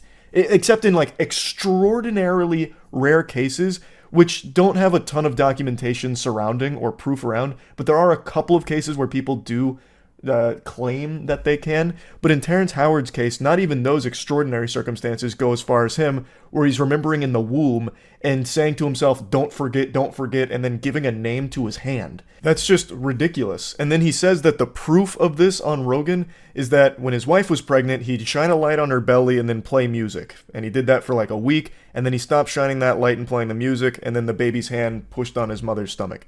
That was his proof that Terrence Howard remembered everything in his mom's womb. Once again, a complete misunderstanding of the things that he's fucking talking about with it. And there were a lot of people that said like, oh, that was a really weird section, but he was right about everything else. Why are we ignoring things like that? That is not something you should ignore. That is very clearly a red flag in the logic and the person behind the logic. It's ridiculous. Like, they're like, oh, no, he was definitely weird about the whole remembering being in the womb nonsense. But he was totally right about gravity not being real. Like, disproving gravity, he fucking nailed. And 1 × 1 = 2, absolutely on the money with it. Been saying it for years. It's so ridiculous. People just want to believe in the most, like, I don't even know the right word for it. The most over-the-top special ideas just to feel like they're smarter than everyone else. At least that's the impression I get. Because there is no way you would ever logically reach these conclusions unless you just wanted to believe Terrence Howard because it's fun and it makes you feel special. That's the only way. Because if you ever try and employ any of these in the real world, they fall on their fucking face. Again, 1 × 1 never equals 2. So if you ever try and use any of the teriology in your day-to-day life, it's not going to work. You're going to be left high and dry with your dick in your hand. It's not going to function. It can't. It doesn't. And for some reason, we are now in this age where people are just like, it doesn't matter. He's probably still right. Like, what the fuck? It's so stupid and frustrating. It really is. Like, again, I'm not even mad at Terrence Howard. Like, it's not a crime to be dumb. And it's not wrong to, like, pursue things outside of the already established, mainstream belief system. I think that's extremely important to a healthy society, always challenging the things that you're given. But this is the exact opposite. People aren't challenging what Terrence Howard is feeding them. They're just accepting it with a fucking smile on their face and not asking any questions. Terrence Howard pursuing this is not the biggest deal in the world to me. In fact, I do think in a lot of cases that can be really helpful. If someone goes out and challenges like some really well-established theories or whatever, like, let's see. It's always important. But he has come back with incorrect conclusions and still preaches about how everyone else is wrong, without ever demonstrating why he's right. He has nothing to show for his teriology. No creations, no inventions, nothing. So it should immediately right there stop for him and be like, okay, you know what? This was, a fruitless endeavor. I didn't get anything out of this. Maybe the math that we have is correct and is consistent because look at all we have to show for it. Look at all of this around us. We're surrounded by the product of mathematic breakthroughs. And Terrence Howard's math has nothing like that. So it should have come back like, okay, it was worth a try, didn't happen, we move on. And then he could have gone into different avenues to pursue more knowledge or more discoveries, but he hasn't. He has locked himself down to something that is completely false, and he's taking as many people with him as he can. And I think that shit sucks. People need to stop just taking in other people's perspectives as their own and start actually just thinking for themselves and putting into practice the things that they're being told to see if they make sense and if they're right. That's it. I mean, that's really about it. I'm not going to keep droning on about this. It's just so fucking frustrating. That's it. See ya. Over the last couple of months, I've analyzed more text messages than the FBI. I have been glued to bad romance and flirting like a moth to a flame. I've been wandering the deepest, darkest pits of filth. It's like in Space Jam when Michael Jordan gets sucked into the golfing hole. I've been sucked into the asshole of the internet, and all I see is cringe down here. But today, there's a new ingredient being added to this concoction. The recipe had a chemical X. Crime. This got posted to Reddit earlier today, and a lot of people sent it my way, and it actually reminded me of a real criminal case that happened back in 2022, and I actually found the case again through the comment section of this post, because I couldn't quite recall all the particulars of it, but there is a lot of similarities shared between that criminal case in 2022 and these text messages that this individual is showcasing here. So it starts with this girl's coworker messaging her out of the blue saying, "Hey." He receives crickets, no response, silence. And you know what they say, if at first you don't succeed, try being weirder. So he comes back around within 3 hours saying, "Hello? Is this blank?" She says, "Who is this?" And he goes, It's me," with a smiley face. "I just wanted to text you and see how things were." "Oh, things are going alright, I suppose. Not to come off as rude, but how did you get my number, dude? I mean, I don't mind you texting me, but I've never gave it to you." And that's when he lifts up the curtain and breaks the magician's code, revealing his secret method. "I just grabbed it off the contact sheet in the office room. Hope that's alright." To which she says nothing in response because that is fucking creepy. She never gave him her number. He just went out of his way to find it from their workplace. Yucky. But he comes back around saying, "How's it going?" And he just keeps going, throwing questions at the wind here, hoping to receive even the slightest semblance of life on the other side, not realizing that he has already scared her by snooping around tracking down her phone number without ever getting it from her directly. So it's already super creepy to do that. So he says, "How was your New Year's?" No response. 2 days later. "Sorry to keep texting, but what are you up to today? If you're free later, I'd love to go out." I will never understand that kind of shit right there. How can you be so deluded and lost in your own little fantasy land Narnia that you think there's even an iota of a chance that she agrees to go out with you when she has ignored your messages for 4 fucking days? Like, what is the thought process? Scratching at his chin. Maybe she's playing hard to get.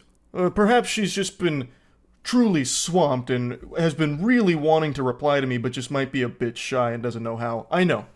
I'll go ahead and invite her out with me. That should make her a lot more comfortable. And he goes a bit deeper. "I know you're probably busy, but I could pick you up too, so you wouldn't have to take the bus anywhere. If you wanted to go out, that is. Sorry to keep texting, but I don't want to be out too late, so I'd appreciate a response at some point, smiley. I'm heading out to get coffee now, so if you want to join me, just let me know." "Ma'am, you better hurry. The choo-choo train is leaving and Mr. Perfect is going with it. You only have one opportunity to get coffee with a gentle sir like this, so you really gotta play your cards right." She declines, saying, "I would appreciate it if you didn't text me unless it's work-related. I don't really know you, and I'm only blank. You're 5 years older than me, dude. This just feels creepy." "I didn't mean to be creepy or anything. You're just pretty, and I thought it would be cool if we got to hang out, smiley." "No thanks. That's honestly so weird, and if you continue to ask, I'm going to talk to Lean about this." I'm assuming that's like their supervisor or someone higher up at the place they work. And then he goes in deep. He says, "I'm not gonna lie. I've been thinking about you a lot, and I just want you to spend time with me. What you said the other day just felt rude. At least try and give this a chance. I know you're probably not awake, but I've been up all night thinking about you. Not going to lie, sometimes I like to take pictures of your ass while you're in the drive-thru window and I jerk off to them in the bathroom." I'll go ahead and take a courtesy pause here to give everyone a brief respite and let that nugget marinate in this sauce here because he just dropped a real heavy, spicy meatball on the plate. And when I first read it, I certainly wasn't ready for that because that's just openly admitting to a crime. I'm not a sheriff or anything, but I'm pretty confident that that's illegal. He'd probably be taken away in handcuffs if this information got out. Which it should. She should absolutely report all of this. Now, somehow it actually only gets worse from here. This is just the beginning. He's showing his true face, and man oh man, is it an extraordinarily ugly one.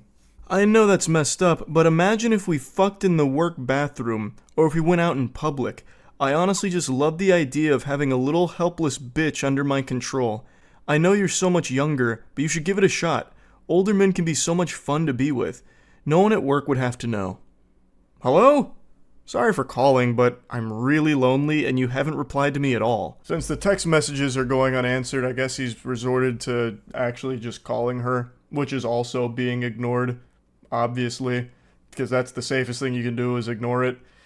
So I can't believe the revelation that it turns out he's lonely. Who would have seen that coming? With smooth talking like this dude's got all the game in the world. This man's a fucking apex predator, a grizzly bear, a champion of Riz here. I can't believe that he, of all people, would somehow be lonely. What a curveball. He then tries to brush all that under the rug, trying to apologize for it. Sorry about last night. I got carried away. I know you're probably not even reading these, but I hope you have a good day, smiley. I'll be thinking of you. I really don't see an issue. It's not like a romantic date or anything. It would just be getting coffee and food. And if you were in the mood, we could always go to my place to watch a movie. I know it sounds creepy, but why not just get out and enjoy the day together? What in the hell is even that? What are you talking about? It's not like a romantic thing or anything. You were just talking about fucking in the workplace bathroom. And then you were talking about having a helpless bitch under your control. What do you mean it's just coffee? You're already showing how extraordinarily creepy and perverse you are. What are you yapping about? He's blabbermouthing about a bunch of hooey. And that's when she finally does respond to all this and says, "Alright man, I'm probably going to report you to the police. You know damn well that I'm underage and you're texting me in the middle of the night like that. Fuck off." And then he drops her address and says, "If you continue to ignore me, I'll just make it so you can't. If you tell anyone, I'll make this even worse for you." So it turns out she's underage, and he was well aware of that fact. And he also would have been even more aware of that fact, considering he snooped through the confidential workplace documents to find her address and her phone number. So it would have been abundantly clear that she is underage, and he didn't care. He still went for this full throttle.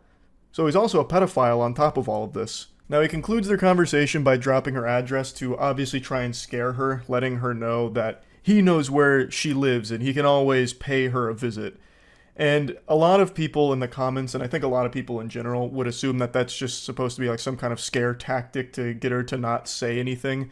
Not necessarily that he's going over there right this instant to do something, but that is still a legitimate threat, and I imagine an actionable threat that the authorities can use. This is one of those situations that really shouldn't be taken lightly, and it seems like it isn't. It seems like she's taken the proper measures here, like contacting authorities or contacting workplace staff and all that, which is what she should be doing, because this is just legitimately dangerous. I mentioned at the start that it reminded me of a case from 2022, where a man killed his 17-year-old coworker because he had a huge crush on her, and since he couldn't have her, nobody could. Her name was Riley Whitelaw, and she was murdered at her place of work by this individual. He recently got sentenced in October of 2023 for the murder, and it is just horrifying. Now, Riley had previously made a complaint to the employment about how uncomfortable he made her with like the advances that he would make on her and all of that, and even asked to like have her schedule changed so they wouldn't have to work together.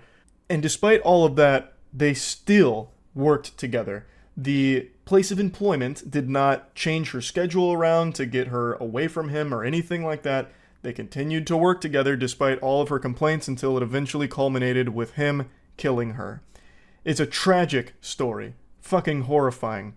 And it reminds me of the text messages we just read right there, where a coworker becomes infatuated with someone and then eventually does something disgusting like that. So reading through these text messages, it is a concerning individual in a scary situation. And it's something I think about from time to time about how awful it must be to just be doing your job, doing nothing wrong at all, and then still ending up in a situation like this. This girl never made any advances toward this guy. She never even gave him her number or anything at all. And yet somehow he still became obsessed with her and then stalked her company documents to find her phone number and her address and all of that. It's just so awful. She's literally just doing her job and then gets put in a situation like this because of this absolute lunatic. So yeah, just wanted to talk about it a little bit. I think situations like these should always be taken seriously. Like if a coworker or anyone for that matter starts to get like a level of obsession with you that it becomes a bit palpable, that you can start to see it, it immediately needs to be something that you take very seriously because you never know where it could lead. And I think that is just always something that needs to be handled with real care. So just wanted to go over this a little bit. That's really it. So yeah. Surgery is a very scary thing. You are literally putting your life into someone else's hands. And unfortunately, sometimes those hands aren't focused on the task. They're focused on doing some of this. And maybe even a little of this. And God forbid, Lord help us, sometimes even this. What I'm talking about today is the dancing doctor trend. It's kind of dwindled in popularity after some of the doctors participating in it lost their license because of it, which I think is justice served. And in fact, I think that's not far enough. I think if you are a doctor who is compromising the health of their patient because of this dancing trend that you did, you should probably face a little bit more than just the license being revoked. You literally put their life at risk for some clout. Like, that's not an exaggeration to say. Now, this was a bit of a viral trend for a little bit. It actually predates TikTok. It actually was before TikTok, where for some reason some doctors got it in their fucking noodle that this would be like a really quirky, fun marketing thing for their practice, and somehow didn't recognize that this would scare the shit out of people, because no one wants their doctor to be the zany goofball who's going to, you know, fool around during very sensitive surgeries. Would stop to film TikTok videos of them dancing with like pieces of their patients in their hands and using it as props, or just generally dancing or filming skits while operating on a patient. Just imagine that nightmarish scenario. You're about to go unconscious from the anesthesia, and as your eyes are closing, you hear the Tik-Tok 3-second countdown. And when it hits 0, you just go straight to Valhalla. It's such a terrifying thing to think about because surgery is so sensitive. You don't need me to sit here and tell you how dangerous surgery can be. Obviously, if you've developed object permanence, you can fucking recognize that surgery is something that is not to be taken lightly. It's not small potatoes by any means. So when you're going under for a procedure, you would pray that all of the doctors there are on your team, there for you 100% to, you know, fix whatever the problem is or whatever's going on there. But in this trend, it was the exact opposite. It's like they waited for the patient to go to sleep and turn that fucking operating room into a nightclub. Hey, is the idiot asleep? Perfect. Drop the disco ball, bring in the dancing lobsters. Jill, hit it. Where are my boner jams? We're filming a TikTok. And it led to some problems. Now, the one I want to focus on today is a video that actually was very popular a few years ago and is making the rounds again because there is a follow-up to this story that I'd like to get into after showing it to you. Latoya Arsheen was among the first to see video of Dr. Wendell Boutte making an incision and mugging for the camera while the rap song Cut It played. I don't want to get DMCA'd, so I'm not letting the song play, but you know how the song goes. You need to cut it. Little acapella for you. That's Arsheen on the table. Cut It is your song, girlfriend. You did awesome. The photo release form is signed only by a member of Boutte's staff. Where Arsheen was supposed to sign is blank. I feel disrespected on a lot of levels. The song's playing here again while they're dancing with a portion of her flesh. This is actual Ed Gein type shit. This is diabolical. That's like something a Dark Souls boss would do. Use flesh as some kind of instrument. That is so disturbing. Like, I don't know what they were expecting with this video when they posted it. Like, did they think this would become like the official music video for Cut It or something going forward? Or like, I don't know how they thought this was a good idea and how they wouldn't get in trouble for it. Like, this is not what you would want your doctors to be doing while you're under. Because then you have to start to question, well, what else did they do that wasn't filmed? Like, I woke up from the surgery and my butt was a little sore. I'm questioning a lot of things now. Like, what's going on? Like, this is only what they filmed. A far more horrible things also could have been happening off camera. And even what happened on camera is unacceptable. It's just so fucked. Do you think that's your flesh? I think it is, with the Cut It, the remainder of the song. Former patients have now come forward with complaints. Arsheen plans legal action not just about the video, but about her results. How does your body look now? Disfigured. So according to her, her body is disfigured as a result of the surgery, and from what I can tell, many other complaints say the same thing, that they had less than stellar results. As you would probably guess if your doctor was more focused on making TikToks as opposed to the actual surgical procedure they were supposed to be focusing on. You'd probably have better luck getting your surgery done by some mysterious shady goober off the black market. You'd be risking your kidneys, but in a practice like this, you're risking your whole life here, because you might just die on the operating table because they're too busy focusing on hitting like a fat fucking Gangnam Style while you're under on the table. Really dated myself on that one because I couldn't think of any of the new dance trends, but you get what I'm saying. Now, like I mentioned, a lot of these do predate TikTok. This one in particular, this happened in 2017 through 2018. And it was posted to YouTube and Instagram. But this trend did persist all the way into TikTok, and I'm sure some of you have seen more recent headlines about some dancing doctors on TikTok that have also faced some repercussions for that, luckily. But this one is, I think, the most shocking one, because they are actually dancing around with pieces of the patient. So The follow-up to this story is there was a lawsuit launched here, obviously, from former patients of this practice. There's numerous videos of Dr. Wendell Boutte here dancing as their patients are under, and as you've seen, even using them as, or parts of them, as props in the dancing. While she's operating, also dancing. The surgical assistants, everyone who even enters the room just gets hit with this fucking boogie virus and they just can't help but dance for the sake of these videos, all while they're supposed to be doing surgery. She faced numerous lawsuits, all of which I believe have resolved, and she's been ordered to pay hundreds of thousands of dollars to the victims. She had her medical license suspended, but from what I can tell, it was only suspended for 2.5 years, which means she can legally practice medicine again in Georgia?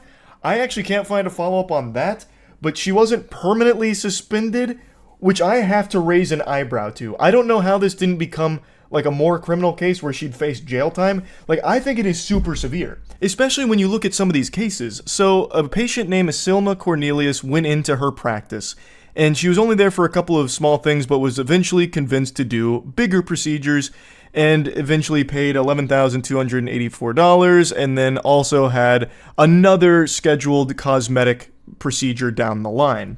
So she went back on February 18th of 2016 to return for that cosmetic procedure, and something went wrong. 8 hours into the surgery, after anesthesia was discontinued, and before her lower abdomen had been sutured, she went into cardiac arrest. Paramedics arrived at the scene, and it took 30 minutes to close up her abdomen, and they had to carry her down the stairs because there wasn't an elevator big enough to accommodate a stretcher. And by the time she arrived at the medical center, she was in severe distress, unresponsive, and unable to breathe without a ventilator, and suffered a severe and debilitating catastrophic brain injury, and left her reliant on a feeding tube and around-the-clock care. The quirky dancing doctor was legitimately ruining people's lives, disfiguring them permanently, and in this case, leaving a woman with permanent brain damage. Under no circumstances should she be allowed to practice again. It's not like this is just some kind of freak mistake that she made one time. She had dozens of videos doing this with many victims. Like, this isn't just some kind of whoopsie-daisy that someone makes, like, oh, how was I supposed to know that dancing during surgery and, parading around parts of the patients was a bad idea? Like, what do you mean? This is new information that nobody knew. Like, I couldn't have avoided this. This was truly inevitable. It's fucking ridiculous. I really think she got off very easy in this case. Yes, she was ordered to pay back hundreds of thousands of dollars to some of the victims, but she was also an extremely successful dermatologist. I don't think that hurt her very much. Like, she got off of this, in my opinion, very easy. Now, the anesthesiologist in that Cut It video you just saw also faced some legal problems as well, but he was actually cleared of malpractice last year. In that video I showed you with Cut It playing, Dr. Roland Pinkney was in there dancing as well. He was the anesthesiologist that day, and he was facing some legal issues here, but was ultimately deemed not liable in any way for what the victim had experienced. As a result of this, 100% of the fault was put once again on Wendell, and basically they were arguing that him dancing was not a breach of care. Like, the argument they made ultimately was that it was just him being less than professional, but him being unprofessional doesn't constitute breaching the medical standard of care that he needed to uphold. I have to firmly disagree here. I feel like anyone in that operating room should know that you shouldn't be filming fucking YouTube videos and TikTok dances while you are in the middle of a surgery. Now, in his defense, he was under the impression that the patient consented to having that kind of content made during the procedure. So it does get a little fishy there with exactly what he was aware of. That is a weird thing to consent to. I don't imagine there's many people out there that would be super happy to see themselves under the knife and having their doctors like dance around with their flesh.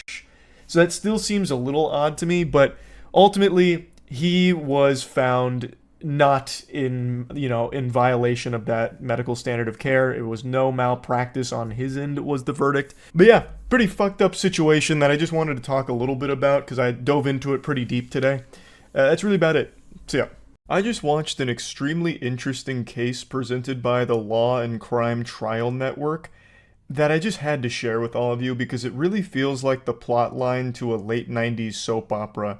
It's got an evil wife, and let me tell you, she's a real battle axe, and she's hatched a nefarious plan to poison her husband for life insurance money, allegedly. I hate that I have to use the word here because the overwhelming amount of video evidence and everything makes it very clear that that's what was going on, but apparently you gotta say that word when talking about something like this. But anyway, that's not where the whole story stops because the husband becomes aware of it, but can't act on it right away, so has to continue to play along with the woman that's actively trying to kill him. And then when he eventually takes it to authorities, they initially don't act on it, so then he has to gather even more evidence. It's just so fucking wild, and I just have to show this to all of you. Because this really does feel almost make-believe. It feels like something Darman would write if instead of making, don't judge a book by its cover videos, he made murder mysteries. A military wife is now charged with attempted first-degree homicide after her husband allegedly caught her on camera pouring bleach into his coffee maker. He says it was all to get life insurance benefits. It really does make me giggle every time allegedly is thrown out in a case like this where you can actually just watch it happen on the fucking Jumbotron. And especially with this one because the husband was super thorough with all of the hidden cameras he set up. So you can get like a 360-degree video of all the poisoning attempts. You got every goddamn cinematic angle imaginable. And yet still allegedly poisoning attempts. Again, I fully understand why they have to keep saying that word here because she hasn't been found guilty in court yet of all of the charges. But I mean, it's pretty clear. The answer to this game of Clue is Feliciano in the kitchen with the bleach and coffee maker. Like, we can tell. The man, quote, suspected someone was tampering with his coffee, and in May 2023, while still in Germany, he set up a camera in his house.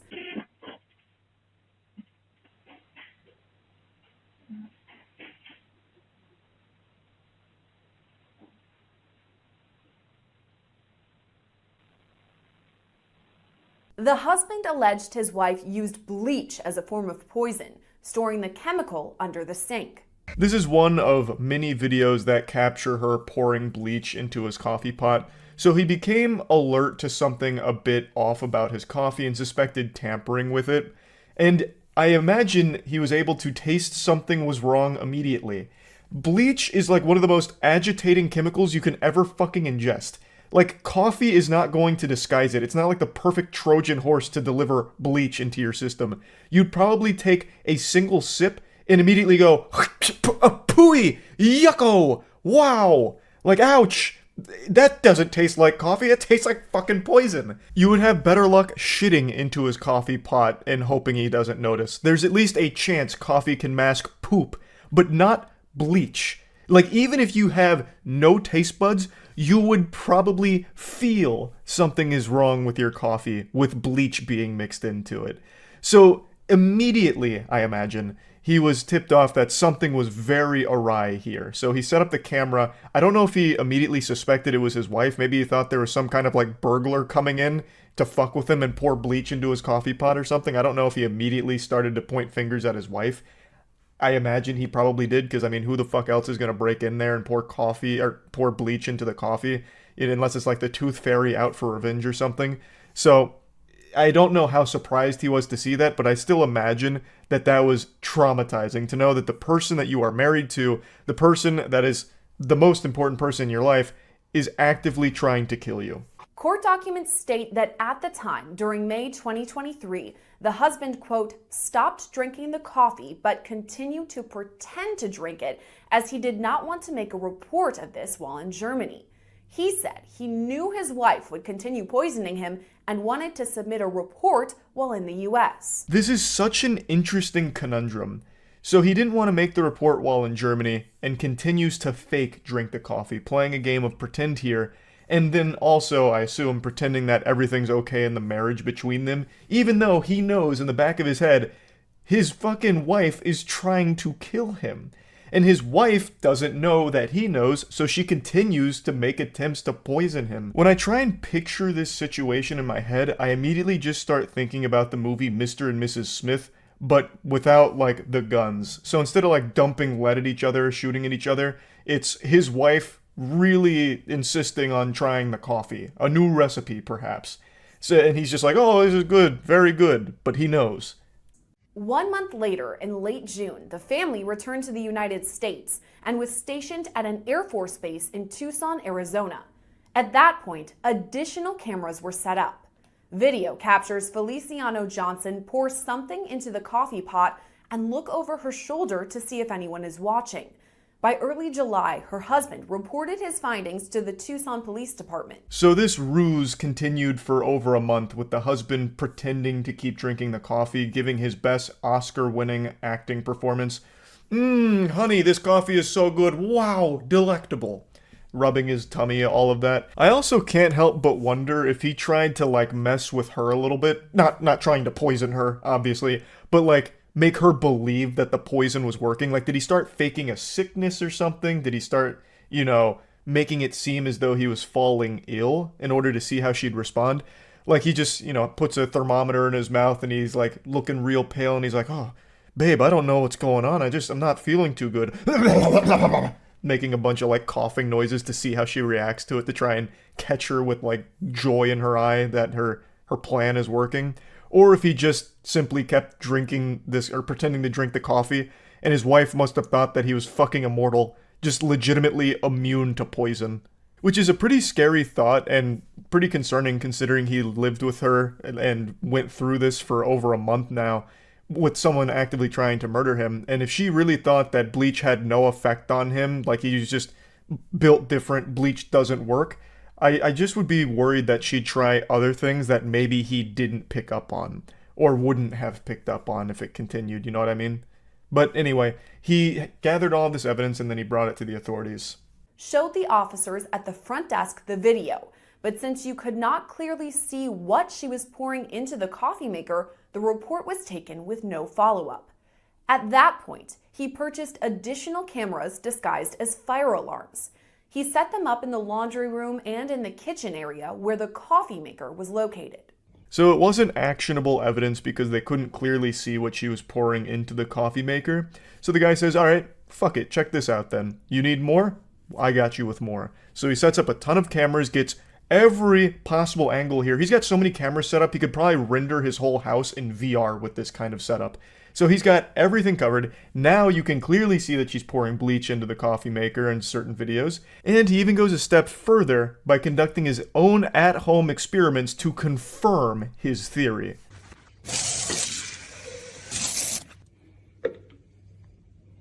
Normal. It smells. I can smell it. I can smell it. Soapy. Tea. You're gonna see purple. Boom.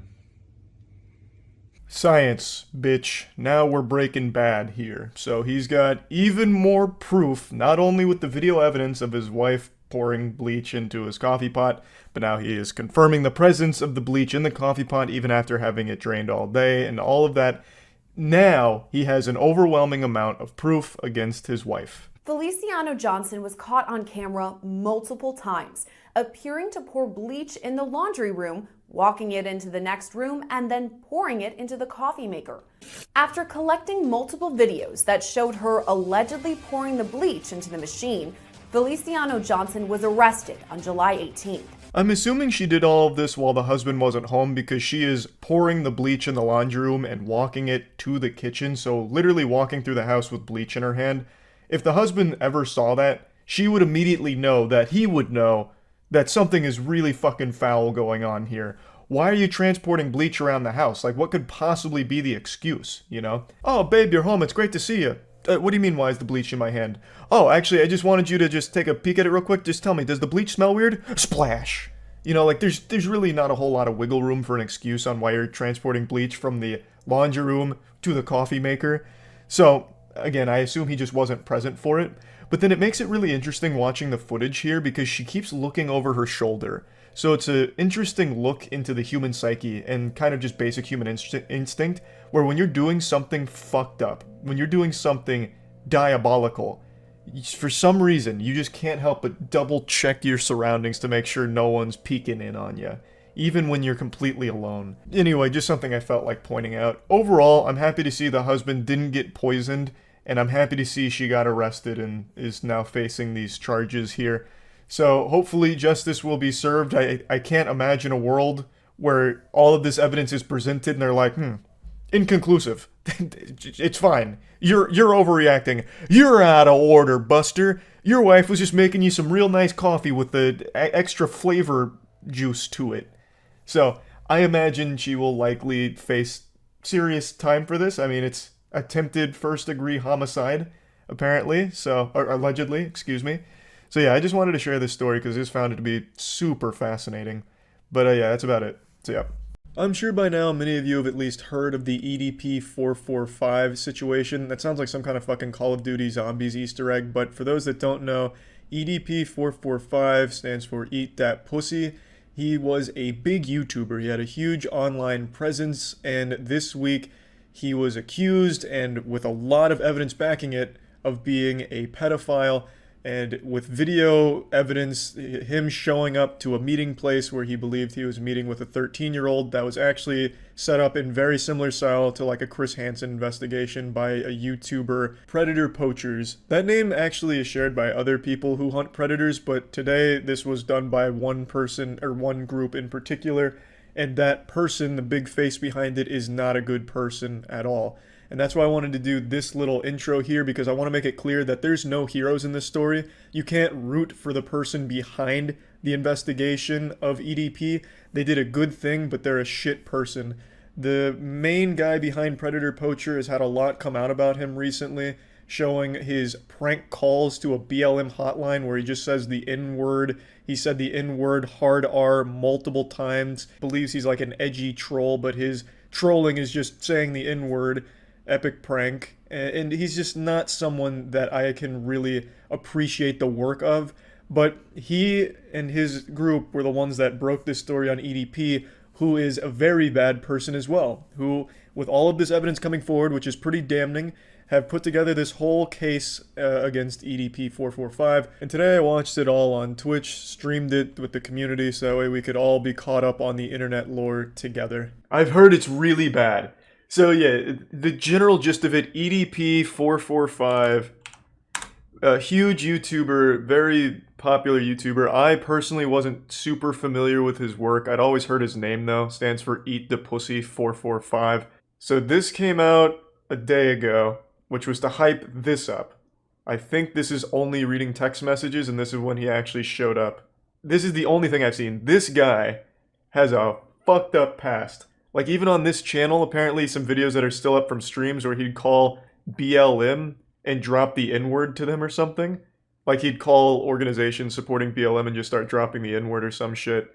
Like, this guy is not a good guy. So, everybody go subscribe right now. Go subscribe. And if you want to see the full chat messages... I'm sorry to interrupt again. Another thing, the reason this video took so long for them to put out... is because he wanted to wait for it to get full monetization. So that's why he kept hyping it up, and the reason why he kept pushing it back, because it wouldn't get full ads on it. So this guy's kind of a real piece of shit, if I'm being honest. Like, he does a good thing in the worst possible way.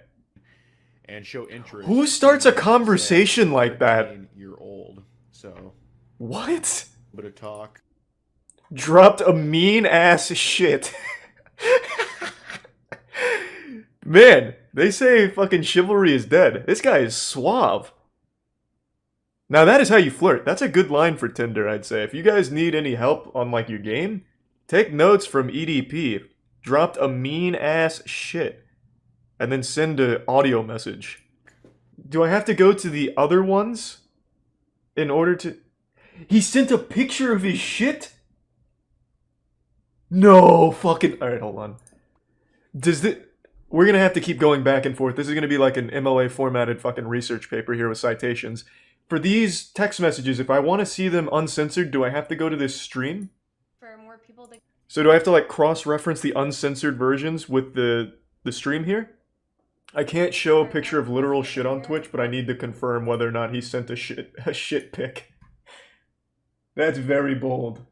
Just ordered some pizza, about to fuck this shit up. Pizza sounds good. Hell yeah, I'm about to annihilate that shit. Okay. Oh! He sent a picture of his shit! Dropped a mean ass shit and it's a full loaf. This man, he's sending shit pics. And that is not a healthy shit. That's very runny. There's no solid foundation of the stool.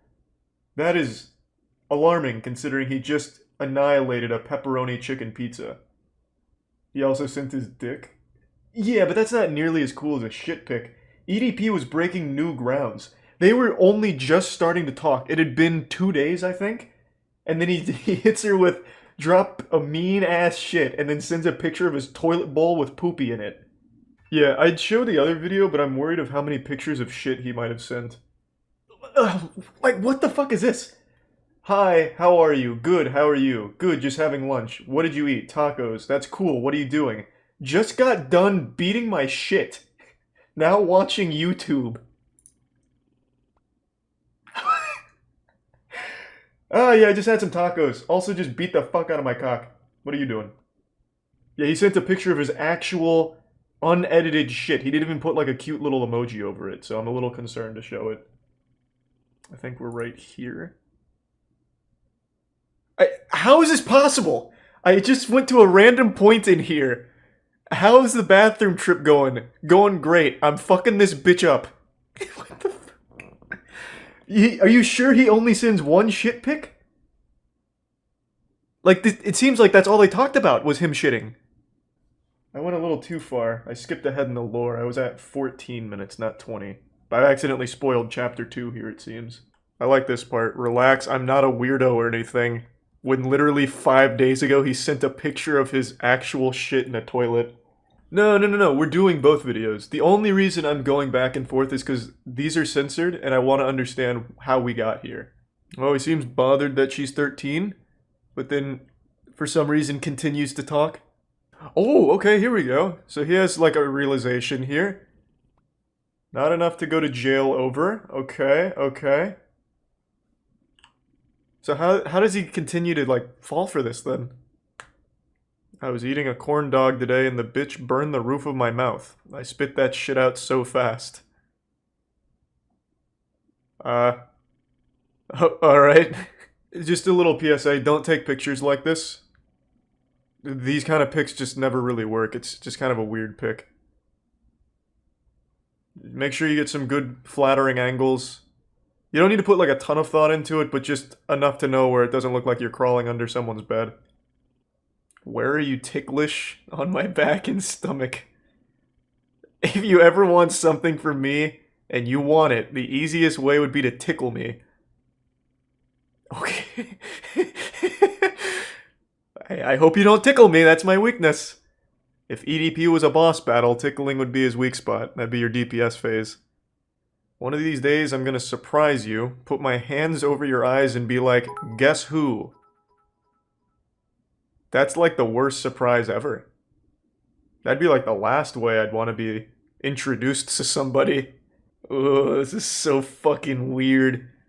Want your first kiss to be enjoyable. This really does remind me of To Catch a Predator, like the chat logs that they'd show. So he was like super into nibbling on her ear and being tickled and shit.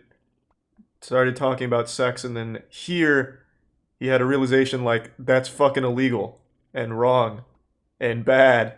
And now we're caught up. No, we're not. Oh my god, this is still not it. Cute little fingers. Oh, how did this... Okay, what? How did this happen? Literally, like 10 messages ago, he's like, this is bad. Can't do it. We can be friends. Cute fingers, by the way. So you want to have sex? I can go easy, of course. Wait. Nah, EDP doesn't go easy. He goes ultra nightmare mode. There's no slowing down there. Man's just a fucking machine. I honestly enjoy doing what my YouTube name says. Eating the pussy. Yeah.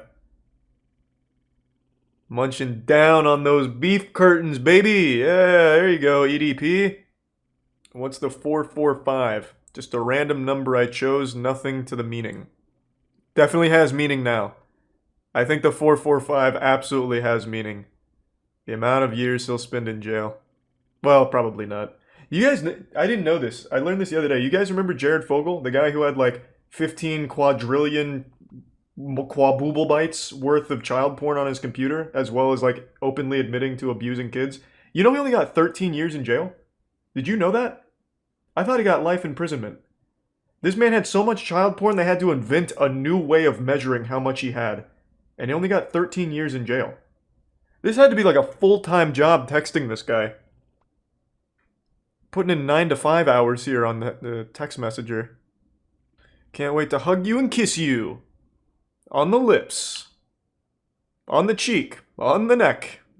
And I'd kiss and taste you down there. The vagina. The old vagina. Man, EDP really does just have a way with words. I love to kiss and lick the top of the foot. I love the toes, actually. Huh. So I can lick and suck your boobs. Pretty incredible. How does it feel? Pretty incredible, to be honest. The nipples get hard and really sensitive. I'm telling you, this is a lie. EDP went full fanfic here. He didn't fuck a school teacher. He didn't suckle on her nipples. This doesn't sound like anything a school teacher would say. I'm gonna know more about EDP's fucking life than his therapist does. There's so many text messages. For a virgin, the vagina is tight. Oh, here we go. Getting a health ed course from EDP, the man who just sent a picture of his shit. Basically, when intercourse happens, the penis is stretching open the vagina and forcing those muscles to temporarily stretch apart from one another. That's where the pain comes from. Ah, yes. She should have quizzed him. And what exactly does the potassium pump do in the body, EDP? You seem very knowledgeable on anatomy and physiology. Can you complete my homework? You used the wrong form of your, EDP. Some teacher you are. Your body is full of excitement and anticipation. You're wrong, you're again. Your body, I'd anticipating the sex. Poetic. Shakespearean, in fact. I also like roleplay. Hey, that's where you dress up and pretend to be Chris Hansen arresting me. It's a big fetish. Babe, babe, babe, babe, babe, babe. My cute ass little baby girl. How many days have passed since he said, we can only be friends. This is illegal. This is bad. This will fuck me up if it ever got out. I can't do this. And then he immediately goes into, babe, babe, babe, let me suckle your nipples. Man, he really knows what to say. I ran out of toilet paper while taking a shit at the auntie's house. Hey, now I'm starting to get a little hot and bothered if I'm being honest. This guy's just smooth. The amount of times he's told me about his shits that he's taken, sent me a picture of his shit, how can I not start to fall in love, you know what I mean? Such a sassy little shit. I love it. Come to your house, climb through your window, and kiss your cute ass passionately. That's the only solution. Alright, climbing in like the tooth fairy, but instead of leaving money under the pillow, he leaves a little kiss. A little nibble on the ear. Maybe suckle on the toes a bit. Whoa, what the fuck? Handcuff you, throw you in the back of my car, and bring you back to my dungeon. That got really intense super quick. What's brewing? If I'm being honest, it's that I can't wait to feel how tight your vagina is. Cock is really hard. That's how it gets when guys get horny. He's really gone in hard now. He's fucking firing in the turbo boosters here.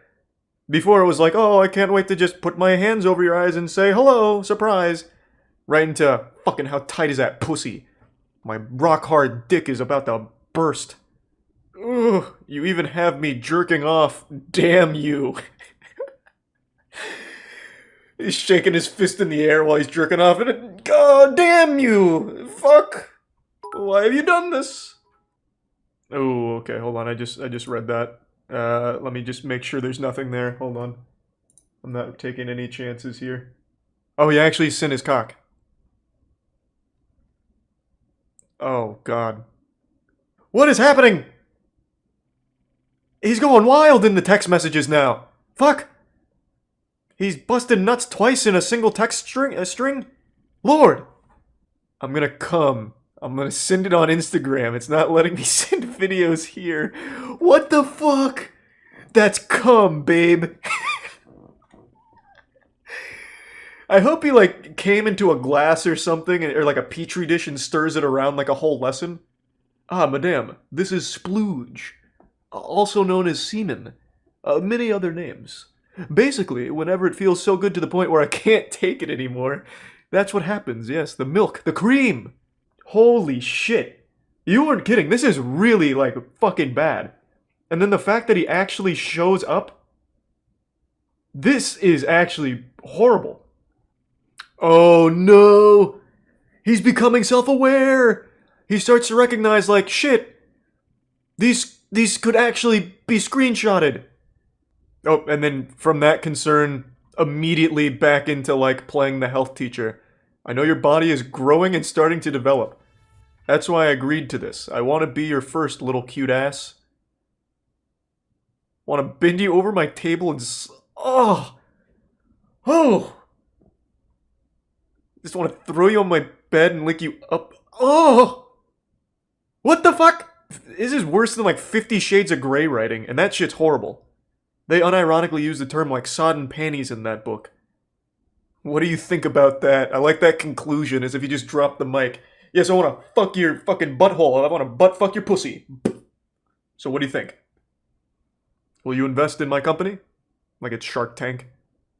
That's probably the face he made when he went to meet her in person, and it was just two dudes with a camera.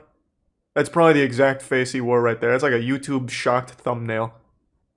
Of course, real vaginas don't produce lube. Is he a virgin?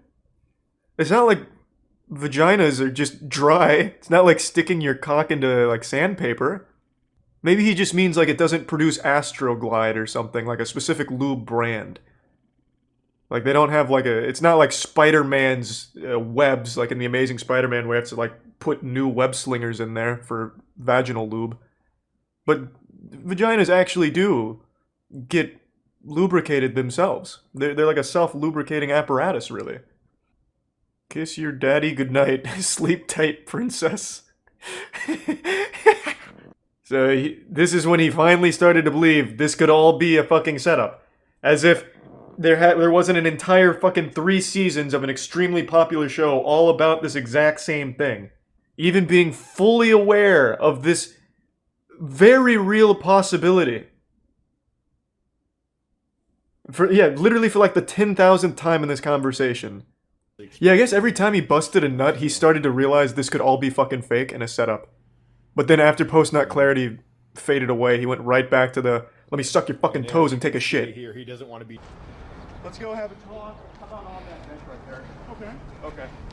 Can we give him a lav mic so we get better audio? Let's really go in here.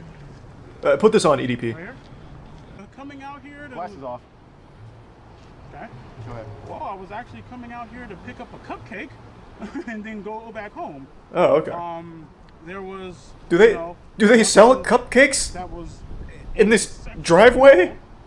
Oh, okay. So you should title a video instead of, your video almost threw hands with a 13-year-old. You should title your video almost hands with a 13-year-old. I think that'll get a lot of hits, EDP. I think so. Yeah. Oh. So this is you. Good one. So he's got like a whole little routine So, prepared. What made you? So you initiated conversation with a 13-year-old knowing she was 13, yes or no? Correct. Okay. So is that a good... That guy in the background's trying so hard to seem like he's not listening. You've been exposed for this before. Correct. And you called them, but this is damning. Right. I had to make sure myself. Right. Do you recognize me? No. Okay. I had to make sure myself.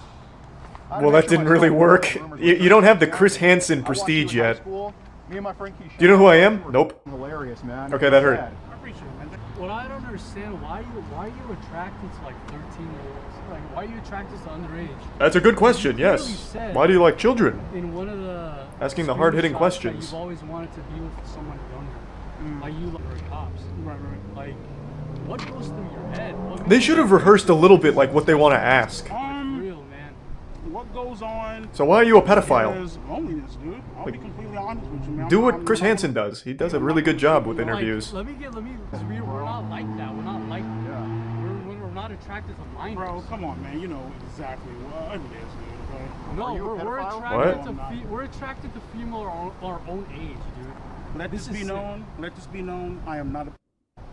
So what are you? If you're here to meet up with a 13-year-old girl after sending. He hit it up like it was a catchphrase. Hey, not a pedophile. A guy that is.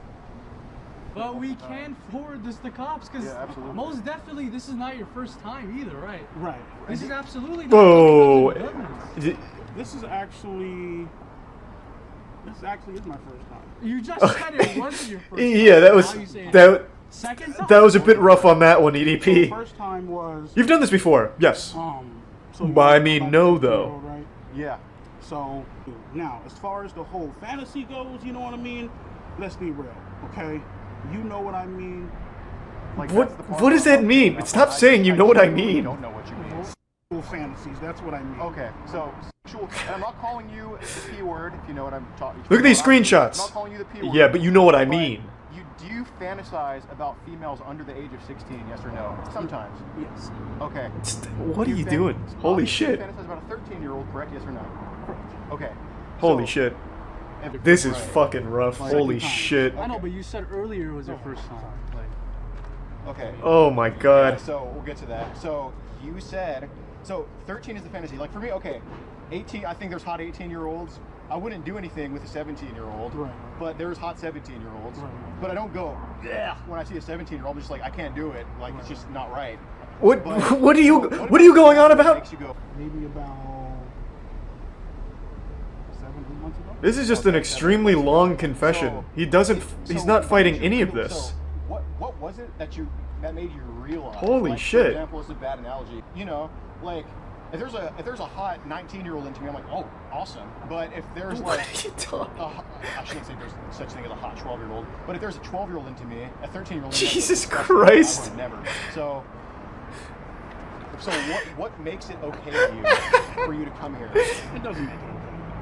I'm just being honest with you. The screenshots, of course, I did. But like, why would you send it to a 13-year-old? Like, and that proves that you were turned on by it. Well, he said that a million times. We know that. Because you were hard when you were doing. Obviously, yes or no. So he said that millions of times. I read it. What were you gonna do when you came here? I felt like I knew his cock pretty well by the end of those messages. Honestly, Chris Hansen did it very well. Chris Hansen was a beautiful weapon against pedophiles, but YouTubers are not. Like, the only reason this video even surfaced is because they were finally able to get full ads on it. If this video never got ads, this wouldn't have even come out. They would have just let it ride, or let it die. They're really just in it for, like, views to exploit bad people like EDP. This one seems staged. Okay, I can tell you this one is definitely not staged because his entire YouTube career has ended. This one is definitely not one of those fake ones. I can assure you of that. Like, even the interview it's not even an interview. The questions are, so you're a pedophile, why? I also like hot girls, but if they're 17, it's like, they're hot, but, you know, I can't do that. It's like, what are you fucking talking about? Like, you should have just taken Chris Hansen's script. You know, not this. Did they call the cops? That's what I don't know. Like, I don't know if they even get law enforcement involved. If you take their word for it, they do. But I don't know. I don't know enough about them, so I couldn't tell you yes or no. I would hope so. Like, if they went through all this effort, did a full investigation, and didn't give it to authorities, they should also be at some level responsible for, like, endangering minors to allow someone like that to continue doing their shit. So I would think that it would go to law enforcement at some point. But this isn't the first minor you've talked to before, correct? Right. And there was more than one minor. Holy shit. Last summer I've had all these females reach out to me about you, and you know, at first I was like, okay, attention. Honestly, I was. But then I see more and more and more, and I see you saying, if anybody finds out about this, you're gonna what a good way of looking at that. Hey, I was manipulated and abused by this guy. Attention whore. number of how many minors you talked to. Like, you know, obviously it's been 5, so after 5, what would you say the number is? 6. 6 minors. Name them. 6? Holy shit. There's what was her name? Is he just making this up? Because he's like No. actively making everything worse. I feel like he's just making up names. Like, yo, what the dude? Like, real talk, man. Obviously, you didn't go what the F because you're talking to a 13-year-old. Right. I believe you did know her age before, yes or no? Wrong. How old was the girl? Which one? This is unreal. About right now. What the cameo? I believe. Oh, you in the cameo one, right? The one where you talked about the boyfriend hit you up for the cameo. Send you private. Thanks the prime, Matt. Probably 14, maybe 15. I'm not sure. But that was number 2. Seeing this really makes me appreciate Chris Hansen's work even more. You do explain why you find her attractive, but I was just trying to... I guess I never even stopped to consider how hard it must be to do something like this. Girl number 3, girl number 4. This is so long for no reason. They're saying nothing. They're not actually interviewing him. In all these situations where you're in a Okay, I'm just gonna skip a little bit. Do you guys mind if I skip a little bit? This is really bad. Like I thought it was last time. You're soliciting child photos from this girl. Right. That's another charge, you know that, right? No. Do you know how many charges you did here today? 3. More than that. What, he counted them like Pokemon cards? Three charges, collecting them all? 2 counts of graphic photos. You asked for graphic photos from this girl, and you came here to engage in sexual activity with a 13-year-old. Well, hold on. This is like an actual question. Like this is actually hitting him with something. Actually something. They're not misdemeanors. They're not infractions. Hold on, let me see where this goes. They're felonies. So you were also a little bit submissive to her, yes or no? So well, you were a little bit submissive to her, yes or no? I was. Do you like being? Do you have a fantasy? So you did make you fantasize about 13-year-olds, yes or no? Right. Okay. Do you also fantasize? This guy's like the only guy that's actually trying to go somewhere with this. What about a 13-year-old? And you have the audacity to say, "Please don't do this." Are you serious? We should be asking you, please don't do this to minors. I mean, we should be not doing this to minors. He's like that guy or the girl in Game of Thrones walking around with the bells. Shame. Apartments? He's calling a friend right now. Yeah, he's at the apartments. Well, yeah, he needs to get picked up. Right now. Philip? Just please come. What are you panicking for? He's clearly calling a friend to get the fuck out of there. He's trying to get extracted from the mission. Right by the jacket. Okay, please come quick. He's calling. It looks like he's calling some backup. Okay, all right. Oh, this guy sucks. Looks like he's calling some backup. So be sure to subscribe to the channel, turn on your notifications. We have a ton of new viewers. It'll help us a ton. We flew. I knew there was going to be a subscriber call to action. EDP. So be sure to subscribe.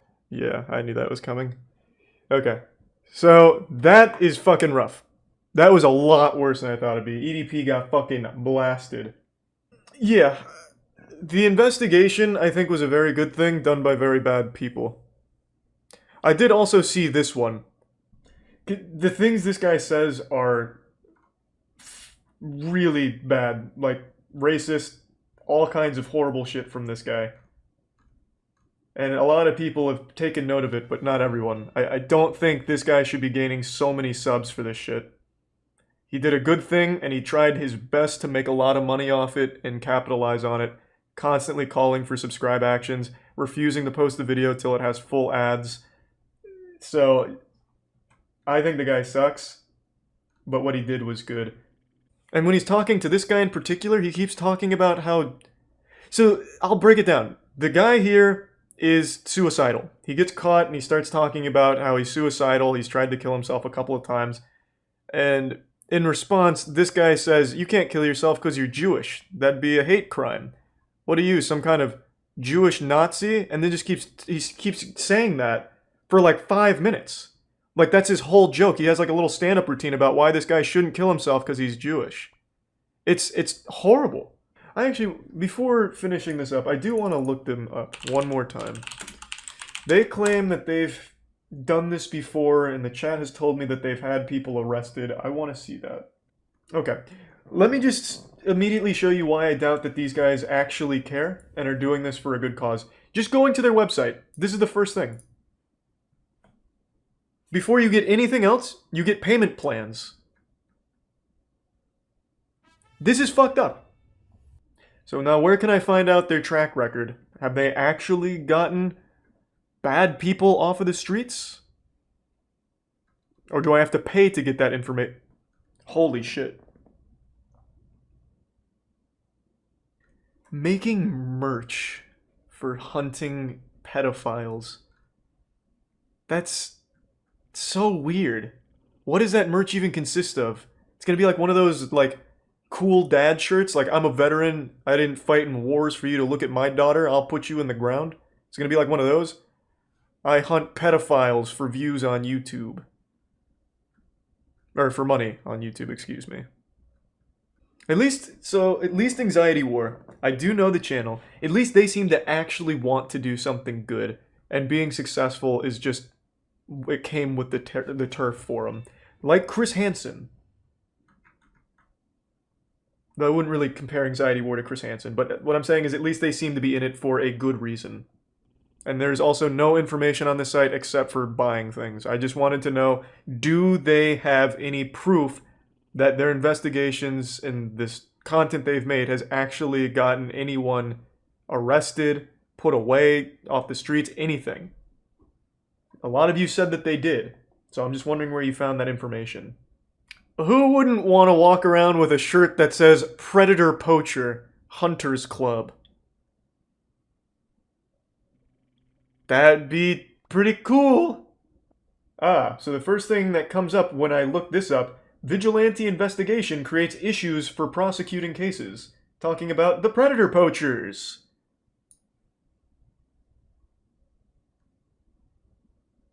Ah, wonderful. There's not a lot that the police can do to sanitize a bad investigation from a legal perspective. So they actively made it difficult to prosecute a pedophile. They're doing the opposite of helping. Yes, here's the main difference. Something I talk about. Things like To Catch a Predator is done in collaboration with the law enforcement. So that way it's done in the right way so that they can actually face legal ramifications.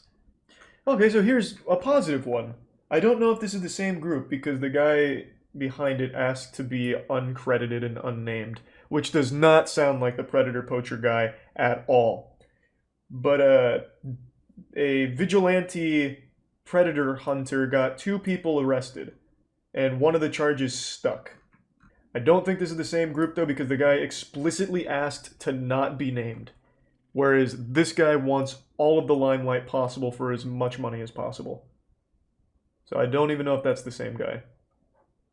But if it is, something has really changed along the way. That was in March of last year. Yeah, the benefit here is, as opposed to the other ones, EDP was a public figure that was preying on children. So even if he doesn't get any legal charges, which I think the evidence is there that should work, even if he doesn't, he's now lost the platform where he was preying on kids. So that in and of itself is a good thing. I would normally agree with that, No Bud, but the thing is he was using his public platform to prey on people. So he should be publicly shown in this light, so that way people can avoid him. I think that is very much the right way of handling this case in particular to make it all public. I don't think anyone's sympathizing with the predator. It's really just a matter of the person who caught the predator is so unlikable that you can't help but mention it when talking about the story. I really don't think there's anyone on EDP's side. Everything he said and did is deplorable. But when you have the guy who caught the predator saying, like, quickly get here, he's calling for backup, you can't help but be like, holy shit, not only is the pedophile evil, but this guy's also evil. Like, you know what I mean? It's hard to just focus on one guy when they're both bad. Yesterday, Ava Kris Tyson of the Mr. Beast crew had a ton of evidence surface about horrible behavior with how they communicated with minors, as well as a past of really disgusting shit. A lot of people are calling the Season 7 writers of 2024 internet drama lazy because they're reusing a similar plot line. A lot of people drew comparisons to Dr. Disrespect recently being outed for talking inappropriately to a minor. There are tons of screenshots to showcase exactly what was being said to someone who was between 13 and 14 years old at the time, and it's fucking gross. It's completely unacceptable. Some of them were just public tweets right under everyone's nose. So, Ava Tyson was an adult at this point. Lava was a child. And saying things like, I posted some fire nudes for you, please no share, and then other shit like, but not $5 pathetic JK kissy face, they seem to communicate a lot, even sending Snapchats. So here's one that says, coming for America, and then goes on to talk about being in a group chat and everything. And I've seen a lot of people try and cope and deflect saying like, oh, it's just edgy jokes, people are blowing this out of proportion. What a bunch of fucking nonsense. That's a load of hooey. That's dirty barnacles. That's ridiculous. Under no circumstances should an adult be communicating with a child in any inappropriate manner whatsoever. Edgy jokes between an adult and a child are still fucking gross. That's not like the slam dunk defense that some people seem to think it is. Under no circumstances should an adult be in a group chat with a bunch of children sending coming for America pictures. Like, that's still bad. That's still horrible. That's still really fucking weird. From what I can tell, most of the screenshots and a lot of the compiled evidence comes from this YouTuber, Prism42. This seems to be where most of it started, and since this video dropped, there's been a lot more screenshots that have come out with all kinds of really bad things that were being said to or about minors. I've only shown a couple here, but there's quite a bit more, and they're all just as bad, if not worse. Like, for some reason, Ava Tyson had a habit of calling a 13 or 14-year-old daddy. Like, you can't just write that off as being, like, quirky, inappropriate, edgy jokes that people are blowing out of proportion. That's unacceptable. It's indefensible. Now, the 13, 14-year-old in question for a lot of these messages is someone that has come forward to give their own accounts of the situation, and according to them, they don't believe that they were groomed or anything bad was done on the part of Ava Tyson or anything like that. And I'll just go ahead and give my take on it here. I talked about it on stream, and I'm not trying to be some kind of armchair psychologist because I'm just, at the end of the day, a little reptile brain idiot. But I really do feel like in a situation like this, it's very difficult to process just how inappropriate or unacceptable something was when you lived it. I imagine that it's very difficult to view this as the person that you communicated to so closely for so long was actually evil or doing things that were wrong. But in reality, no child should have this kind of relationship with an adult where you're joking about sending nudes to a minor or making edgy jokes about coming for America. So while the person here might not feel like a victim, it really is completely unacceptable that Ava Tyson would be communicating with them like this. It really is, no matter how it's spun. Now, it is important to mention that right now, most of the evidence is screenshots, so I guess there is the chance that some could be faked, but some of them seem very hard to fake, like there's a video going through a Snapchat conversation with Ava. There's also confirmed things that were publicly tweeted from their account over the years, which I'll get to now. And it was also revealed that Ava Tyson had a history of being a Shadman enthusiast. Since all of the tweets have been deleted, it makes it very difficult to find the times that they communicated with Shadman or talked about Shadman and the art, but I did find this from Mudahar's video, who went to the Wayback Machine and showcased this tweet. And Mudahar censored it because the character does not appear to be over the age of 18. For those of you that know that name, that might have just triggered a Winter Soldier moment in your brain with your eyes rolling into the back of your skull, because it is so foul. Shadman was an artist who drew child porn. Now, when you hear that, a lot of people think that you're talking about lolly or lolly hentai type shit, which is characters that look like little girls but are actually 5,000-year-old vampires. Like, that's the meme. Fucking sipping from their Mountain Dew going, uncultured swine. You see, it's not actually a real child. This is a victimless crime. This may look like a 4-year-old girl, but you don't understand the lore. She's actually coming from a sophisticated line of goblin ogres, and she is over 400 years old. So it's completely legal, and you're weird for thinking that it's weird. But with Shadman, he wasn't drawing lolly. He was drawing real children sexually. So one of the most infamous cases was when he drew Keemstar's 8-year-old daughter in a pornographic setting. That actual fucking lunatic drew porn of an 8-year-old girl. That's not hearsay or anything. That is something that actually happened. And you know what's even crazier? I talked about this on stream. A lot of people supported him publicly. Like, a lot of people defended that. Back when Shadman dropped that revolting dog shit, there was a lot of people that were pumping their fists saying, "Go Shadman! It's Keemstar, who cares? Doesn't matter, he deserves it anyway. Shadman, do you take requests? Can you do this person's underage daughter next?" He received applause for drawing child porn. Let that shit marinate for a moment. So anyway, Ava Tyson has publicly tweeted about Lolly, and in particular, there are tweets of Ava Tyson talking either to or about Shadman. A lot of the tweets are gone now because the Twitter account has been nuked, but there are archives of a lot of them. And one thing that still persists, and one thing that a lot of people have been showing, is that Ava Tyson may have actually commissioned a piece from Shadman, or at the very least, purchased a piece from Shadman. There's a clip from a Mr. Beast video where there is Shadman art hanging on the wall, belonging to Ava Tyson. I censored the close-up of the art for obvious reasons, but this is something that is irrefutable. The only question about Ava Tyson and Shadman's connection is whether or not a piece was commissioned or purchased. But at the very least, a piece was owned by Ava Tyson. And I don't think there's any wiggle room to just explain this away as some kind of innocent whoops-a-daisy moment of being ignorant of what the art was. With Ava Tyson having publicly talked about content and art like that, and then also owning a Shadman piece, I don't think it's some kind of coincidence. Like, I don't think it was an accident and they didn't know Shadman drew child porn.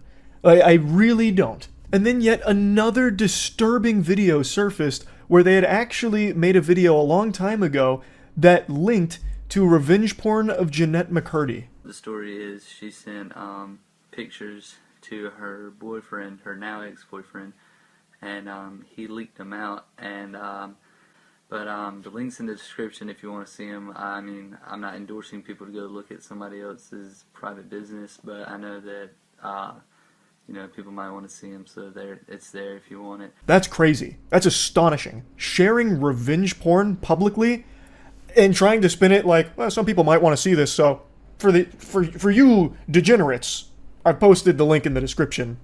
If you want to check that out. But you'd be weird to do that, and I'm not endorsing it. That's unhinged. Completely unhinged.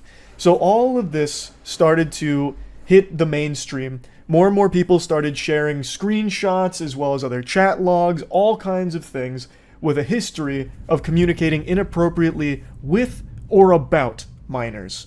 And in response, a couple hours ago, Ava Tyson did make a statement, and this is what was said. I would like to apologize for any of my past behavior or comments if it hurt or offended anyone. It was not my intent. Seeing recent events, we've mutually decided it's best I permanently step away from all things Mr. Beast and social media to focus on my family and mental health. That is kind of a textbook non-apology. It doesn't address anything. It doesn't talk about anything. It's just like this blanket boilerplate statement about stepping away. There's no denial of anything, no claims that some of the information is false, made up, fabricated, a lie, a fib, a bunch of malarkey, nothing at all. You would really think that if any of the information was wrong or faked, that would be one of the first things that Ava Tyson would want to set the record straight on. But that didn't happen. Even if it was something like needing more time, I really feel like that would have been expressed in the statement, saying, need more time to talk about all of these things that are incorrect. But again, that's not there. So they're assumed to be all correct at this point, and they're indefensible, the things that have come out here. As I was rendering this video, Ava Tyson dropped more tweets claiming that no one was ever groomed, and then states that the victim vocally supported that that's false. I again, already told you my feelings on that. I really don't think a child who has this kind of relationship with an adult would ever really recognize just how inappropriate it was because it became so normalized to them, which it never should be. It's a horrible thing, and there really is no excusing it in my eyes. Going further, there's an apology about unacceptable social media posts and then saying that it was edgy jokes and that it was unacceptable humor. that it's like a thing of the past and it's been misconstrued into things that didn't happen, and then not wanting the accusations to impact hundreds of people who work at Mr. Beast, which is why Ava Tyson has stepped away. I just don't think you can write off a lot of those social media posts as edgy jokes or edgy humor when you actually owned art from an artist who draws child porn. That's not a joke anymore. Haha, bought some child porn art. Like, that's not exactly side-splitting comedy. Like, I don't really think you can just go ahead and hand wave that as being edgy and like old humor that you've grown from. And then some of the tweets about it and like requests, what's the joke? Like, what's the punchline of that? I really don't think you can just say, oh, it's just edgy jokes that are blown out of proportion. Sorry if people are offended by it. Like, that just doesn't really work to me. As of right now, there's been no response from Mr. Beast or anyone else on the team about all of this. So it remains to be seen whether or not Jimmy or anyone else on the team knew about these things or what's going on there. But as of me making this video, there's still no response yet. So this whole situation is obviously horrible. And there's a little bit more I want to talk about here, and it's something I didn't even think I'd ever need to talk about, but I guess we've reached this point in the internet where this is necessary. I've been being attacked on Twitter, just fucking dogpiled, about my ignoring the situation and refusing to speak on it, being too much of a coward to talk about all this, which is crazy to me. And then people saying like, oh, where was the same energy for where was the same energy that you had for Dr. Disrespect here? And it's crazy that I even have to talk about this. So last night during stream, this story was still breaking. Things were still coming out about this story. And I talked about it on stream last night. The same day all of these pieces of evidence were surfacing. I talked about it immediately. Once I became aware of what the evidence was out there and what the claims were and what was going on, I was talking about it right away. And I even posted a video that is highly edited and short, nice and concise, about the whole bare bones of the situation and my thoughts on it for the second channel, so that way even if you have the biggest brain rot and can't focus on a video for long, you can still finish that whole video and see just how bad this whole Ava Tyson situation is. So I talked about it immediately, but Twitter didn't see that video, and the ones that did wrote it off as, oh, he's only going to put this on his second channel because he's afraid to put it on his main channel. He didn't do that for Dr. Disrespect. He was like that with Dr. Disrespect. You are provably wrong. All you had to do was activate a few fucking neurons in your noodle. Check my Dr. Disrespect video. I posted it at, I think it was 9 p.m. on June 22nd. June 22nd is when my Dr. Disrespect video went up. The allegation against Dr. Disrespect was on June 21st.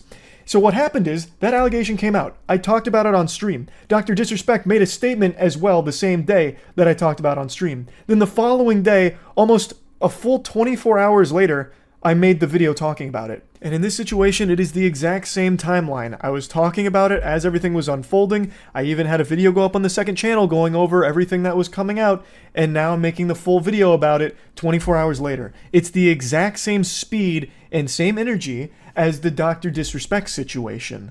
And the main person who started this lightning rod of accusations about me ducking it and refusing to address it is fucking Sneako of all people. Yo, look out, Moist Critikal is not gonna go talk about the Kris situation because he wants to have the Mr. Beast collab. Bro, you're gonna talk about every other trending situation, Dr. Disrespect, Sneako, anything that goes viral goes on your main channel. Kris, the associate of the biggest YouTube channel in the world, you do a 4-minute clip on your second channel. Stop coping and be a journalist if you're gonna be a journalist, or just say that you wanna have the collab. Stop lying. Jesus Christ, the fucking drool there is gonna drive me insane.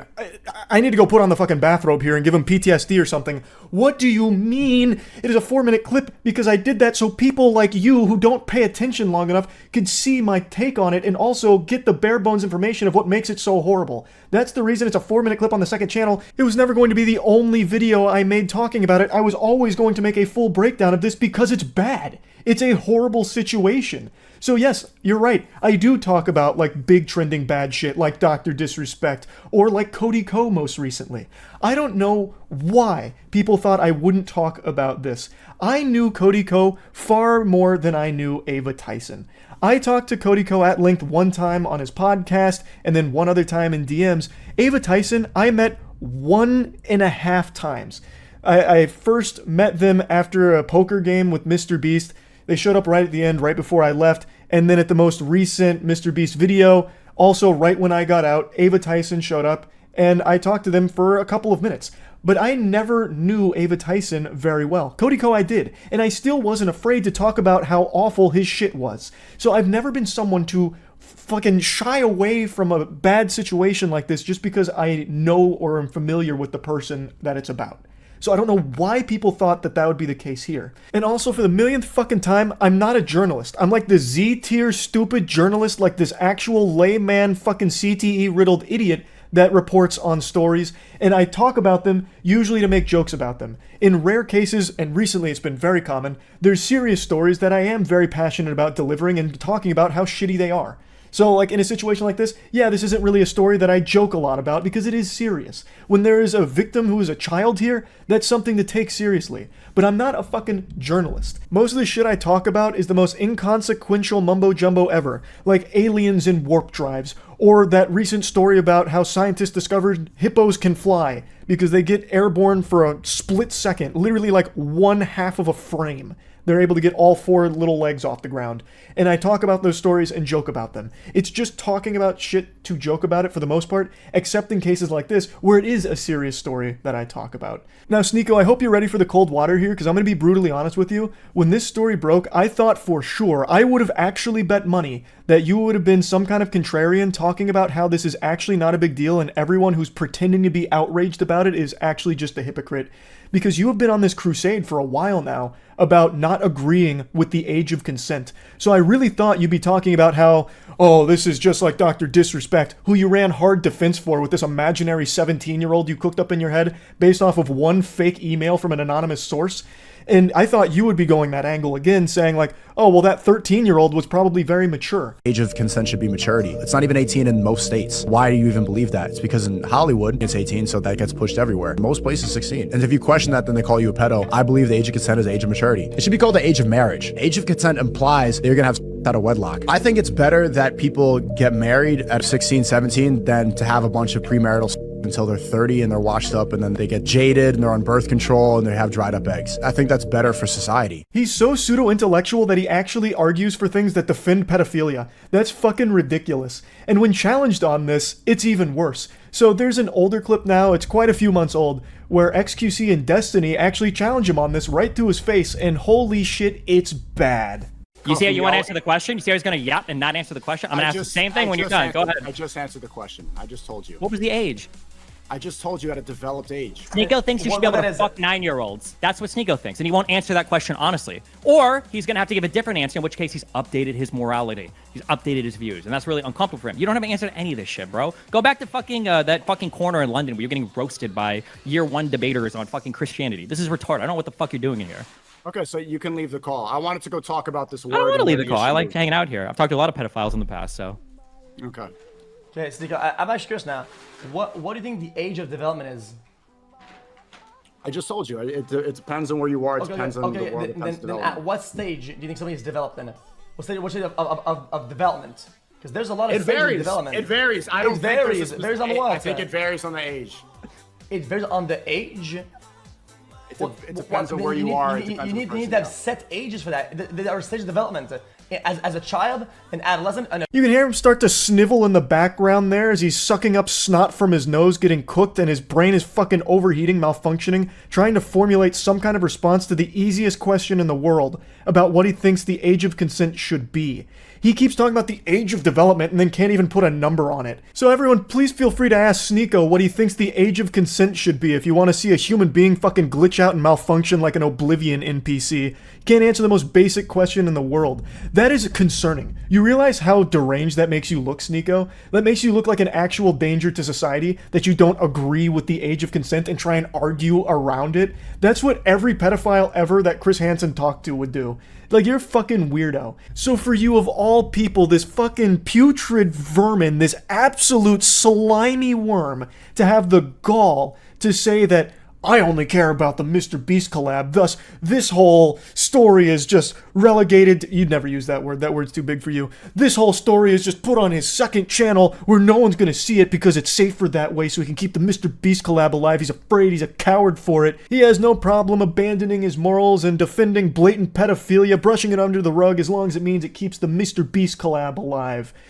For you to make insinuations like that, and even claims like that, is fucking unhinged, considering you make actual pedophile defense arguments constantly, and you have publicly put on the clown makeup and worn white knight armor complete with the shield to defend Dr. Disrespect when he himself publicly admitted to messaging a minor inappropriately. It's fucking insanity. It makes me want to spit that I even have to talk about this, but it became such a huge, fiery issue on Twitter about me specifically that I felt the need to have to include this in this video, which should have been entirely focused on everything Ava Tyson has done and why it is so shitty. But now I've had to dedicate a sizable chunk to talking about these claims against me, about how I'm not going to talk about it and was not going to talk about it until pressure from Twitter forced me to, even though I had talked about it as it was developing and even mentioned on stream I was going to make a video on it. So to bring it all back to what should actually be the focus, the Ava Tyson situation and how horrible it is,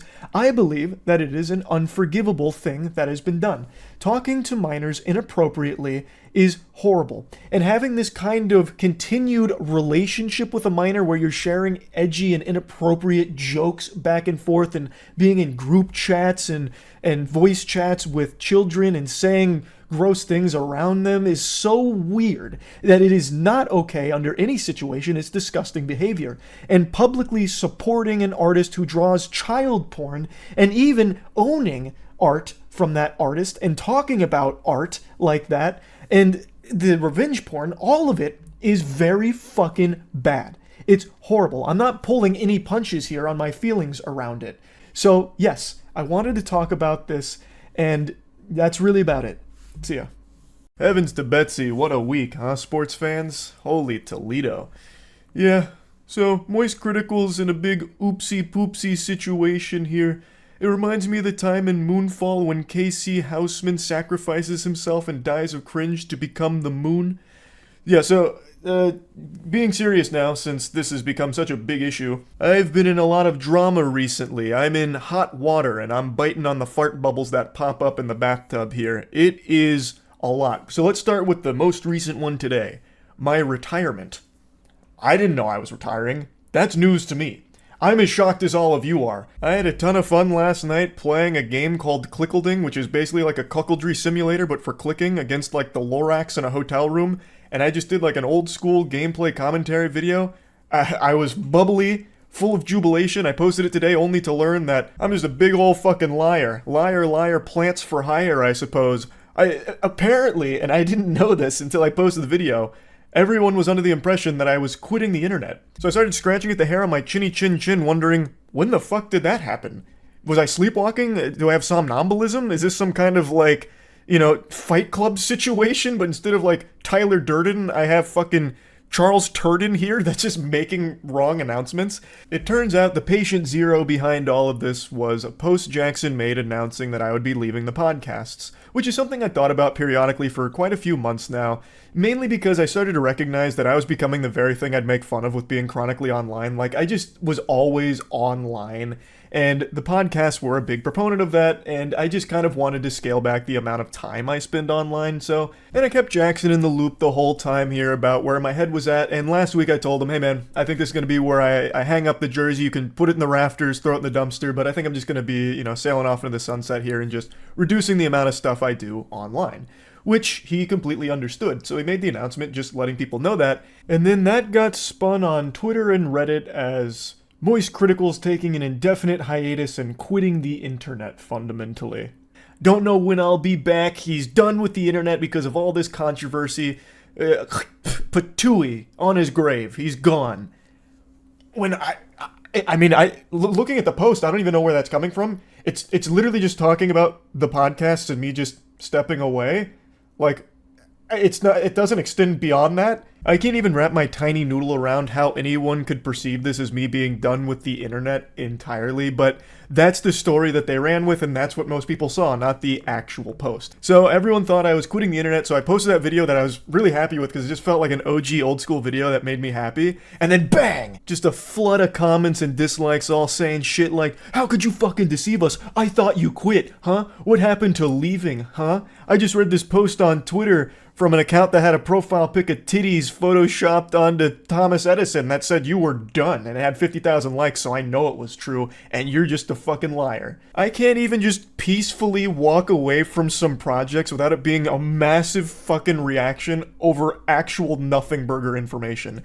And trust me, no one has a palate more refined for nothing burgers than me.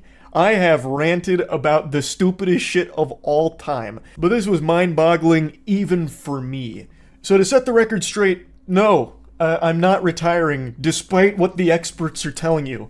All I did was walk away from a couple of projects. Like, that's really it. Like, that's a pretty normal thing to do, especially when one of them I've been doing for, like, 8 years. I really didn't think it was that deep, especially not deep enough for how big of a story it's become with all of the wild narratives running around about the true reason that I stopped doing it.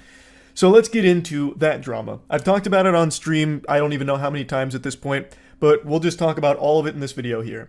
So, when covering the Ava Tyson situation, I was attacked by a lot of people for not being quick enough. Even though I covered it within like the first 6 hours, people were unsatisfied that I hadn't made a video within like the first fucking 20 minutes of it dropping. And then when I did finally finish the full video covering all of it, it was another massive problem where now I only did it out of an obligation because people called me out, and then I also got accused of being a transphobe because I didn't use Ava Tyson's preferred pronouns, which were she, her. I didn't know that. I thought just calling Ava Tyson by her name was okay, and I had also heard when I went to the Mr. Beast thing, someone refer to Ava Tyson with they. So I was truly under the impression that that was okay. And for that, I was annihilated by a good chunk of Twitter. And then annihilated by another good chunk of Twitter because I called out Sneako, who was the main proponent about me covering for Mr. Beast to keep the collab alive. I wasn't talking about Ava Tyson because I wanted the Mr. Beast collab. And I talked about how absurd that statement was, especially given his history with fighting against the age of consent. He's been very vocal about how much he hates the age of consent, and so I talked about that briefly at the end of the video, which then changed the whole narrative for a lot of people where I never talked about Ava Tyson and only talked about Sneako. So it was a complete lose-lose, because if I didn't talk about what Sneako was saying, I would have been called a coward for not addressing it and talking about, like, well, he was going to cover for Mr. Beast until Sneako called him out. So, like, if I didn't do it, I would have been attacked. I did do it, still got attacked. It really was unwinnable. But from that spawned a conversation where I talked to Sneako directly, because he was very upset that I was talking about how him rallying against the age of consent is pedophile arguments, like defending pedophilia. As I've said since the very beginning of this channel, I'm always willing to engage with people I disagree with, and I thought that maybe there was a chance I misunderstood what he was trying to say, even though it's still abhorrent. I thought, okay, maybe he's not actually trying to defend pedophilia, he's like some kind of pseudo-intellectual debate bro who's trying to say something else. So I was willing to hear him out on it, and I talked to him in DMs, and he said he doesn't believe in the age of consent, he believes in the age of marriage, can't assign a number to it, but said that when someone can legally drive, they should be able to marry at the same time, which is literally like a 15 or 16-year-old, because you get your permit at 15, your license at 16, and both are way too young to be marrying. That shit is completely unacceptable. It is downright disgusting. He then said that he was happy to discuss it in a call, which I said I was willing to hear him out on, and he said that he would do it later because he was outside doing an IRL stream in Turkey. So I was willing to hear him out because, again, if this is some kind of crazy misunderstanding, I'd like to know that, because it'd be really fucking scary for someone in his position with his level of influence to be actually advocating for adults marrying and fucking children. That's a huge problem. That's a big fucking problem. So if there was something that he was, like, trying to say but failing to do so, I was willing to at least hear it. And this is where the infamous debate came from, the debate that people are calling the debate of the century. I'm kidding, not a single soul on the planet said that. It's actually one of the most dog shit debates I think human beings have ever had. He eventually called me on Discord. I was under the impression this was just him and I talking. I had no idea this was going to be a debate. I thought he was going to try and explain himself like, hey, no, this isn't actually what I meant. This is what I'm trying to say. I thought this was a conversation between him and I, not this kind of debate show that he was putting on for his audience. There is nothing in our DMs that indicated that's where it was going. When I joined the call, he asked if I was going to record it, to which I said, I can if he wants me to, but I was also down to just talk. So I thought maybe he wanted it as a recording to like explain to people like, no, he's not actually a pedophile defender or advocating for that kind of thing. So I thought that is why he asked. I didn't know it was because it was being streamed. Especially because one of his last DMs was about how he's doing an outside IRL stream and he would call me after. To me that says when he's done streaming, that's when we'll talk, not as a part of his stream. I didn't know this was a debate nor a stream until about an hour and 40 into it, roughly somewhere in that ballpark. I am not a debater. I've never claimed to be one. I never want to be a debater. I've always said that I believe conversations are the most productive because debates always devolve into what side can score the most points by explaining their thought process even if the position is wrong. Whereas a conversation is a very different thing to me. So I didn't even know that's what this was. So obviously I was unprepared for a fucking debate. So I entered into the Thunderdome and we started talking. I made it clear that I found his statements on the age of consent and children marrying adults being fucking hideous. Absolutely revolting. And then he started arguing about, well, what is a child? We must define a child, you know. It's not actually being under 18. It's all a bunch of hooey. And I really think if you have to start arguing about, well, what technically is a child? You're already way too far gone. Like, that is so fucking weird. And in no uncertain terms, multiple times throughout the debate, Sneako says that he is okay with people that are aged 12, 13, 14, 15, 16 marrying adults that are 18 or older. We're talking globally. Let's just talk globally. Like, do you think it is okay for, I'm not talking about just you specifically anymore, anyone. Do you think it's okay for anyone in their 20s, an adult, to marry a 15 or 16-year-old? A 21-year-old, if there was a marriage where the father consented and the daughter consented, and it was both good on both families and they wanted to do it, why am I going to get involved? Why should we get the government involved? Even get back a little bit. Do you think there's not a problem with a child being with an adult? Okay. We haven't even agreed upon what a child and an adult is. You keep saying that it's 18. Under 18 is child. And I'm telling you, that's not even the definition of the word. What is the number? There needs to be a number, or else you can do the same thing. I just told you there's not a number. But do you see why that's a problem? No. If there's no defined... So why can't a 12-year-old marry an 18-year-old? Because most 12-year-olds haven't gone through puberty yet. And most 12-year-olds... What if, as you just said, it changes. What if a 12-year-old went through puberty early, the parents consent, the 18-year-old and the parents consent? Can they do it? Most likely that's not going to happen. You know why? Because Islamically, if we're not talking most likely. Just say it. If the families have consented, the kid is mature, the kid is ready. Why should I stop at 12 years old? At 12 years old. If the kid is physically mature, the parents consent, both parties are happy. A 12-year-old being physically mature. If that's the only line that actually makes sense. Again, I don't think a 14-year-old can ever be physically mature. Mm-hmm. Even though they literally can. Even though puberty actually defines that, it's fine. I don't believe so. I was 14 once. But I actually had a mustache when I was 14. Would you have looked at me and said I was physically mature enough to get married? If you were physically mature, if you were mature, yes, I would. Okay. Really? When I was 14. Yeah. If you were 14 and you were ready to go and you met another 14-year-old, yes, I would. No. We're talking adults. You keep going back to that. That is adult. I met I told you my definition. I told you the definition. The definition. Okay. If you went through puberty, you're an adult. That's the definition of adult. So yes, if you're an adult and you had a mustache, you're ready to get married, fine. Okay. Unironically saying a 14-year-old adult, I think would make most sensible people want to puke. There's so many instances of this, and a lot of the conversation was spent with him talking about like overseas age of consent, like talking about how Japan's age of consent was 13 for the longest time, this and that. But the whole thing was like pulling teeth, and it was fucking painful.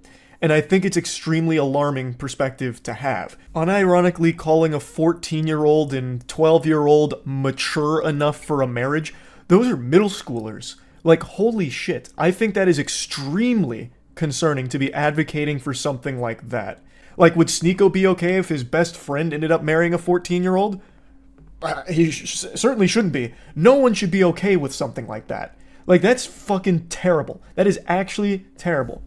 But now, since I wasn't, like, holding him to this topic or making sure it stayed on the topic I thought we were talking about, it went all over the place with a ton of different things, but the big one, and this is what most people have focused on, which was my response to his question about kids transitioning. And the way he would pose that question would be by asking if I thought it was okay if kids who want to switch their gender go to the doctor and get their dick cut off. Is it okay if a 9-year-old goes to a doctor and gets their cock cut off right then and there? And when posed with that question, I replied with yes. And I've talked about this on stream many, many times now, and I'll talk about it again here. I thought he was talking in hyperbole. I thought he was just exaggerating, being over the top, talking about the entire subject of transitioning. I had no idea that any living, breathing human being actually thought that that's how transitioning works, where you just go into a doctor saying, I feel like switching genders, and they lay you down on the operating table and just snip your whole fucking meat off. I didn't know that that's what he actually believed. I didn't know he was speaking literally. I thought he was just referring to the entire process of transitioning and just using this over-the-top statement to encapsulate all of it. Because you literally cannot get that surgery unless you are 18. Like, you actually have to go out of your way to be that stupid on the topic than you would just spending a couple of seconds looking it up. There are very rare cases where someone under 18 has had that surgery performed. That's not common. So I really didn't think that someone could be so dumb on the topic. I thought he was just speaking in hyperbole, which is my mistake. I should have been more clear instead of making an assumption that he was talking about something nuanced in an over-the-top way. I haven't hid this take, and it's not a new take from me. I've talked about this a couple times throughout the years on stream. I have no complaints if a kid gets interested in transitioning and starts talking to their family about it. So their parents start talking to doctors, the kid starts talking to doctors and therapists and all of this, because the process of transitioning is one that takes place over the course of many years. It's not something that just happens like that. And I'm also not afraid to admit that I am not the most educated when it comes to transitioning. I am not someone that has a ton of knowledge about the subject to be speaking on it in a really in-depth manner. But even I know these very surface level things that everyone has easy access to understand. It is a long process. And I have no problems at all if a kid gets interested in that process and starts going through that process with proper care. And then when they reach the age where they can consider that surgery and decide they want to do it, then that's all power to them. That's entirely up to them. They have reached that age. They can now do that surgery if they want to. That is not a surgery that's being offered to like a 9-year-old who just says, I feel like changing genders today. It's just not how it works. And I didn't think that that's what was actually being discussed because it's so fucking silly. Now, I'm sure there's some really fringe cases you can point to where that kind of thing did happen, but it's not common. Thus, I didn't think that's what was being referred to in the conversation. And it is, again, my mistake for not recognizing that at that moment, it was being spoken about literally. So all that shit that people keep dogpiling and spouting about me about how I want all kids to go out there and get their genitals chopped off is just fucked up. Like, it's so ridiculous. I recognize I did a horrible job of arguing in this debate, which isn't surprising considering I don't debate. This is not something that's in my skill set, which of course led to some embarrassingly dog shit arguments. Like the one I've seen people reference a couple times is when I briefly mentioned sports in this topic. It was a stupid point to try and make. I was getting hit by like some rebound psychic damage listening to some of the drivel brain rot that Sneako was spouting about the age of consent. And I don't know why I thought this was like an argument to try and make, but I brought up sports in this subject and I was going to try and elaborate on it, but didn't at all. What I was going to try and say is that when a kid gets interested in a sport, they'll talk to their parents about it, they'll research the sport, you know, go through the process of learning about it. And when it comes to transitioning, it's still a process where you talk to your family about it, you learn about it. Like, it wasn't a point where I was trying to say, well, changing genders is a lot like picking between baseball and soccer. Like, that's not what I was trying to get at, but because I didn't elaborate on it and it really wasn't a good argument to try and make in the first place, that's one people have harped on a lot. And I get it. Like I said, I am not a debater. Like, I didn't go in here expecting a debate. So I had nothing prepared here for this inundation of outrageous questions and tangents. Like, there was a point where Sneako was trying to get me to say white power. Like, the whole thing was a fucking mess. It was, without a doubt, probably the worst debate that video has ever been cursed with. And I really regret not doing a better job here. It's not something I should have even done in the first place. I just have a tendency to really hope for the best out of people, and I was really hoping that I and most people were wrong about Sneako's perspective on the age of consent. However, unfortunately, it doesn't appear to be the case. He was very adamant about this position, and I did a terrible job in arguing with him, and I did a terrible job of articulating my beliefs. I am supportive of the LGBTQ+, and I have been, and that's not something I've been shy about. I just wish I did a better job of expressing that. To be open and honest here, and I've talked about this a lot, I've always treated my channel kind of like a diary for myself, which is why I just talk about so much different nonsense and so many things that I know a lot of people don't give a fuck about, but some of it's fun for me to talk about, or some of it's just things I care about. So being totally honest, I used to treat the internet as an escape from my dog shit real life. Truly unhappy, really hated most of everything about myself, and the internet was my escape from it. But now it's really become that real life is the escapism for me now. Like, I love posting and creating things, but I don't like interacting with the internet around me anymore. And it's something that I started to realize a couple months ago, and I've talked about it on stream a little bit, how because I've covered so many like drama stories and everything, it's pretty much all that I ever get told about when I'm streaming, and it's become such a massive headache, and it's just constant negativity that I'm fully flooded with, like at all hours. Like, I am in like this human centipede of eating someone's ass while having my ass eaten with even more things that I'm being demanded to like talk about, where everything just feels like a lose-lose, and it has been for like the last 6 or 8 months, I feel, where if I talk about something, it's a problem. Even if something is cut and dry as like Cody Ko having sex with a 17-year-old being bad, I caught a lot of shit for that too. I'm sure a lot of people probably didn't see that, but man, the amount of emails I got and a lot of the things I was seeing, even something as cut and dry as that was an issue when I talked about it. And then if I don't talk about something, or if I don't talk about something fast enough in the time that some people think is appropriate, I'm then accused of covering up for something for an ulterior evil motive. So it just really feels like a rock and a hard place where, regardless, it's just going to be a massive flood of negativity. And a huge critique of me that I've always seen is Charlie's a fence sitter. He's just a fucking fence-sitting enlightened centrist cuck, this and that. And I've always said for the entire time I've been on the internet, I'm not special. I'm literally just a normal guy who got very lucky. I just sit here, joke about shit, talk about my opinion on things, and nothing else. I don't have a unique perspective on things. I don't have deep insight into the vicissitudes of certain things.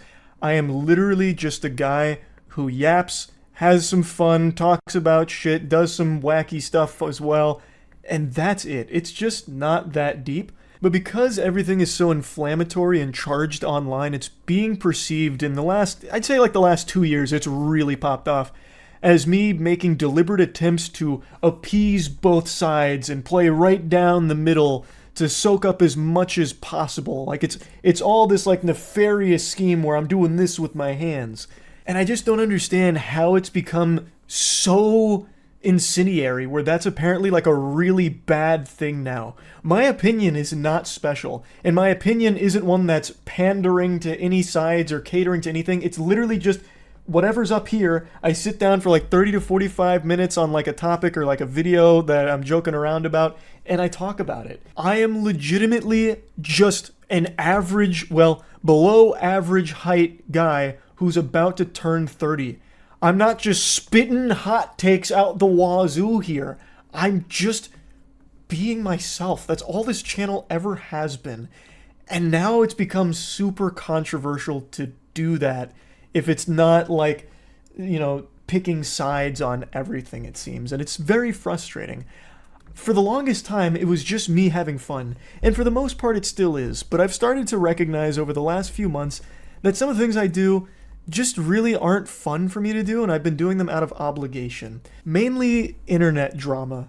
When I initially started covering drama so many years ago now, it was fun, because it wasn't as serious. Like, the stories were a lot, you know, more quirky. It was easy to get invested because it was kind of just like a soap opera, like a really dumb soap opera.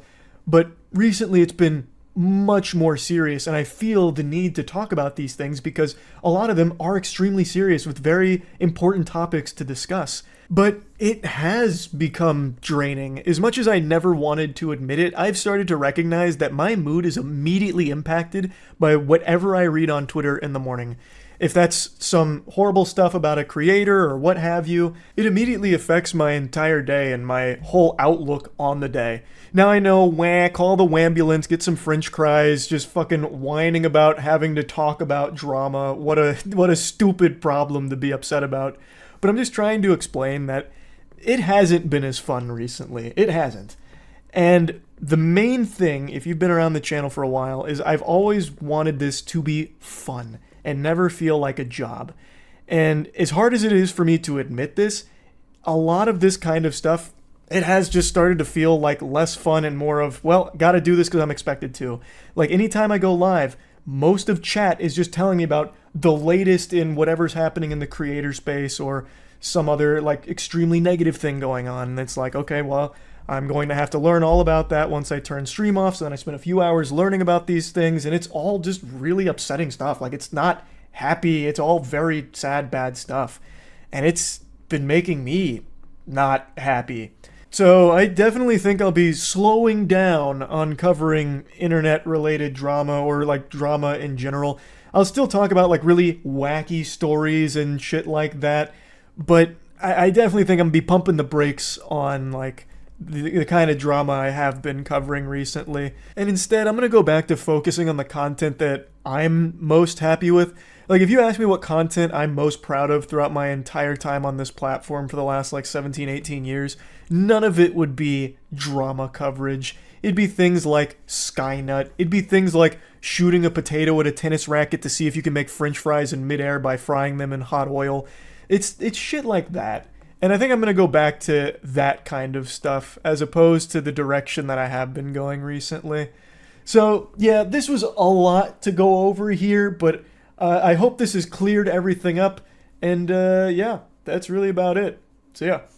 I'm sure all of you already know this, but breakdancing is at the Olympics this year for the first time ever. And unfortunately, as they say, the star that burns brightest burns out quickest. It might also be the last time it's at the Olympics. Apparently, it's been confirmed that breaking won't be returning to the Olympics in 2028. And if this truly is its only time at the Olympics, what a way of going out. This is the swan song you could only dream of. There's an Australian breakdancer named Raygun who has gone super viral. Even my dad was talking to me about her because her routine is something the likes of which human eyes weren't made to bear witness to. This is art that's so beautiful, I don't think the Lord was ready for our peepers to be able to process it. Now, Raygun's name is Rachel Gunn, and she earned her spot to compete at the Olympics this year, and she definitely did leave a lasting impression. If you've been around the channel for a while, you'll know I actually have a history of breakdancing. I actually studied to be a b-boy for quite a while in high school because I was under the impression that if I could be a good breakdancer, I could get laid. So I used to practice breakdancing for hours on end, and I even had my dad film me doing a headspin one time so I could send it to a girl so she'd think I was cool.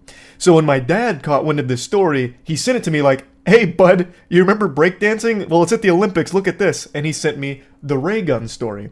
So Raygun is an Australian B-girl who performed a routine that is fascinating, to say the least. I would love to show you some footage of this, but the Olympics will not let me. This shit would get struck down so quick. If I even thought about including a video clip of her routine here, my computer would probably explode. They keep this footage on lockdown harder than Fort fucking Knox.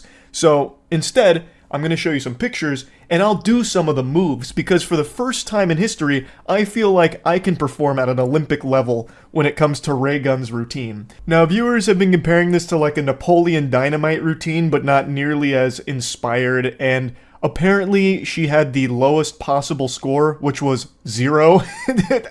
I didn't watch this live, and I can only find a couple of re-uploads that haven't been taken down yet, so I can't see what the scoring was, but according to the articles, she didn't record a single point from any of the judges. So I'll demonstrate some of the moves here to the best of my ability, and try and capture the magic.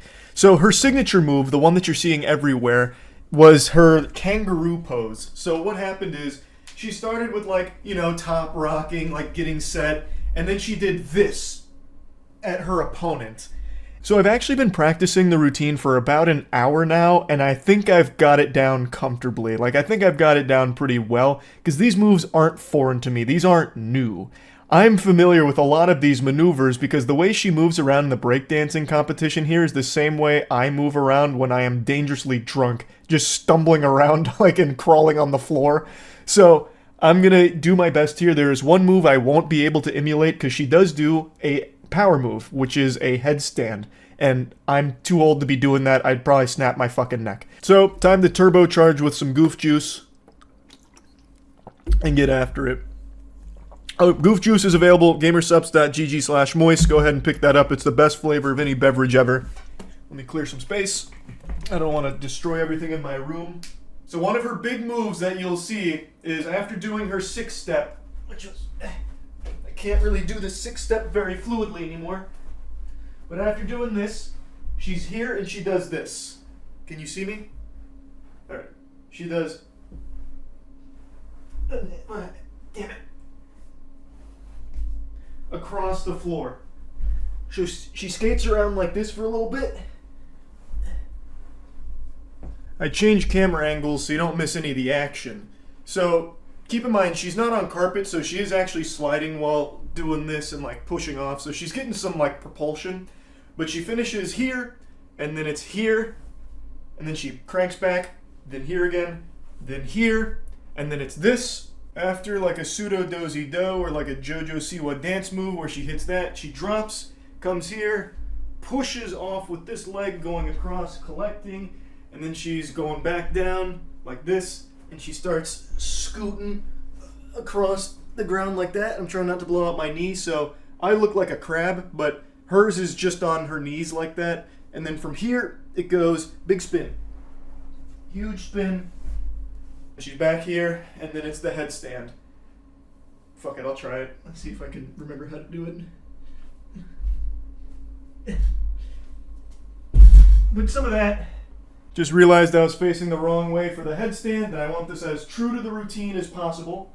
So she's here, and then it's...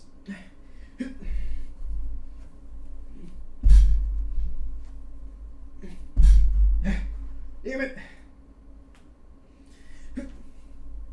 Hits one of those, drops down, comes up, and then cranks a sprinkler. And I'm not making the sprinkler part up. She does drop a cold sprinkler in the middle of her routine here for round one. I can't find her whole routine. The director's cut has been taken offline, so I don't know how it all connects, but she comes back in rhythm, then she comes forward doing this, touches her toes, pushes back, rolls over, and then hits this pose. Like this.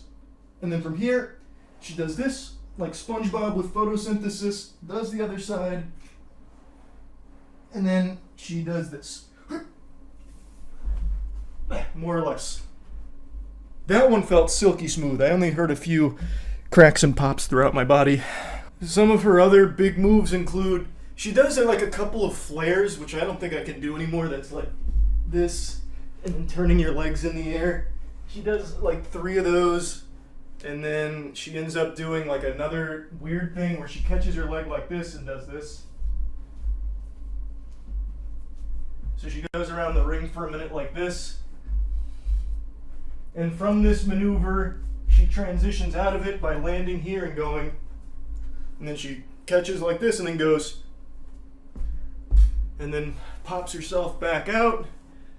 And you know, you get the idea. You get the idea. It's a breaking performance for the ages. I'm getting winded. Holy shit! It's been a while since my body's moved in such unnatural gyrations. Holy! I changed my mind. I can't go without showing you some of her floor work. She hits like the actual like 45-year-old man drunk at a wedding maneuver where they go on the floor and spin on their back. So she does that where she spins on her back for a second, catches it, and then just runs her head across the floor. Instead of like landing in a chair freeze, she instead just like, lands like this and like runs her head across the floor, then goes fully flat and starts like worming around a little bit, kind of like this, and then rolling over. Damn it. Kind of like that. Overall, though, it's an innovative routine that will be remembered. At the very least, it's unique. Now, I love breakdancing. I always have since I was a kid, so I was pretty excited to see it in the Olympics here, and it's pretty sad that its future is uncertain if it'll come back. But regardless, I have no doubt breaking will persist, and it is just such a shame that a lot of people have had this routine like taint their impression of breakdancing as a whole. The competitors in the breakdancing, like the entire breakdancing Olympics here, have been incredible. Like the B girls and B boys have been amazing. The routines I've seen have been great. It's just Rachel didn't necessarily bring the most exciting routine to the table. I did see she made this post on Instagram saying, don't be afraid to be different, go out there and represent yourself, you never know where that's going to take you. And to me that seems like she's being a good sport about it. Like, she recognizes that it was just an honor to be able to go to the Olympics, and you know what, at the end of the day, she's happy. And from what I can tell, looking at her previous breakdancing battles, it's not that she's bad at it, she's just not as good as the highest level competition, like at the Olympics. And her routine seems to be a little off the rails for some of like the kangaroo poses and shit. But at the very least, it was fun to see. That was pretty cool. I will always love breakdancing, and yeah, I just had to talk about this. That's about it. So yeah. Hey Sneako, does this outfit look familiar? This is the same thing I wore last time I took you over my knee and spanked your bottom with some discipline. And I'm happy to report that these are back in stock, and a lot more, at moistglobal.com. Last time I talked about you, I used you for a merchandise push as well, so might as well stick with tradition. I bet just seeing me in this attire again has just sent you on a full-blown Winter Soldier episode with your eyes rolling into the back of your skull as you're experiencing post-traumatic stress disorder, because the first video I made on you offended you to such a high degree that you have not stopped whining since. It's already been 3 months, can you believe that? How time flies. You started shit with me by insulting me and my girlfriend out of nowhere, so naturally I responded by making fun of you in return, and showcasing the reasons why I don't respect you. But unfortunately I failed to calculate just how much of a sensitive fucking loser you are, because this hurt your feelings to such a high degree it's become like an Armageddon in your brain. 3 months you have continued to melt down about this. The day after I posted my response, he went on stream and had a huge unhinged tantrum and meltdown about the whole thing, and then he sent some of his viewers over. So I was joking with them, saying like, oh, you guys must have just stopped the cuties watch party over there at Sneako's stream, right? Welcome, cucks, that kind of shit. And it got really under his skin in a big way, so he started dancing around with a gun and threatening to come shoot me. So he kept saying, oh, you're in Tampa, right? I'll come see you, waving his gun around and dancing. You wanna watch my clips? Watch my clips. Watch my clips. You want me to watch your clips? Watch my clips. These are the only clips I'm watching, you were? Now the reason he keeps saying watch my clips while threatening me here is because during the stream I couldn't watch him live because he just kept shouting slurs. So I said watch my clips to see what I was saying about you. I had to communicate via Twitch clips. And I'm sorry to be that guy, this is like the grammar police of guns, but he's a fucking imbecile, you absolute buffoon. What you have there is not clips. These are mags. They're mags, not clips, you absolute fucking dummy. The same way that this is also a mag. They're all mags. Stop saying clips, you look fucking stupid here. Anyway, sorry for the gun anatomy lesson. He was very upset, so he was threatening to come shoot me, beat me up, all of that, because I hurt his feelings, and it's been festering for quite some time now. 3 fucking months. You love to bitch about how everyone's canceling you. These soy boy NPC bots are all canceling you. It's all you do. You treat the teenagers in your Discord like they're your goddamn therapist. Just going in there to complain about the invisible boogeyman canceling you again, shaking your fist at the clouds. I also love that you treat this Discord server like it's your PR team, so you have them work on your responses on Twitter because you're not witty enough to come up with anything on your own. You have no ability to banter. You can't insult anyone. Anytime you're pushed, all you fall back on is one of 3 things: soy boy, bot, or NPC, and that's it. You never deviate from this path. Which is ironic, because you're like literally a sheep. You have 3 programmed responses. You're like the absolute worst character, side character in an MMO. It's pathetic. But I'm getting sidetracked. You love to be super public about how much you hate antidepressants and you shit on anyone who takes antidepressants, but with the way you talk in your Discord server, I'm pretty convinced that you're only 2 or 3 messages away from asking your community to source antidepressants for you under the table to help with all this mental anguish you're going through. And I think that'd honestly be a good idea. It might help you. But I'm putting the cart before the horse here. How did we get to this point? Well, I made that video about Sneako, and I fully planned on that being the only time I ever talked about this asshole. I really did. All I wanted to do was highlight why I personally don't respect him. I know a lot of people criticize me for not tackling his points, and to that I say, bah humbug, this fucking goober didn't make any points. All he did was insult me and my girlfriend. He insulted me and my girlfriend because I made fun of one of his friend's blatantly fake stories. He resorted to childish name-calling like, I'm ugly, and I don't go outside. That's not making any points. Like, what am I supposed to debunk there? No, actually, my mom thinks I'm handsome, and so does my girlfriend, so you're wrong, factually wrong. There's nothing to debunk. The whole point of the video was highlighting why I don't respect him. I'll go ahead and briefly give you a previously on Dragon Ball Z lore recap to bring you up to speed on the points I was making for why I think he is a pathetic piece of shit, and his opinion holds no value in my eyes. Is because he publicly defends Cuties as one of his favorite movies. Cuties was a Netflix film that used real child actresses in sexual situations, so they sexualized real children.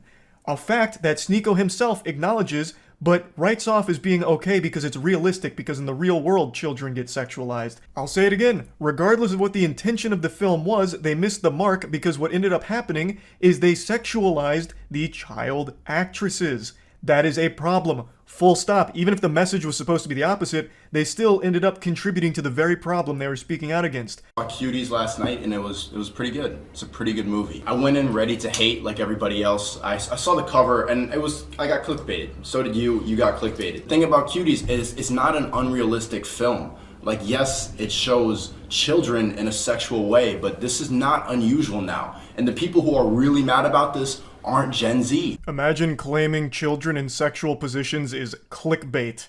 Yikes. That's rough. You admit that the children were sexualized. That is bad. Okay? That means the movie failed in its mission. I don't know what you don't get about that. But regardless, I'm not here to just keep hammering home the same points. Another thing that I talked about for a reason I don't respect him is because he battles with his own sexuality.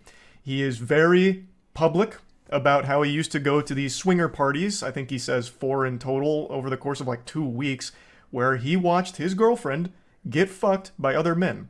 Even telling the story of how he was literally in the bed watching his girl get fucked by a different man, moaning intensely, and it was traumatizing. Yet he recommends that everyone should try it at some point for some reason. Because this was, imagine seeing the girl you love, like, get fucked. Get fucked. You love her? Yeah, I do. I love it. Yeah, I love her. I was about to say I love this bitch. I'm like, nah, let me not say that. I love my wifey, my queen. And you allowed the love of your life to get fucked by another man. What happened to the other agreement? I'm crazy. The first time, as soon as I saw it, like 3 pumps in, I just got up and walked out. I'm just like, I can't do that. Like, feeling traumatic thoughts, like seeing her with another person. It's a lot. But I think it's something everybody should do just to test. You know what? So my point with this was, why is this the guy that's lecturing everyone on their relationships, shitting on people's relationships, when he himself is in one that makes him very upset and he can't come to terms with it? Now, if he's open about being a cuck and happy and proud to be a cuck, that's fine. But he's not. It makes him mad every single time. So why the fuck is this insecure guy the one that's the moral authority on healthy relationships all of a sudden? That was the point of me bringing up that clip. Now, that was basically the whole video. I summed it up real quick. All I pointed out is I don't respect his opinion because he defends a movie I consider to be child porn. I think any film or any production that has real children being sexualized should be classified as child porn. That's how I view it. Maybe your definition's different, but that's how I personally view that kind of content. So him defending that was beyond reprehensible to me. And him being very public with his cuckoldry and how scarring it has been, it should be a lesson and an example that he himself is not great when it comes to relationships and all these things. And I posted that and it made him extremely upset and he hasn't stopped fucking crying about it for 3 months. So, fast forward to 2 days ago. I was streaming a Moist Esports tournament and I went up to go to the bathroom. I had to take a shit. It was a double flusher, so I was on the toilet for quite some time, and I saw a Sneako post that he's posted quite a few times now, and I thought, you know what? Fuck it. I'm not doing anything else right now on the porcelain throne. I'll play in the pig pen. So I did. For 3 months now, Sneako has had this adorable little collage that he made that looks like it's straight out of a 16-year-old girl's diary with pictures of boys from her class that she doesn't like. All about people that have hurt his feelings. This is his wall of shame for people that have insulted him online.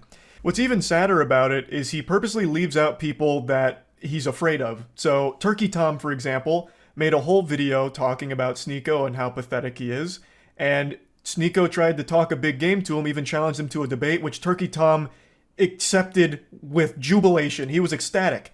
And then Sneako kept ducking him, ghosting him. So he leaves Turkey Tom off of this list because he's afraid to actually talk to him.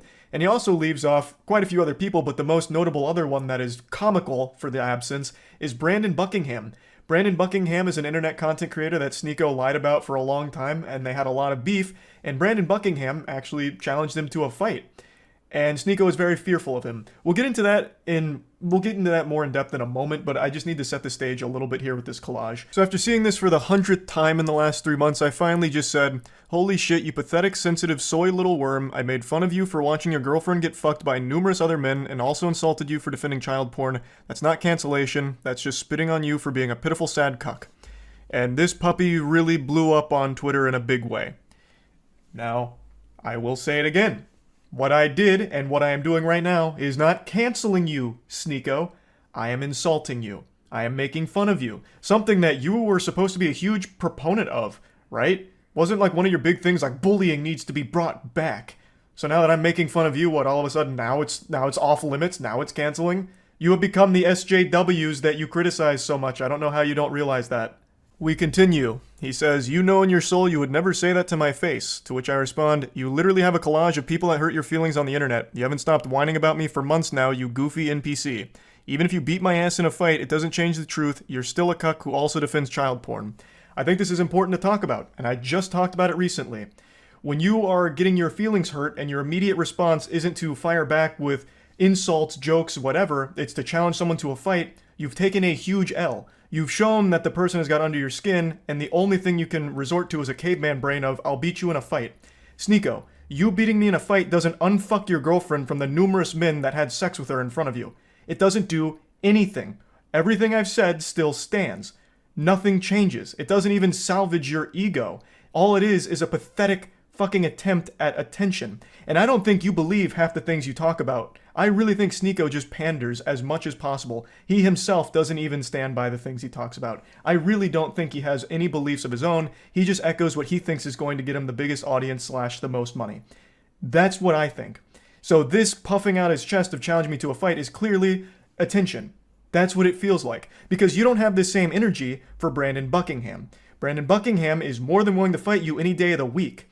But with him, you don't want to do that for some reason. Why? Do you not stand by your beliefs when it comes to Brandon Buckingham? He has said all the same things about you that I am saying about you.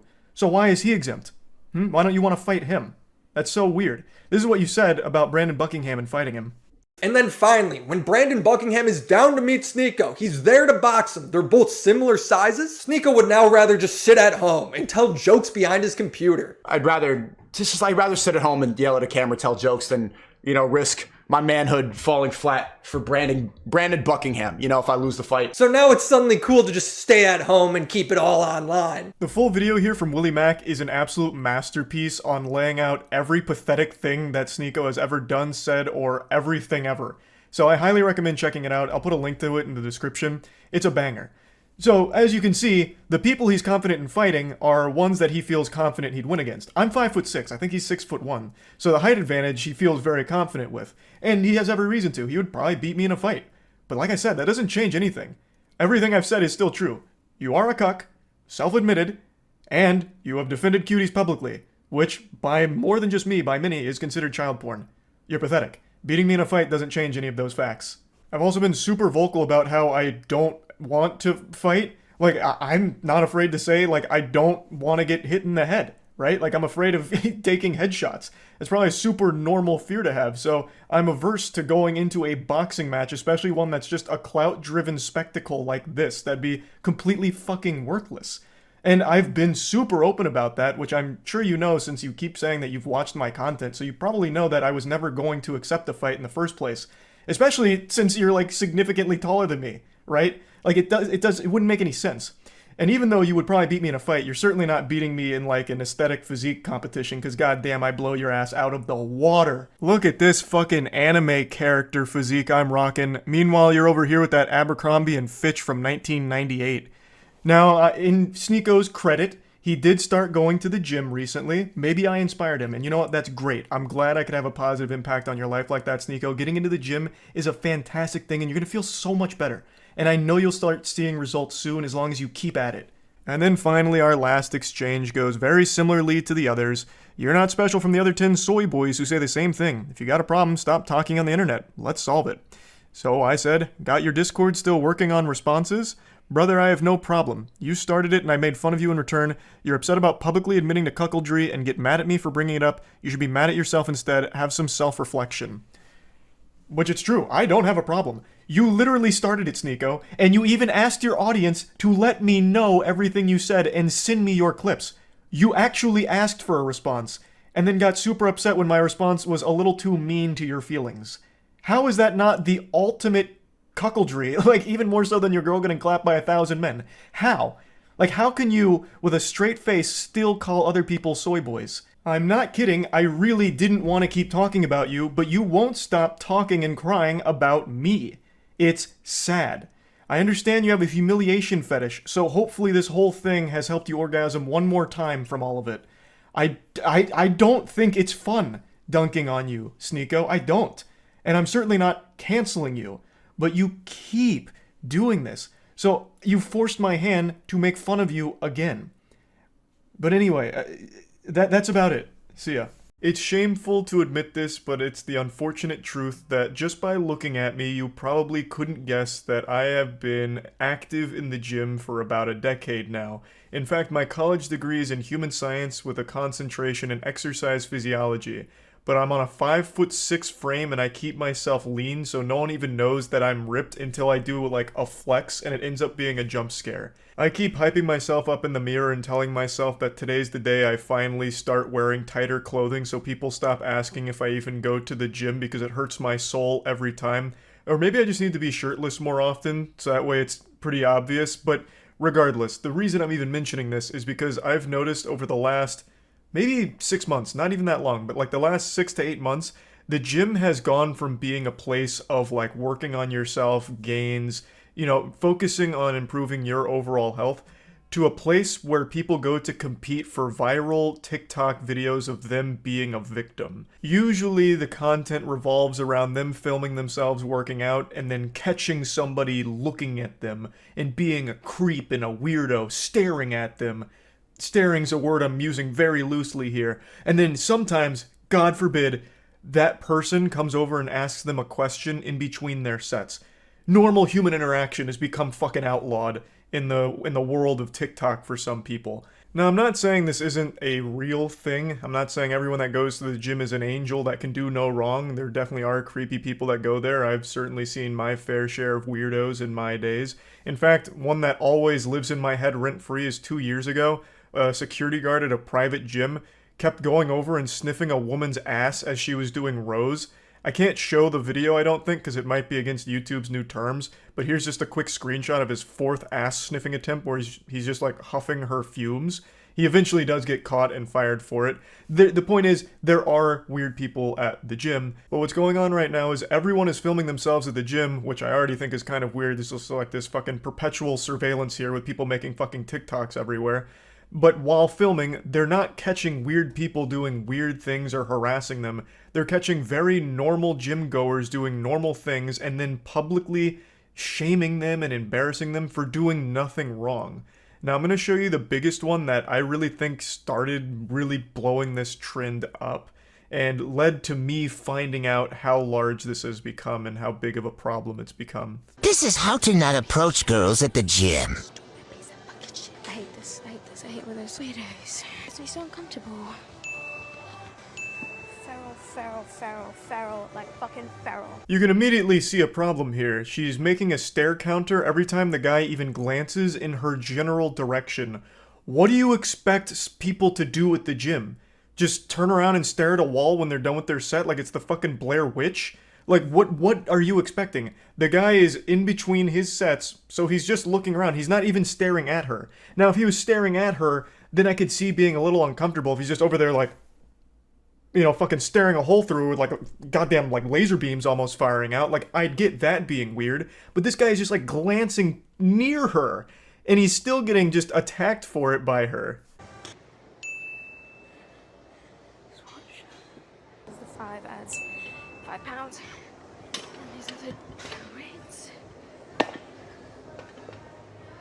Somehow the stare counter's at 5. I guess she's counting every time he's in between blinks now. And then she starts getting fearful because he's walking near her and wondering, questioning, why would he be doing that? Kind of like it's a scene out of a horror movie, like the boogeyman's, you know, jingling keys trying to get in the door or something. But she immediately answers why he's walking over. It's because he's grabbing a sanitary wipe, showing good gym etiquette to go wipe down the machine he was just using. Excuse me? You don't have to do that. It's okay. No, it's okay. I got it. Thank you, though. Unfortunately, this guy made a big blunder here. He committed a cardinal sin. He tried to be helpful. So he offered to try and, you know, help out here because it looked like she was struggling, which she even mentioned she was hesitant to put the weight on, so he probably interpreted that as like, oh, okay, maybe I could be helpful here. Just being a genuinely nice person, I believe. And she even responds positively to it and then turns around and says this kind of shit. What if I just ripped his pee-pee out of its socket so he could never reproduce again? Totally normal, not alarming thing to say. This is why I don't want kids. Natural selection better take the weirdos out. He's going to jail for staring at an underage 21-year-old. Where have we all gone wrong? What's happened to the world where that is a statement said earnestly? He's going to jail for staring at an underage 21-year-old. There's more to unpack there than a fucking 2-week vacation suitcase. I could unpack this shit for hours. He wasn't staring. There's no such thing as an underage 21-year-old. 21 years old? You're not a kid at all. You can legally butt-chug Budweiser now. Unless this is some kind of weird self-own kind of thing where she has the mentality of a child, thus this guy should go to jail for what she perceives as staring at her. I don't know. Like, I can't even, like, remotely figure out what she was even trying to say with that last statement. But anyway, I'm not going to keep going too deep on this one because everyone has already dunked on it. She's issued an apology about everything. But I want to give a quick shout out to Joey Swole. He's a very prominent figure in the community and he's been doing a lot of good work calling out these kind of videos. Now here's another stinky video here. So this guy gets called out because he walks across the track she's about to do lunges on and looks at her on the way by. Then she says that she catches him still staring. There's no way, I'm so uncomfortable right now. And then the caption even says, in quotes, it's because of your outfit. I don't know if she's accusing him of saying that, like he shouts it at her across the room. Excuse me, m'lady. I looked at you because of your outfit. You drew my eyes to you. It's your fault. Or if she's just saying that as like a way of calling out behavior. I'm really not sure. But Joey Swole, when he talked about this video, pointed out something that I think everyone who's ever been to the gym will recognize. That not only is the guy not staring, again, the reason why he'd look at her while walking by is because he's going by her path on the track. So perhaps he was looking at her to make sure he wasn't getting in her way since she was about to start lunges. I feel like that's the most obvious explanation here, but regardless, he doesn't do anything creepy or weird. He looks at her while he's walking by, and once he's through, he continues going forward. Like, I don't understand where this is coming from. To me, it feels like this lady has recorded every single one of her gym sessions for the last week or so after noticing that this kind of content was blowing up, praying that someone would be weird and creepy to her, but she didn't get that. So she just decided to go with the one that's almost somewhat different, where a guy looks at her when he walks by. and chose that one for some clicks. Because nothing bad happens here. There's not a weirdo here. And according to Joey Swole, a lot of members of the gym, both men and women, said that this man is very kind and is actually loved at the gym. He's a regular here. So it is pretty fucked up and shitty for her to make this video trying to shame him for doing nothing wrong. This guy.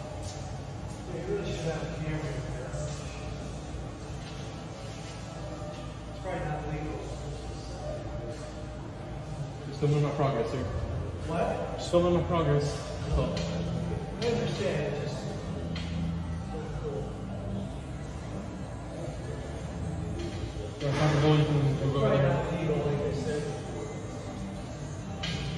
This isn't a trend that only women are doing, men are doing the same thing. This fucking douchebag is filming in the locker room, flexing to show his progress. The guy in the back that he's calling a schmuck is 100% right. You cannot be filming in the fucking locker room. Like, what do you think this is, Brazzers? Like, what the fuck are you even thinking? What's going through your smooth brain? Everyone just loves to think that they're the main character, and everyone that interferes in their story and does more than just be a prop for their TikTok videos is the villain, when that's just not the reality. You are the bad guy here, not the guy you're calling out. If you want to take progress photos and videos, which I totally understand, just wait till you get home, or at the absolute least, wait until you're the only person in that locker room. Because right now you have two people behind you changing. They could have just gone whole hog, let their cock and balls flop out, and if you film them in a private setting without their consent, their nudity, you would be fucked legally. Watch this guy try move to me at the gym. Checks absolutely nothing on his phone. Looks over at me being busy sorting my wrist straps. These fucking straps taking up too much time. I don't know what constitutes a stare anymore.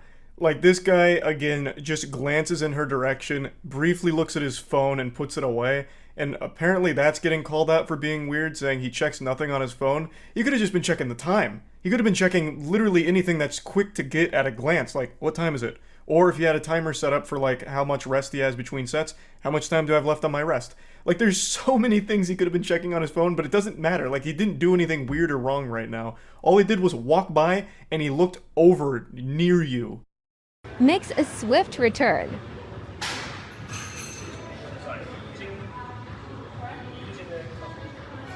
Sad lip. And there it is. The second he decided to ask a question, his fate was sealed. He was getting shamed on TikTok for it. So, he comes over and asks if she's using the machine behind her.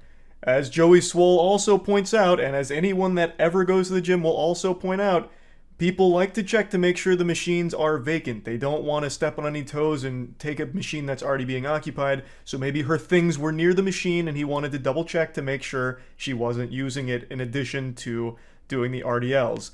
Like, that is just being polite. That is normal gym etiquette. But let's assume this guy is new to the gym. She seems to think he is and is insulting him for it, making fun of him for not knowing the name of the machine. So don't you think someone that's a little new to the gym would like to be super certain that he's not getting in anyone's way? So he would like to ask someone that's near the machine to make sure that he has full reign to use it without intruding on their workout. He did nothing wrong, but it didn't matter. He made a slight glance near her, a split second of his eyes looking around before checking his phone, and that small, insignificant thing was enough to put a crosshair on him and for her to attack. I think she's the weirdo. You're the gym weirdo, filming everyone around you, looking for people to call out. That shit is creepy. Not this guy who just innocently asks if you are using the machine behind you. Totally normal question, totally normal interaction, and this behavior is getting so fucking out of control. People are turning gyms into war zones where they're looking at every single micro angle of your eyes and counting it as a stare if you happen to catch them somewhere in your general vision vicinity. It's fucking despicable. So yeah, I wanted to talk about this a little bit, and that's about it. So yeah. I don't know the cause for this epidemic, but it continues to get worse. Over the last few months, there has just been an unstoppable flood of videos showcasing insufferable douchebags going ballistic at customer service workers for no reason. I have made so much content insulting these people. I'm basically like the dare class for it now. But instead of warning you about drugs, I'm warning you about being an unlikable asshole. Today, there's been a pretty goofy one involving a hotel guest getting upset at a hotel worker and making unreasonable requests because he's too fucking stupid to figure out how to book a room properly, or he's just a straight up scammer. 2 kids, 2 adults. Yeah. The reservation on our phone is clear, what we reserved. Yeah. What do you expect us to do? Well, with that one, we could get you checked in. It came in as a king suite reservation, so it has a king bed and a sofa pull-out couch. Now the video starts in the middle of the boss battle here. We're coming in raw right into the front lines off of a hot drop. So what's happening here is the hotel guest urinal cake is now starting to argue with the worker because he's unsatisfied with the room that he booked because he doesn't believe it's accommodating enough for the 4 people that's with him, 2 adults and 2 kids. Now, it is missing a little bit of context what led up to this, but luckily the hotel worker did make a TikTok to explain it, and it sounds like this guy was just trying to scam. So what happened was he basically reserved a 2 queen bed suite that had the 2 queen beds and the sofa pull-out couch. But then he called and he canceled that reservation because it was too expensive. And then he made another reservation through a third party for the king suite that has obviously the king bed and the sofa pull-out couch. But he was fighting to get like the 2 queen bed suite, but we were sold out. Yeah, this sounds really shady. This sounds like a really dog shit hustle that Ed and Eddie would have done to save a couple extra quarters to spend on jawbreakers.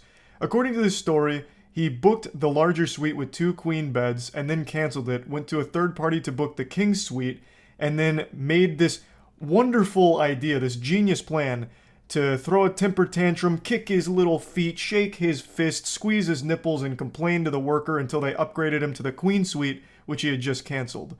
And it clearly didn't work because he must have forgot that hotels can sell rooms once they've been canceled. So the lady explained to him that every other room was booked, so he had no other alternatives, so he's just stuck there with his dick in his hand in that king suite that he purchased, or that he reserved. And he's not very happy about it. What do you expect us to do, right? We have 2 kids and us. We can't all sleep in a king bed. That's ridiculous. Yeah, I understand. It's the way that Booking.com sent us the reservation, so all that we have is that, and we're sold out for tonight. Okay, I get that. So what do you expect us to do? That's my question. What do you mean, what does she expect you to do? She expects you to go fuck yourself. Who cares? She's not your mom. It's not her responsibility to coddle you. She's given you the cold, hard truth, and you're refusing to accept it, and there's nothing she can do. There's no wiggle room to somehow just snap her fingers and all of a sudden all of the hotel rooms are available for you to take your pick of. It's you figure it out. You caused this problem. This is a problem you created. Now you find the solution. You're the one that blew this whole operation here, ruined the family vacation, bah humbugged Christmas away with your terrible booking. You know, that's on you, buddy. Like, I don't understand why he's trying to put the onus on her to solve the problem he created. And again, this is assuming this wasn't a scam from the get-go, which to me it does sound like it. Like he's going through this sob story of, we have 2 kids. It's 2 adults and 2 kids, and it's cold outside. It's 70 degrees outside. Like, what do you want us to do? Go out there and freeze to death? Oh my God, we're gonna fucking starve if we don't get this double queen bedroom. No. It seems like he's just trying to drum up a sob story and try and get upgraded and pay the price of the king suite, which was a smaller one. And if the goal was to scam, I think he should have done a better job of acting and come up with a more sympathetic story. Just go whole hog with this one. Double down. Get the family involved. So, you know, get some props. You have your wife wheel in one of the kids on a stretcher, right? With an oxygen tank set up to it, maybe even like a heartbeat monitor or something. And you just like gently pat their head like, it's okay, Cliff. We'll find somewhere else to go tonight. God damn it, Martha, I made him a promise. We'll get him to that doctor's appointment. We just need somewhere to stay first. Like, we'll find it. You know, then maybe with the sympathy and the tears start flowing, then maybe the hotel worker somehow clears up a room.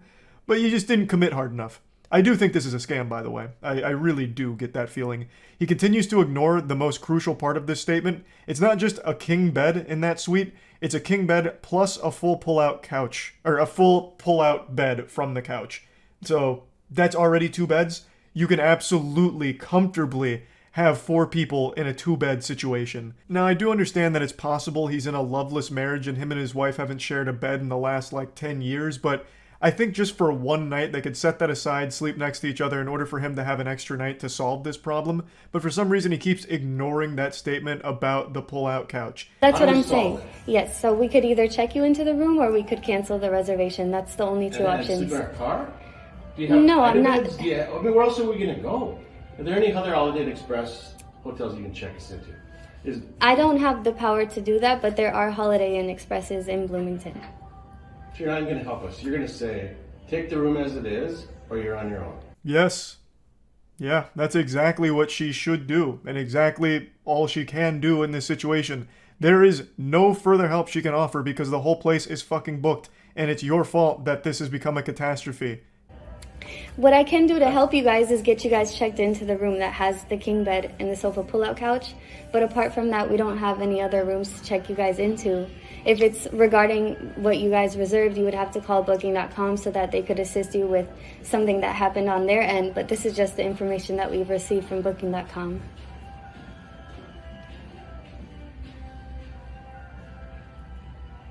Who hasn't checked in? What else is available? Where more beds? We don't have any other rooms available. Who hasn't checked in yet? Another brilliant plan from the chess master. So now he's wondering if he can just take a room from someone who hasn't currently checked in. I'm sure that's totally legal and won't lead to a huge problem for the hotel worker to do that. Man, this guy really does think he's the main character. I have no doubt he's gone through his entire life with people just absolutely giving him everything he's ever wanted on a silver platter. He just comes across as that kind of entitled douchebag. What an absolutely outrageous ask. Who hasn't checked in yet, and can I have their room? What do you mean no? These rooms are reserved. I can't take them from somebody that's already reserved a room. You gave somebody our room, right? The way it was supposed to be reserved? No, because we held the room that we had the information for, which is the King Suite. That's what Booking.com sent over to us, so we kept that room for you guys. You can hear this guy's brain start to melt down as it sloshes against his skull here and hurting itself as it's trying to process everything. So he believes that they've given away the room that he rightfully earned after canceling it. I believe he's referring to the room with 2 queen beds. And so he's, for some reason, upset about that and trying to guilt trip them like, oh, but this is what we really wanted, even though he had canceled it. So just a big blunder here. How did you think 4 people would fit in that room? I mean, when you see it come in, don't you go, this doesn't make sense? No, because Booking.com sends us the information, so that's the reservation, and we hold it as it is. You didn't thoroughly investigate this man's family after he had reserved a room through Booking.com? You didn't go to his Facebook page and look at the height and weight of each member of his family in order to deduce whether or not they would comfortably fit into a king suite? Are you even doing your job? Unbelievable. I mean, now I see the guy has a point. Just what a fucking stupid asshole. Holy shit. And again, he keeps ignoring the most important part. It's not just one king bed in that room. There's also a full mattress on that sofa. It's a pull-out couch. So he can absolutely fit his whole family there. 4 people can stay in 2 beds. It's been done plenty of times before. I've also been in the situations like that where it's no problem at all. It's pretty easy. So you think 4 of us can sleep in that room? That's your suggestion? I'm not too sure how you guys were going to, do the setup in there. We just have the reservation as it was sent into us.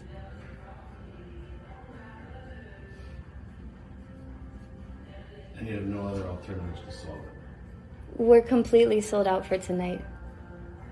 Shockingly, no other room sprung up as available in the 30 seconds this guy spent pressing the issue, so unfortunately it's still in the exact same spot. Though if a room did become available, I would absolutely understand if she just didn't bother telling him, because fuck this guy. I'm just stepping in. Like, you have a king bed and a pull-out bed, right? Yeah. You have 2 beds. And 4 kids. 2 kids and us.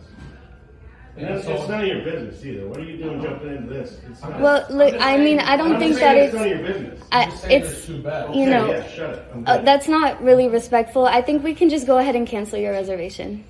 Then what are we going to do? I'm not too sure, but there are a lot of hotels in the area. Why don't you just sit tight for a second? I will. I'll be here till 11. I believe this cliffhanger is him attempting to intimidate her with a call to the police department. At least that's what I'm led to believe here. But who really knows since season 2 of this hasn't rolled around yet.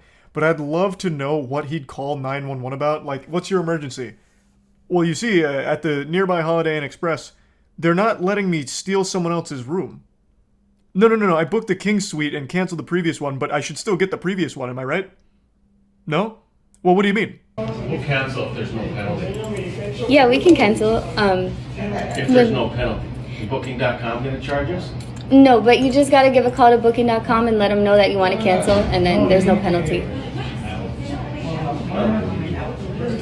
Okay, call Booking.com.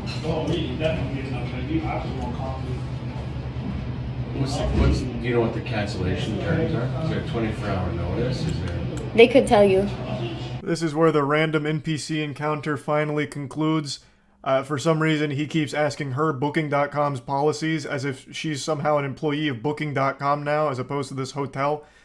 So, what a real mess, you know. This guy's bad news. I'll just say what everyone's thinking. You know, I'll be brave. I don't like this guy, and I'll say it. I don't like him. I also don't know what the fuck he expected to happen with this whole thing.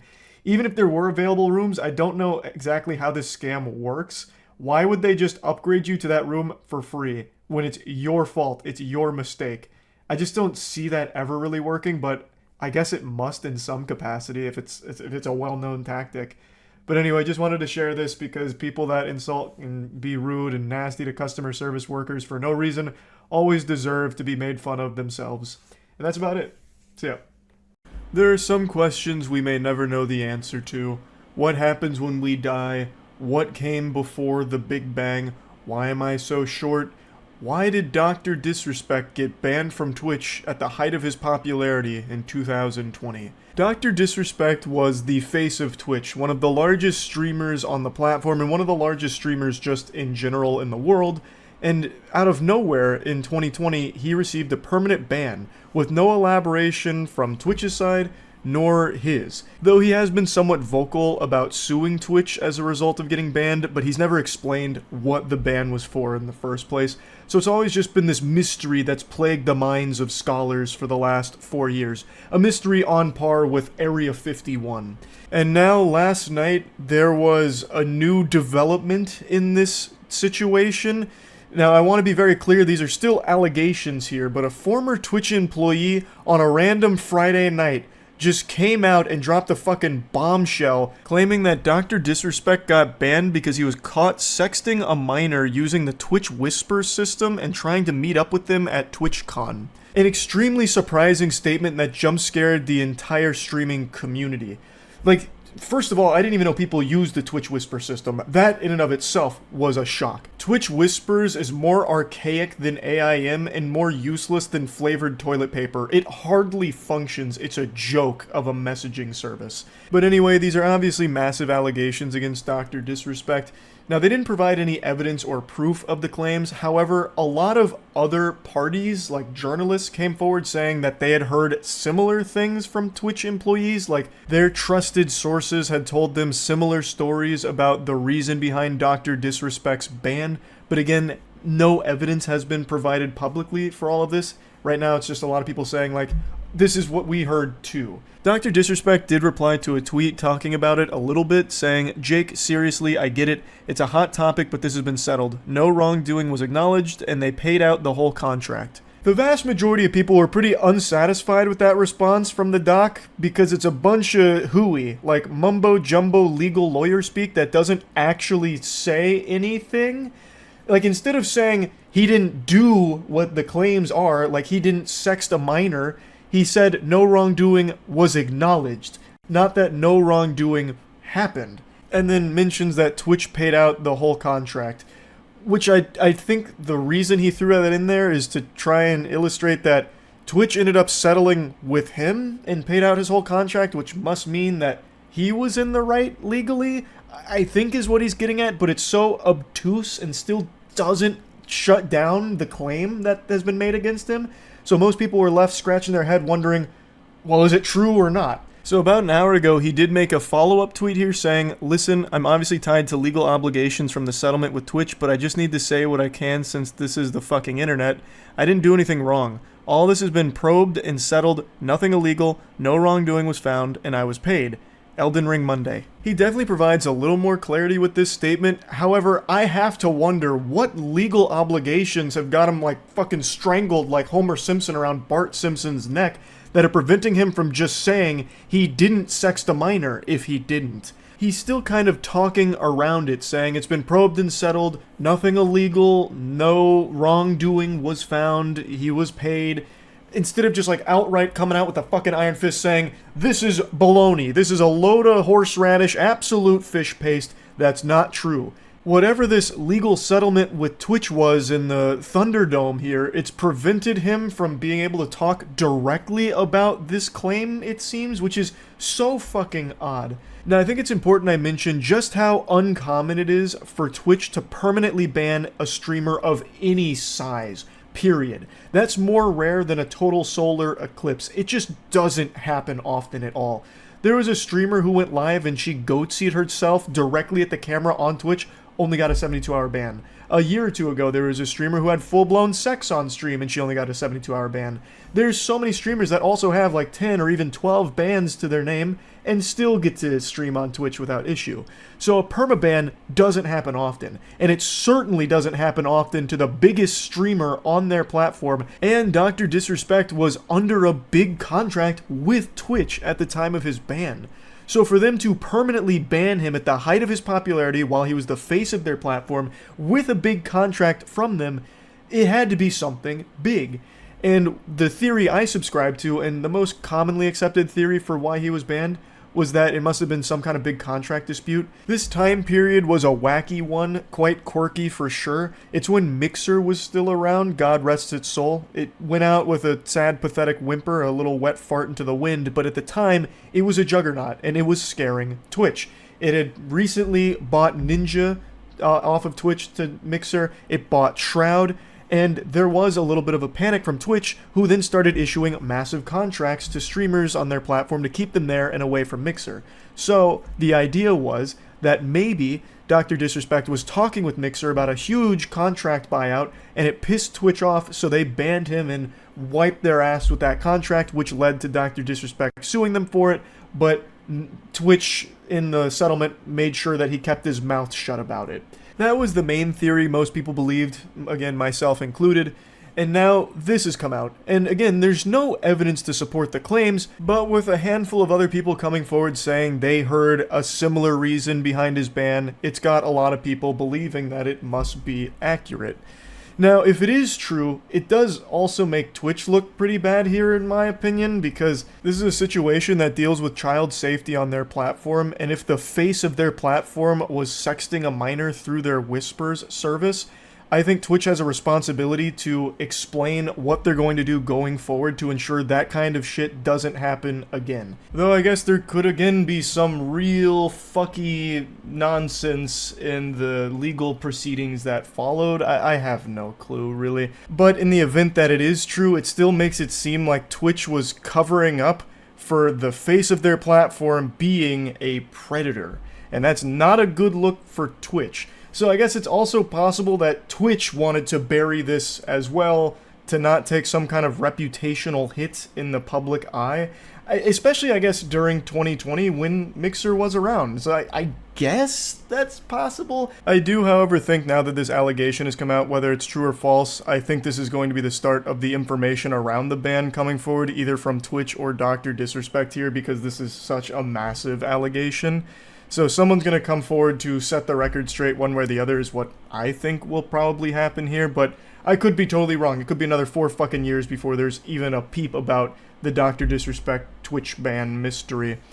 But something I've seen a lot of other people talking about is they're surprised that Twitch was reading Whispers in the first place. I don't think anyone should be caught off guard by that. In the current day and age, everything you send through any service can easily be accessed by that service and is most likely being accessed by that service. All of your data is constantly being harvested and sold. I thought everyone knew that by this point. So in this case, Twitch having access to the whispers and reading them and then taking action from them isn't like an unheard of concept at all. It's just a matter of that's the reality of what happened, if this is a true claim or not. But anyway, just kind of wanted to go over where everything's at right now. It's kind of just a complete mess, so I guess we'll see as the story develops. That's really about it. So yeah. I'm sure all of you know that Dr. Disrespect has been working on a game for quite some time right now. And that's pretty exciting, until I feed you the poison here. I'm about to roofie your drink with this one. It's not just a game, it's a crypto-based game. It has a very strong NFT component to it. In fact, it seems like NFTs are the focal point of the game. That's the number one thing they've been mentioning in regards to this project. So it's a play-to-earn experience, and these buzzwords, NFT, play-to-earn, crypto, are beyond detrimental to the hype of any project in 2023.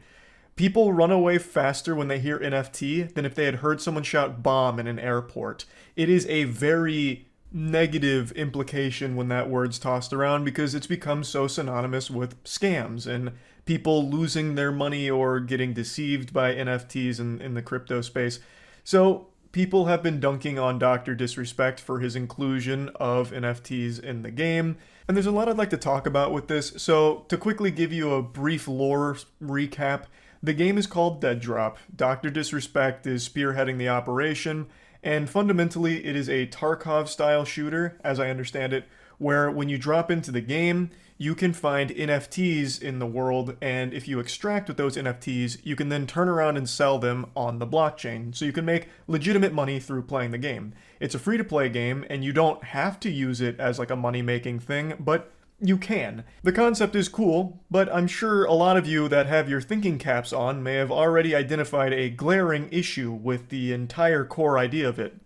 But before really diving into the meat of it, I'd like to at least say, I always appreciate and applaud creators who go into different areas and try and create bigger things and make wild content, big projects. I always think that's great. And I'll shamelessly plug real quick, speaking of creators doing bigger projects, Godslap, issue 3's out right now. Issue 3 just dropped, baby. It's available at godslapbook.com. Also, issue 1 and 2 are of course still for sale there, and we got the 2 variant covers for issue 3 as well. So issue 3's out, go get it, godslapbook.com, baby. Read the best comic ever made. So I'm happy Dr. Disrespect is making this game, and I don't think it's going to turn out to be a scam. Hopefully this statement doesn't age like festering dog shit in 2 years when the game drops or whenever, but I just can't imagine that he would blatantly scam his audience because it would be career suicide. And I just feel like there's no way he wouldn't recognize this. It really feels like he wanted to set out to create like a really unique game and experience, but overlooked a lot of obvious problems that'll come from this. So let's talk about it. He posted this tweet a couple days ago. Imagine trying to extract with an item you discovered worth $100,000 on the chain. Think about the entertainment value as a viewer, let alone player. A new PvP experience is upon us. The concept of digital collectibles in an online game is so exciting to me, especially an extraction type of game. People saying scam and are just brain-dead headline followers. Same people that spend a ton on skins for an annual release game. Same skins everyone has too. Now, let's really peel apart this onion here. You've got to be huffing a fucking unreal amount of shungite to think for even 1 second with $100,000 on the line in your game that people won't cheat. Cheating is going to be a full-time occupation. It will become a real job to cheat in his game if there are items worth up to $100,000. Even if the items only go up to like $500, it'd be stupid not to cheat. You get cheats for fucking $10 and then try and steal items off players that are worth hundreds. It's a no-brainer. And in the crypto space, this is very common with something like Axie Infinity. Axie Infinity is a play-to-earn crypto game where the more you play, the more money you can earn. And do you know what's happened? It's become an absolute goddamn fucking disgusting, yucky cesspool of cheating, exploitation. There is an entire market for people paying less than a minimum wage overseas to have workers full-time grind Axie Infinity for them so they can make money off of it through the game. And not only that, they had this big hack where they lost $600 million. I'm going to say hack in air quotes here. I'm using that term real loosey-goosey because it's a very shady situation. They just so happen to get hacked and lose $600 million in the process. So more like Haxie Infinity, am I right? And this is a game worth billions. Meanwhile, Dr. Disrespect does not have billions behind his game. So how the fuck is he going to prevent something like that from happening in his? The point is, in the play-to-earn space, there is a lot of bad actors. In fact, there aren't any normal players left, really, for like Axie Infinity, for example. I'm sure there's like a couple pockets, a couple of holdouts, people playing for fun, but it's very rare. It is mainly just this stinky vehicle for exploitation and making money off the play-to-earn model with as little effort as possible. It's pretty gross.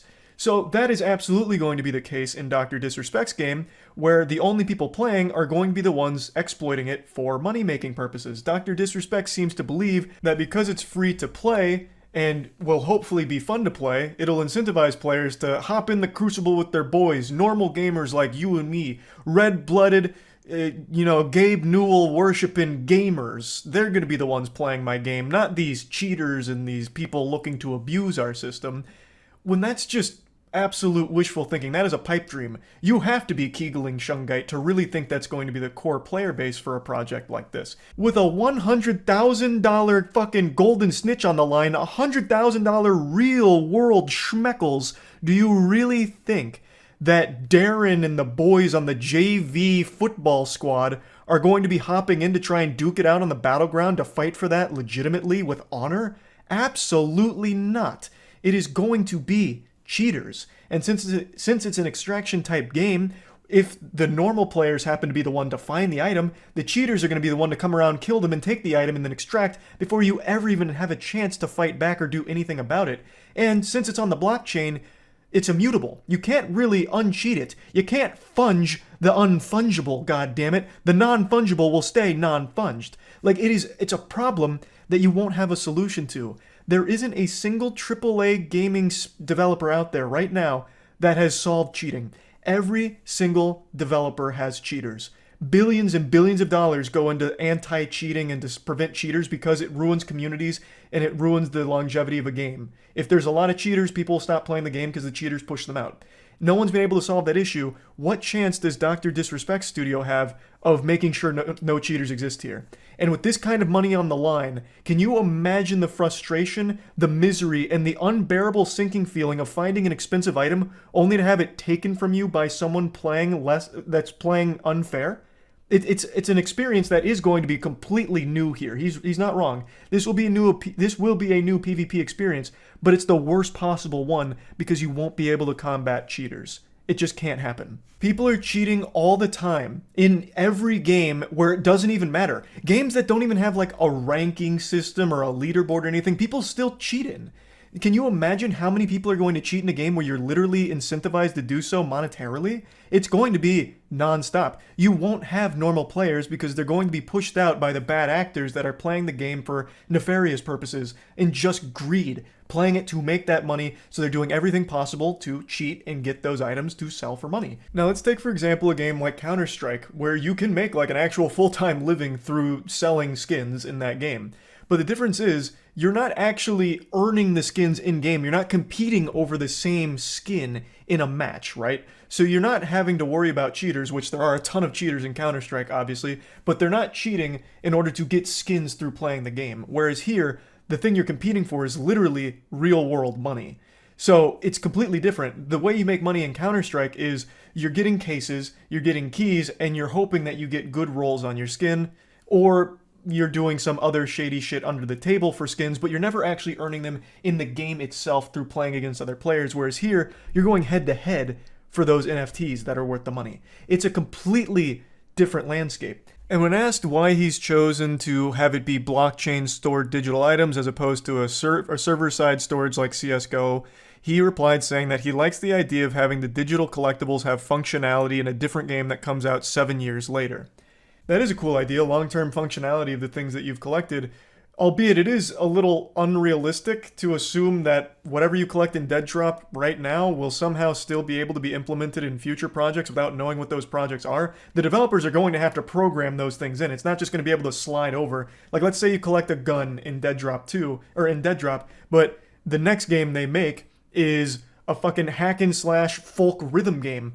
How the fuck is that gun that you've collected in Dead Drop going to somehow make its way into that game? They need to program it, right? That's a lot of development heavy lifting to implement 7-year-old items into a modern game that they're working on that there's really no crossover and probably no actual usage for. But it is a cool idea, and let's say they do decide that it's worth that time investment. This is an idea that can completely work without the blockchain entirely. We'll use Counter-Strike as another easy example. If I wanted my CSGO skins to translate over to CSGO 2 that comes out 7 years from now or whatever, they can deem it worth it to program a way of having those skins be in CSGO 2. It would just take development effort, just like it would in the NFT example. Like, the blockchain just provides the receipts to verify who owns what, but you can verify that outside of the blockchain too. You'd verify my CSGO skins right now for CSGO 2, be like, okay, he owns this, this, and this, and here's what we've done to program them into CSGO 2. Like, you don't need it to be NFTs. It can exist without it. Overall, I don't think this game is a designed scam. This isn't Dr. Disrespect trying to fuck his audience or anything. I really think he wanted to create something special and very ambitious. And he liked the idea, as most people would, of being able to play a game and make a living through playing that game. Like, who doesn't love that as a concept? But all of this assumes that everyone's going to be playing fair, and when it comes to money, when you're putting monetary value on the hours you play that game and the items you find, people are going to take the easiest path to get that money. And it'd be stupid not to, honestly, with $100,000 on the line for some of these items, apparently. Everyone is going to be trying to cheat to get those items. No one's going to be trying to play legitimately to obtain that level of wealth. And I don't blame them for wanting to cheat for that. That's a life-changing amount of money in this game. But yeah, anyway, I just wanted to talk about this a little bit because it's clearly a huge issue with the project entirely. And I haven't seen a great explanation for how they plan on combating the cheating that would come from all of this. So it seems like an impossible task to ensure no cheaters exist in a game like this. But anyway, that's really about it. See ya. Was your name in the credits for Hunger Games? I actually never checked. Wait. Was it? It should be, actually. I should be in, like, I should be credited as District 8 Hospital Helper. Because initially I did have lines, which means I should be, well, maybe I'm not here because I didn't make Final Cut. I'd be somewhere here, right? D8, that's District 8, another patient, female patient, that wouldn't be me, male patient, could have been me, old woman, probably not me. Well, we've got a bit of a controversy on our hands here. Not only am I not here, but the kid that actually did make the final cut I don't think is here. The kid who said, are you here to fight? Are you here to fight with us, Katniss? And then he does the thing. His name's not here, I don't think. Unless he's listed as something else. Keep looking. Well, no, this is where we'd be. Because this is District 8. Before we get blown up. What's the criteria for being listed here, then? I guess I can't be shocked that I'm not here since none of my shit's in the final cut except for my arm. But I mean, that kid had a couple lines. So what's the criteria? You're not going to be 10 names down from Stanley. Why? They are. Fucking District 8, another patient? I would be here too. I'd be District 8 hospital helper or something.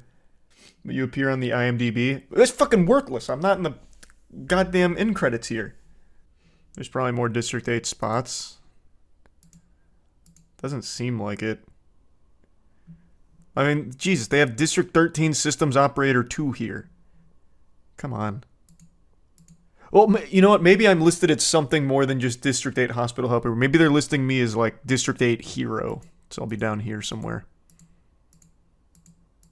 After stunts, perhaps. That's so fucked up. Yeah, actually, I never checked. At least I don't remember.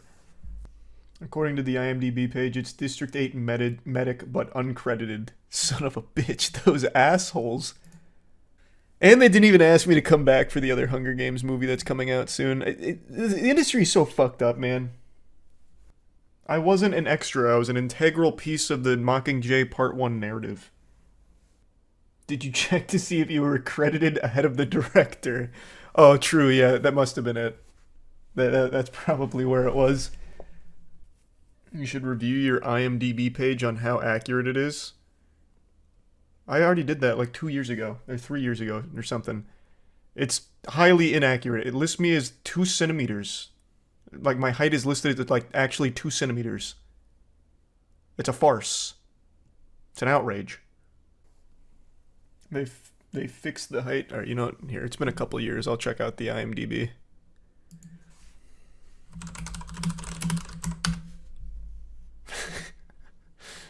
This is still so fucked up. They did fix the height, but it lists me as 5'5" and 3/4. This is some wacky shit. Okay, let's see. What credits does it put me at? It has deep dive on here. A 2-episode things we did like 3 years ago. Writer. Oh, Godslap, nice. As a TV series, nice. Optimistic. Skynet has its own IMDb page? It's so hype. Where's my acting credits? Alright, upcoming. Neither of these ever happened to my knowledge. Officer Greg, though? What the fuck is the Garden of Wonder? Oh! Wait. What? Wait, what is this? When did I co-star with George Takei? I can't even find anything on this. This seems like it's all just made up. Someone must have just shown up to set and they're like, hey, I'm Charlie. And they're like, okay, cool. We got Moist Critikal on set. Hive Mind. Why am I credited in Jacksepticeye as just appearing in 2 videos? Nice.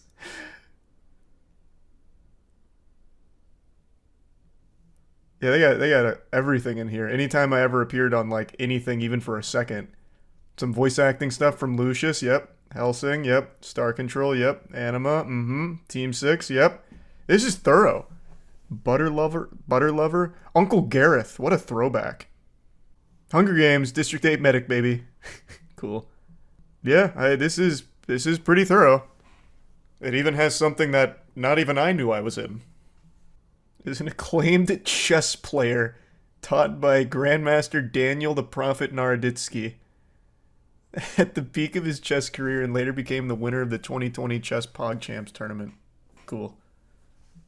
Awesome trivia. His favorite actor is Brendan Fraser, and when White was 18 years old, he was involved in a car accident and got sued by one of the passengers. That's the kind of trivia that's fun for the whole family. Awesome. Expand on that, please. Hey, that's kind of the story in a nutshell. I was 18, I got in a little fender bender, and one of the ladies involved faked an injury and then sued me for it.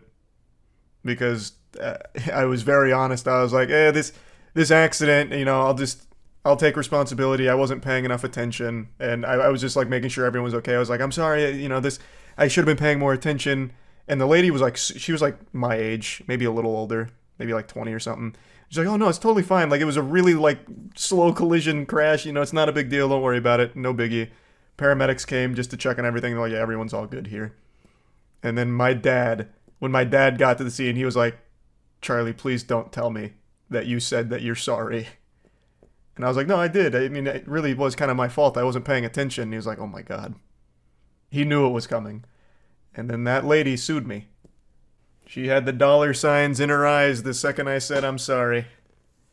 Who won the case? Well, she did. All in all, I think it was like $10,000 settlement. So she spent significantly more money just getting a lawyer to sue, going to a doctor to pretend that she was injured. She went to a very corrupt doctor who's well known in the area for doing ambulance chaser garbage. So she spent much more than she made. So, kind of an L for her too. It's not about the money. Yeah, it's about raising my insurance premiums. Yeah, fucking awesome.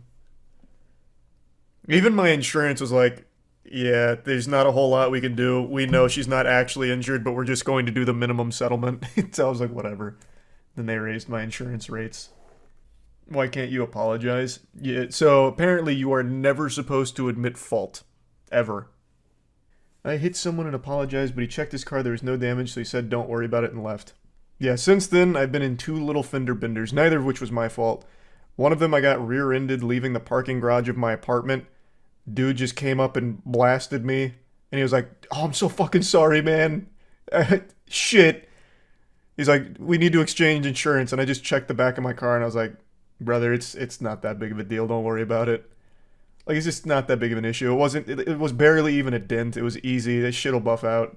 And then the other one was a lady rear-ended me leaving a parking lot. And then she got mad at me. Well, actually, better yet, what happened is I was about to leave the parking lot, and this lady was about to turn on to the road. And for some reason, she fucking cranks that bitch into reverse and just, like, shoves her whole ass in my face. So, like, I see it coming too, so I start reversing to get away from her. I'm like, oh my god, no. No. But she was a little faster than me, and then, yeah, little bumper tap. That was another one where it was just like, she got upset, and I was like, no, look, this is not a big deal. You did this, but I'm not mad, so just go about your day.